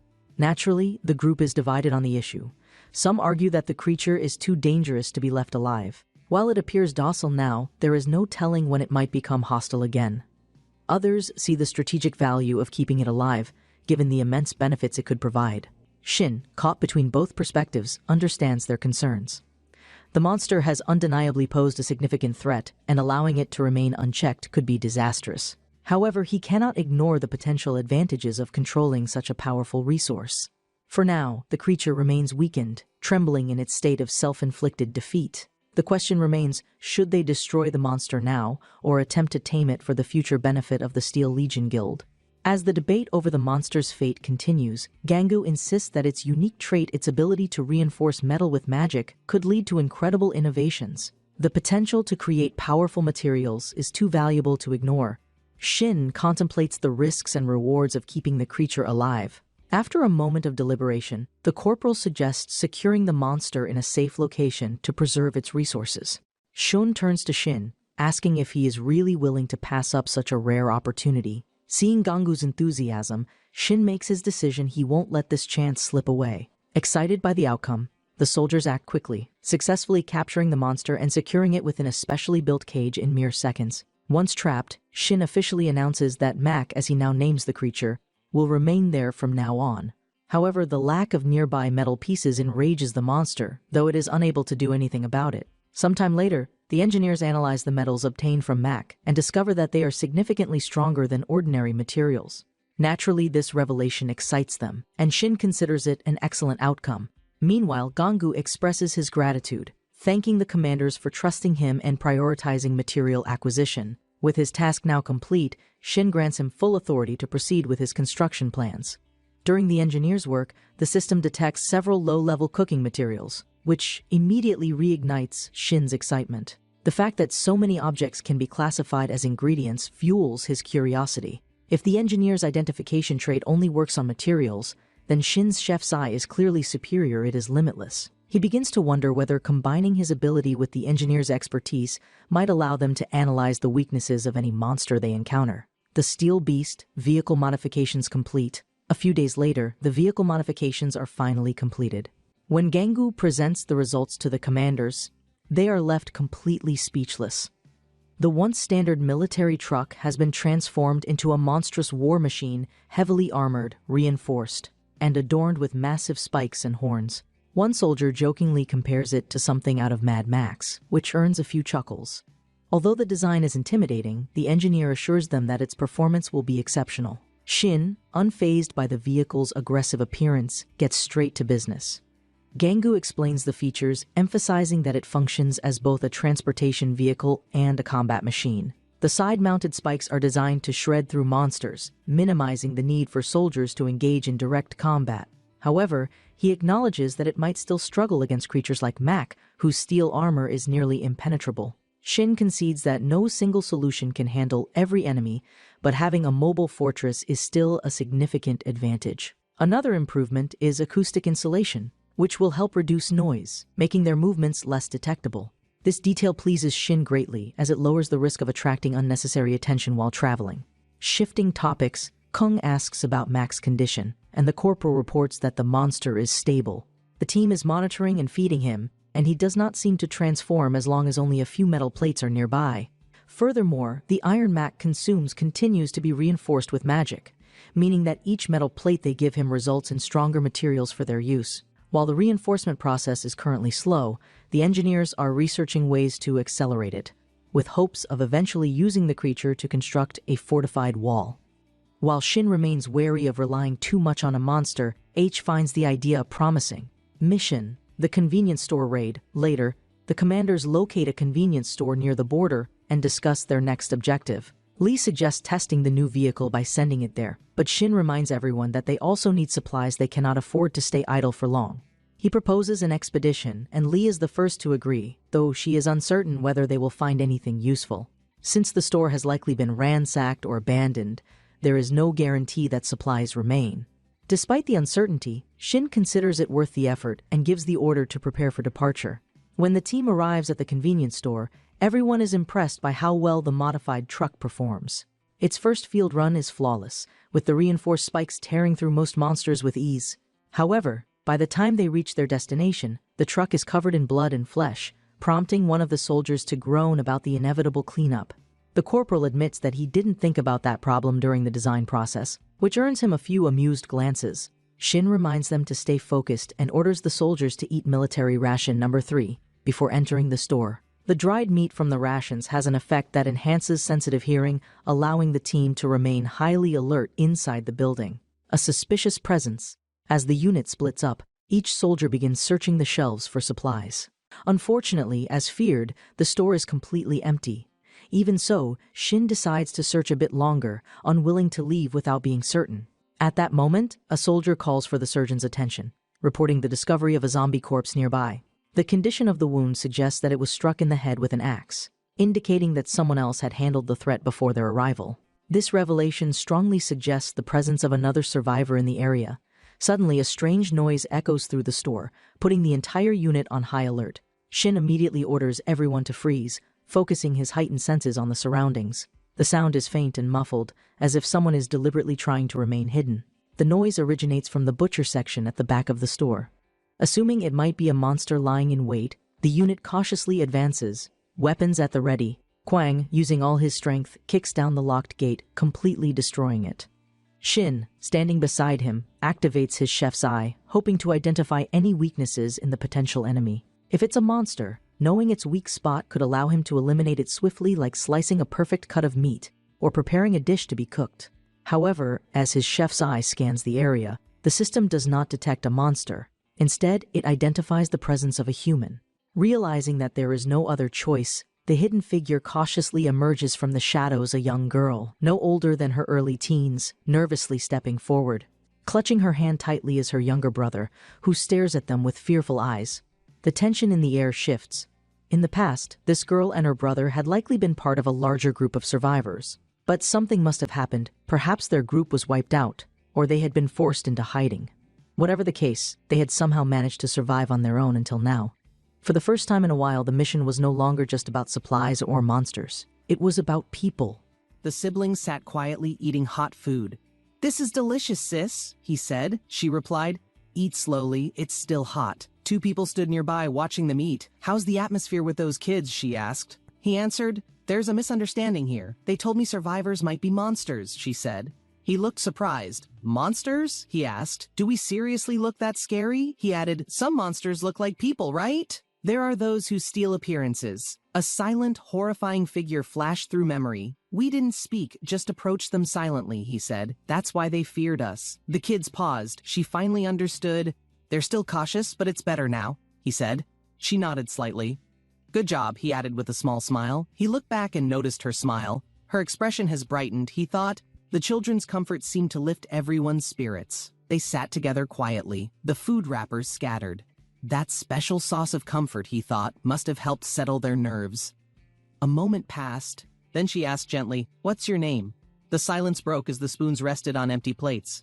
"I'm Lee Suyeon, and my brother is Lee Soo-hyuk," she replied softly. The tension faded. A fragile trust began forming. "I see Suyeon and Soo-hyuk," he nodded. "Your brother's already asleep. Looks like the meal really satisfied him." He quietly reached into a paper bag and extended it toward her. "Here, take this," he said without hesitation. Suyeon's eyes widened. "What's this?" she asked. He replied, "Just jerky I made myself. It tastes good and keeps long." "Are you giving us food for free?" she asked. He smiled. "We had too much meat left over anyway." He thought silently, "Can't say it's lizard meat." Aloud, he said, "Eat it when necessary. Half a piece is plenty." He looked serious. "And hide the small ones. Don't eat them often," he instructed while watching the siblings carefully. "This jerky contains properties that help survivors," he explained. Suyeon tilted her head, confused. "So, when exactly should we eat it?" He paused briefly. "When you leave this place," he answered quietly. Their eyes widened. It wasn't the answer they expected at all. "What? What do you mean?" she asked, alarmed. "When you can't hold out anymore and must move, eat it then." "Are you saying we'll be left here alone?" she asked. "Can't the soldiers protect us?" Fear returned to her voice. He sighed internally, standing straight. "I knew this question would come," he thought, already knowing what he had to say. "But the answer is already decided," he continued. His tone was calm but firm. There was no room for debate now. "I'm sorry, but that might be difficult," he admitted. Suyeon looked shocked. "Why not?" she asked, her voice rising quickly. "Even as soldiers, we've lost communication with other units," he explained.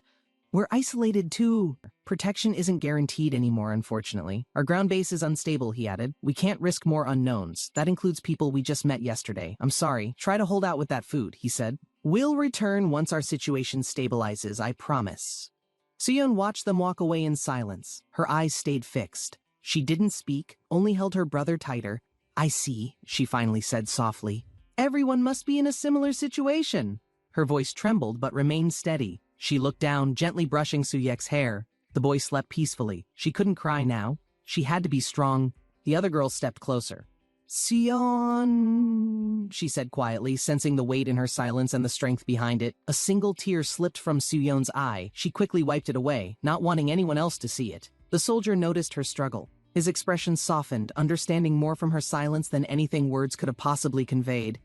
"I'll guide you to the mart I escaped from," she suddenly said, standing up with quiet determination in her eyes. He looked confused. "What do you mean?" Suyeon faced him calmly. She had made up her mind already. "You said you needed ingredients, right? You'll find what you need there, and it's not far from this place." "What? Really?" he asked in disbelief. She stood firm. "Why would I lie?" Her tone was serious, not begging. He paused, thinking. If that's true, he realized, this is incredibly valuable information. His posture shifted, now he was listening. "Why are you suddenly telling us this?" he asked. Suyeon responded without hesitation, "Let's make a deal," surprising both soldiers. "A deal?" the woman echoed, confused. Suyeon continued, "If I guide you to that location, please protect us in return." The soldier stared silently, then smiled faintly. "Ha, this is interesting," he muttered. Her courage had clearly left an impression. Suyeon stayed quiet, watching his reaction. She had made her choice, even if the answer might disappoint her again. He looked at her carefully and said, "Your offer is tempting, but it's still difficult. Partly for your sake, too." Her eyes widened. "What?" she said. The answer wasn't rejection, but it wasn't agreement either. She needed him to explain. A flashback appeared, other survivors clinging together in fear.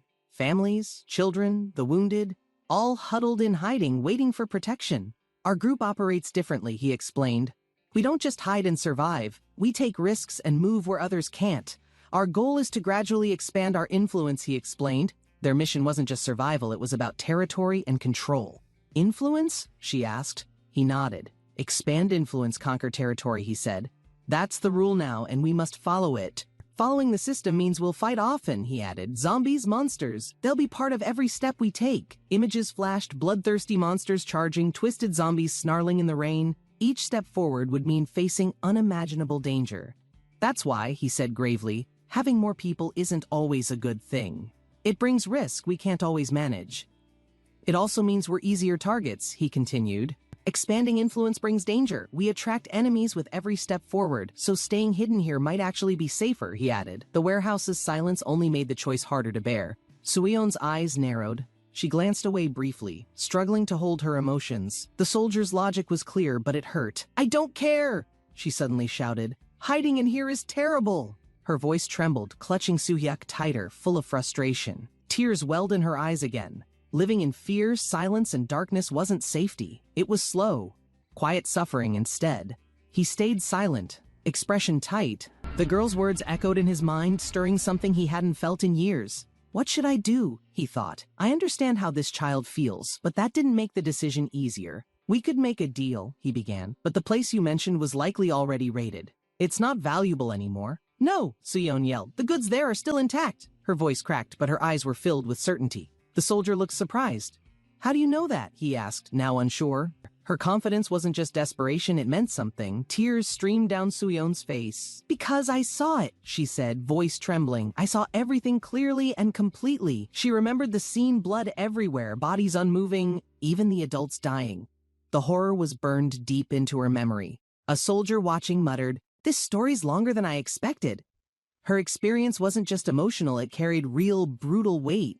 Did Sergeant Shin really make that decision? Another asked. Yes, he replied. We must follow the Legion commander's orders now. He looked down, leaving kids behind. He must have struggled with that. The silence between soldiers carried guilt they couldn't ignore. Being a leader is truly a difficult position, one soldier murmured. Every choice weighed heavily, especially those involving innocent lives. So, your group visited that place, but everyone except you and your brother was wiped out? He asked cautiously. Even though there were awakened ones, he continued. It didn't make sense Awaken should have survived a standard scavenging trip easily. Yes, she said. Aunt Soon and Brother Cheol. They were both awakened. Her voice cracked under the weight of memory. Was the opponent too much for two awakened ones? He asked grimly. It seems we need to gather more information. The soldier knelt and asked, Let me ask you one thing. Suyeon nodded slightly. Yes, she answered without hesitation. Telling us about that place is the condition you're offering, right? He clarified, locking eyes with her, voice steady. But is that condition really beneficial for us? He asked sharply. Suyeon's expression shifted. His question caught her completely off guard. I'm asking if you're trying to use us for your revenge, he said. His gaze pierced through her silence. Sang-ah is shocked. No way they'd think dangerously. But the soldier insists, squad leader, this is very serious. The soldier stands firm. We must verify everything. Even if their facts check out, their intent might be wrong. Sang-ah pauses, realizing the risk. Doubt creeps in, maybe. They hadn't truly considered what those survivors were really thinking. He looks toward the quiet pair. How can we know for sure? What if they're hiding something dangerous? The woman in green senses suspicion. Her eyes darken.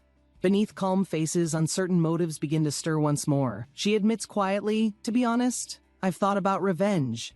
The team reacts. Tension builds around her unexpected confession. Everyone stares. She adds, they treated us well before. Her voice shakes. The truth is harder than anyone expected. He frowns.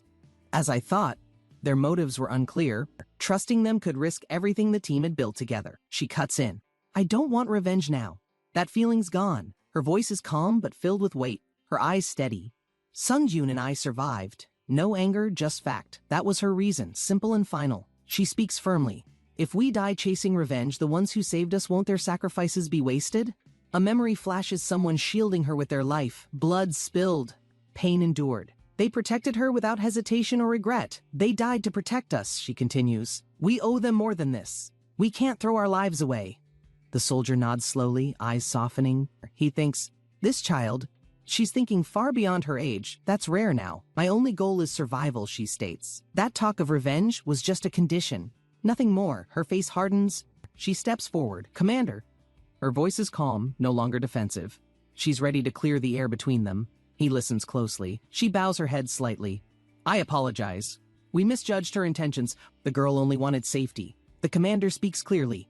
I misunderstood. But after hearing everything, I've decided. My position on this matter has changed now. Her eyes widen. Really? You mean you'll help us? You'll protect us now? Hope rises for the first time. He smiles softly and replies with confidence. Yes, the tension breaks. A fragile alliance is born out of honesty. She repeats softly. Change it? The harsh ceiling light glares above. The commander's next words break any lingering sense of peace. He says, we can't protect anyone freely. Join us, formally become part of the unit. That's the only way. She's stunned. Child soldiers? The thought hits hard. The younger one tightens her grip, afraid of what's coming next. The commander clarifies, if you agree, it's fine. You won't be in combat, so age won't be an issue. She hesitates, but still, the reality sets in. The choice is survival at a cost neither of them ever expected. There were children in Sangha's group too, he said. They've already seen hardship. They're no strangers to survival anymore. We plan to awaken those kids anyway. Including these two won't change much. It's not a big loss strategically. She asked, so you're accepting us? He replied, yes, but only if you're willing to stand and fight beside us. She answered, that's fine. We didn't just play around before. We helped adults, and we'll contribute however we can. He extended his hand with finality. All right, then we have a deal. Her face lit up with determined acceptance. The boy reacts suddenly, pulling back. Something inside him resists the moment. His instincts warn him something isn't right yet. He gasps, catching his breath. His eyes shift, uncertain. What decision had just been made without asking him directly? His sister steps forward and grabs his arm tightly. She reaches out to the commander, sealing the agreement herself. He's confused, looking up. A question swells inside him, but no one answers yet. The moment moves too fast. He asks softly, sis, what are you doing? The deal is made, but his voice trembles with hesitation and doubt. The vehicle sped down the highway, tires screeching. The road was tense, silence filled with the sound of rushing wind. Inside, the girl whispered. Sungyeon said the monster was invisible, like a ghost. No one saw it coming. People just dropped, she said. Their bodies were torn open, sliced without warning. Her voice trembled, recalling the horrific scene. The commander turned. Is that even possible? Doubt in his voice, but fear beginning to edge its way in. In a world of zombies, he muttered, ghosts wouldn't be surprising. The monster's image flashed, eyes glowing, hunger overwhelming. The soldier extended his hand. Thanks, bro. His help had convinced the others. Unity had begun with one simple gesture. Thanks to you, he added, they changed their minds. The reply came casually, it's nothing, really, don't mention it. Despite agreement, tension grew. Do we really need to go there? Someone muttered. Fear crept into their organized formation. Ghosts or not, there's danger, another said. Footsteps echoed. We shouldn't take unnecessary risks just to prove something foolish. Enough ghost talk, the soldier barked. You're scared because you think that way. Change your mindset or stay behind. Behind the gate, eerie eyes glowed. It was the game with Mac, someone realized. The fear suddenly made sense. Silence followed, then orders came. Let's go there and see it ourselves. Move out. No more talking, just action. Another soldier blinked. Oh, that's forceful. The decision had been made. There was no time left to hesitate now. The girl asked, by the way, do you have something like a tank? A serious question, honestly delivered. The soldier laughed. A tank? No way. Then asked back seriously, how do you expect us to fight monsters? That's too dangerous, she shouted. You're not seriously going there without tanks or missiles, are you? Fear overtook her voice. The soldier replied calmly, we're just a small radar unit. No tanks, no missiles. We don't have that luxury. Her eyes widened. I told you two Awakened already went in, and both died. Her panic was rooted in truth. He gave a small smile. Well, it might be dangerous, he said, but we're not lacking confidence either.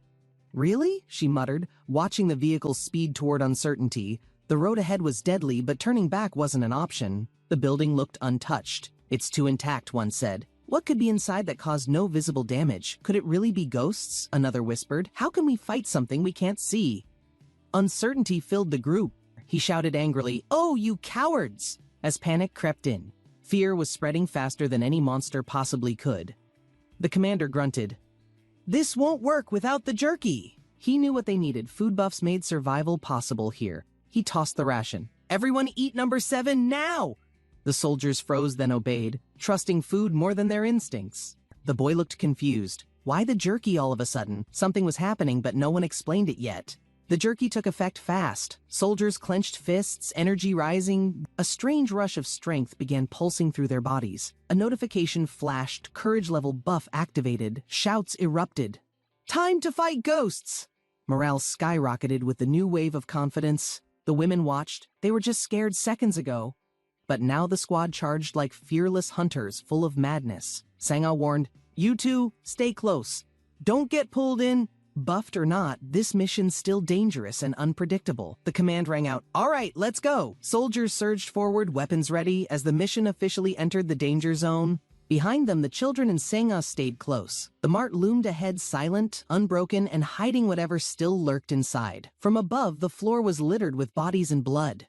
"It's too quiet," someone muttered. "Let's go this way." The siblings stayed alert. "Sis, something's wrong," he said, gripping her sleeve. His instincts screamed louder than any visible threat. She nodded, scanning fast. Brochure shelves overturned. "Blood's fresh." That monster definitely sensed us.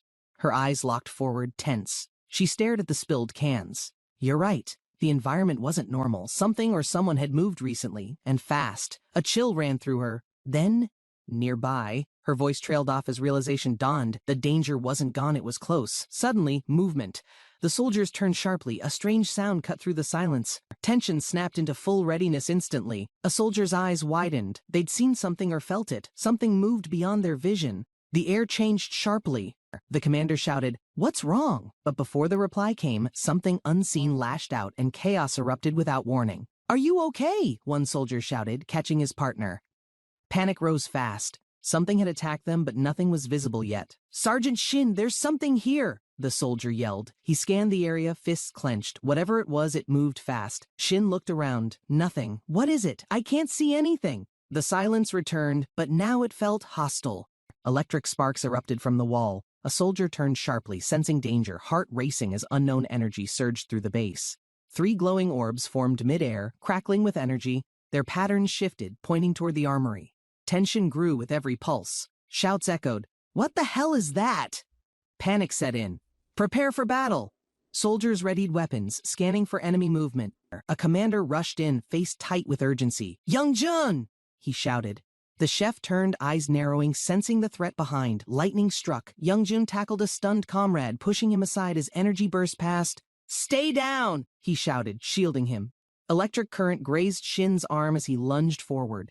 The energy burst missed by inches, but something hit him hard. He rolled across the floor, dragging the unconscious soldier. Sparks chased behind them, burning marks where they had just stood. Other soldiers arrived, confused by the scene. "Sergeant Shin!" they called out, stunned by the chaos and Shin's limp movement.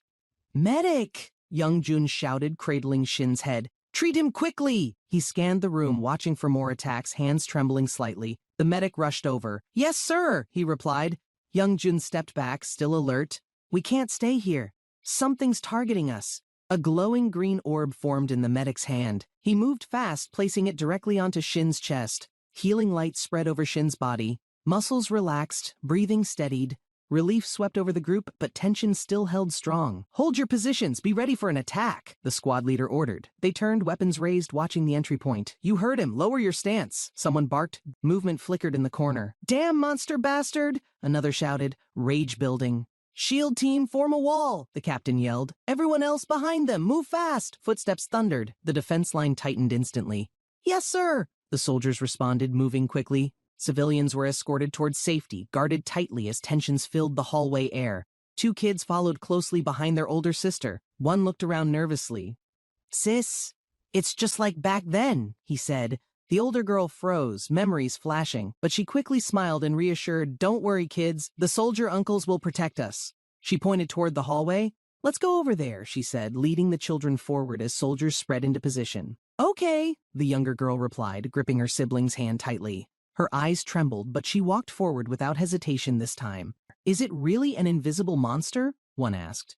Youngjun shook his head. "Can't confirm visually. Chef Eye won't activate yet." They paused at the hallway corner. "Why is it so quiet?" "The attack has stopped." Suspicion and tension filled the air. "Is it watching us?" Youngjun muttered, scanning shadows. Sweat ran down his face. Silence now felt heavier than the last strike. "Well, it's calmed down, so that's good news," he whispered. "Let's use this chance while it's hesitating. Stay alert." He stepped into a nearby store aisle. "I need to confirm if it's really a ghost," he said, eyes narrowing. They crouched behind cover. "Chef's eye is useless if I can't see anything," Youngjun whispered, eyes fixed on the shelves. He glanced at the team. "I'll try another skill I recently acquired. Maybe it'll detect something normal eyes can't." Youngjun activated the skill silently. A blue notification appeared in the air. Material identification is activated. The search had begun. He stepped forward slowly, scanning items. Let's try searching like this for now. Stay ready if anything strange shows up.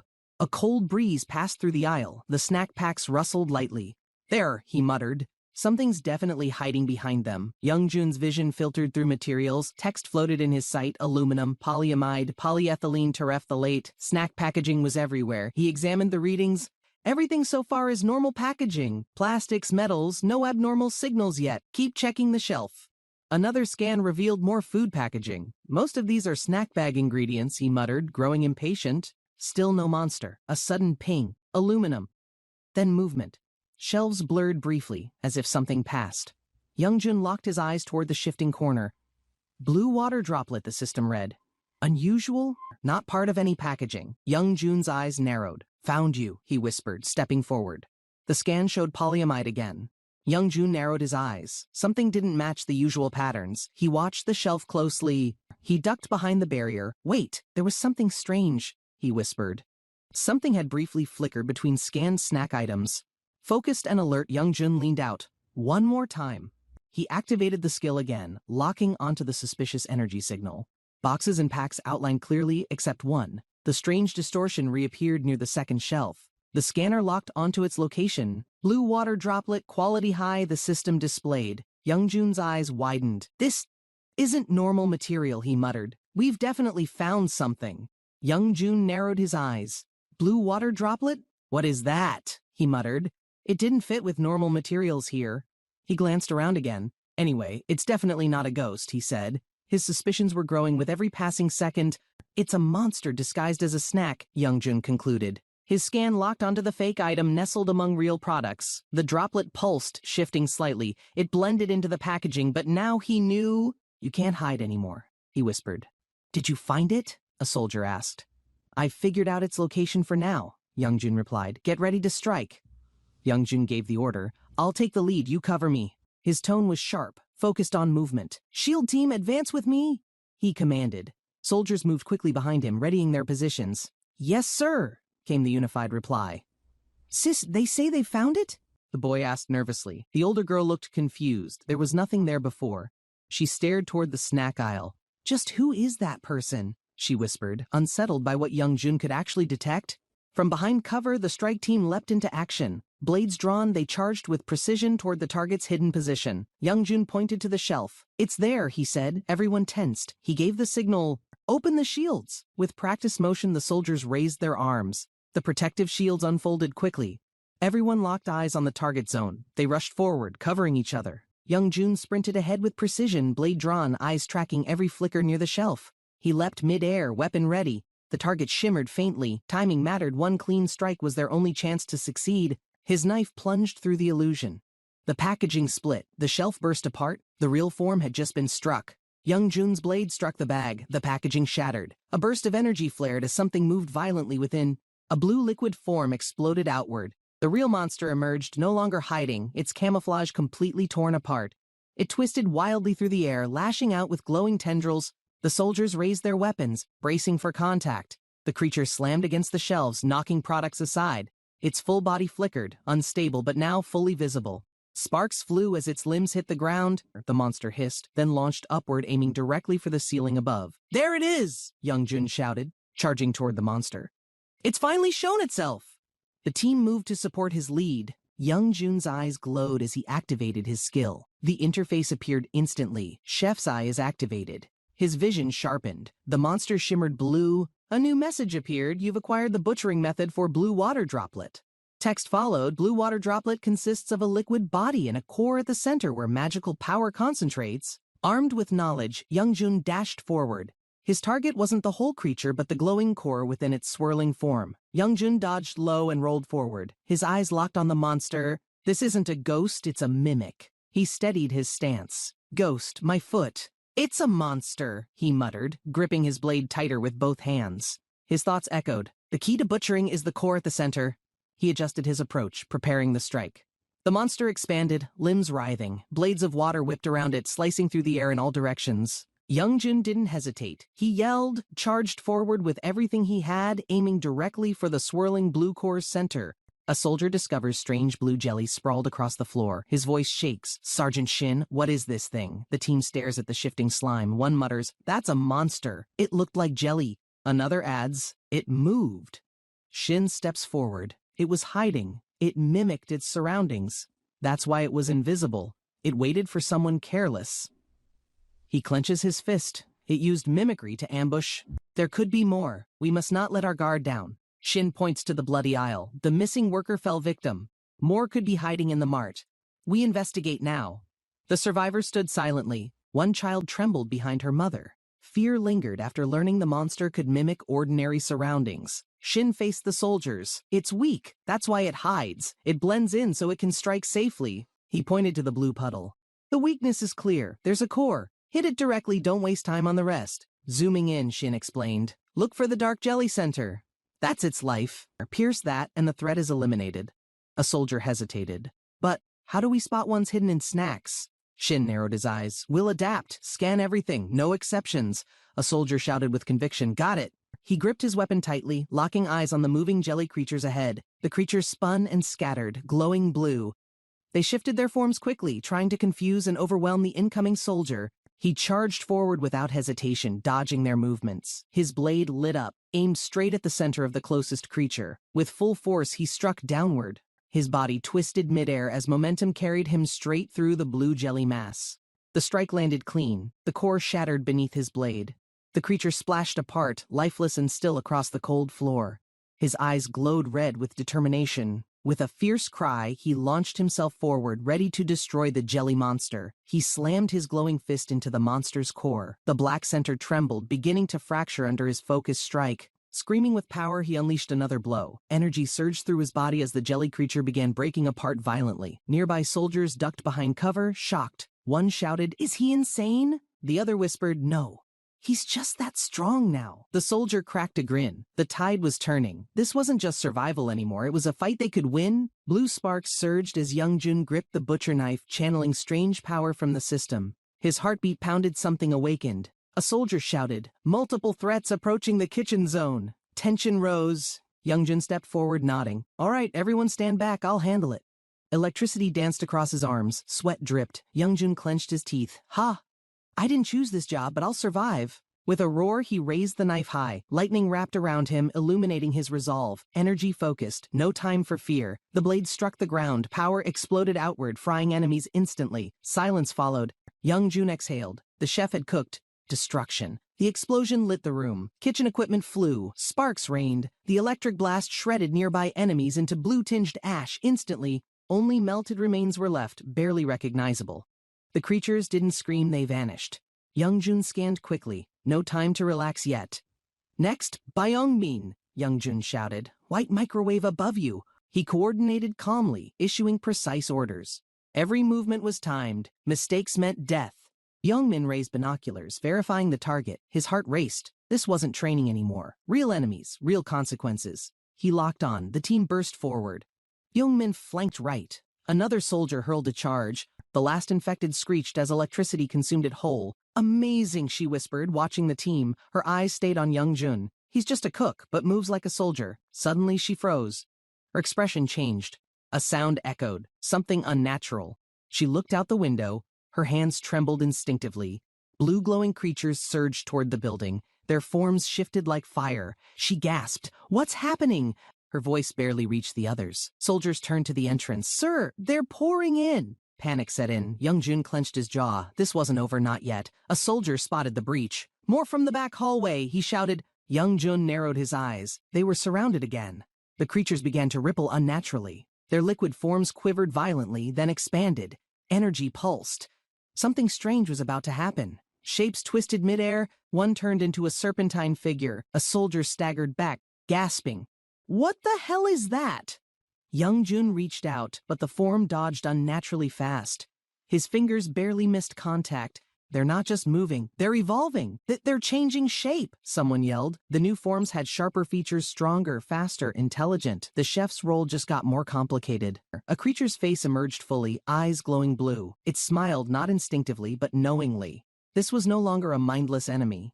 Soldiers stood frozen, sweat dripping. "That's new," one muttered, eyes wide. The creature didn't rush it, simply walked forward confidently. "Back! Everyone fall back now!" shouted the squad leader. Weapons raised. Their steps echoed across the tiles, tension thick in air. Laughter rang out unnatural and sharp. The creature grinned wide. It looked human, but something was deeply, horribly wrong. Human form?" A soldier stammered, stepping back.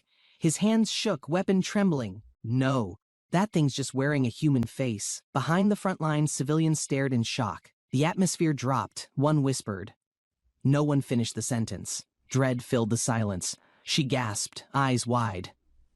"That's Aunt Soon!" The woman she once knew now moved differently, cold, deliberate, almost unnatural. "Aunt Soon?" Young Jun repeated, stepping forward. His voice rose. Confusion and dread spread. Was she an enemy or something else? "A warrior class awakened?" the soldier asked. His voice was cautious. That title meant power enough to kill or protect many lives. "Yes, she was the strongest in our group," the boy said, hiding behind the girl. Hope and fear mixed inside him. Youngjun narrowed his eyes. He didn't speak. He needed answers. Friend or foe, he had seconds to decide. The soldier stared ahead. "That must be their ultimate form," he said grimly. Everyone tightened grip on their shields and weapons. Glowing eyes flashed. Aunt Soon's form twisted slightly. She smiled wide. "Now things are getting interesting," she whispered, eyes locked forward. The front line braced. No one moved. "Let's see what you've got," shouted the leader. His voice echoed through the tension. In the distance, the infected stirred. Their bodies shifted subtly. Something was about to break. Seconds felt stretched and sharp. A wicked grin spread across her face. It wasn't just amusement. She wanted this fight, and she intended to win. "What are you talking about, you punk?"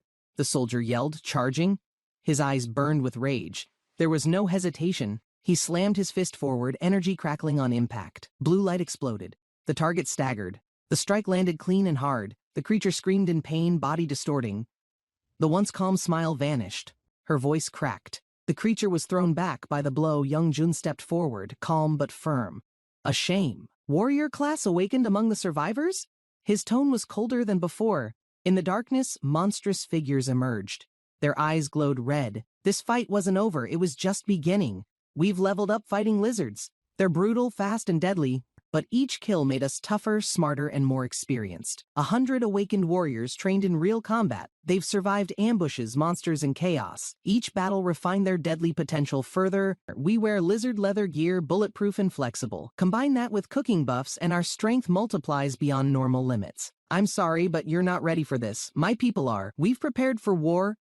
Now it's your turn."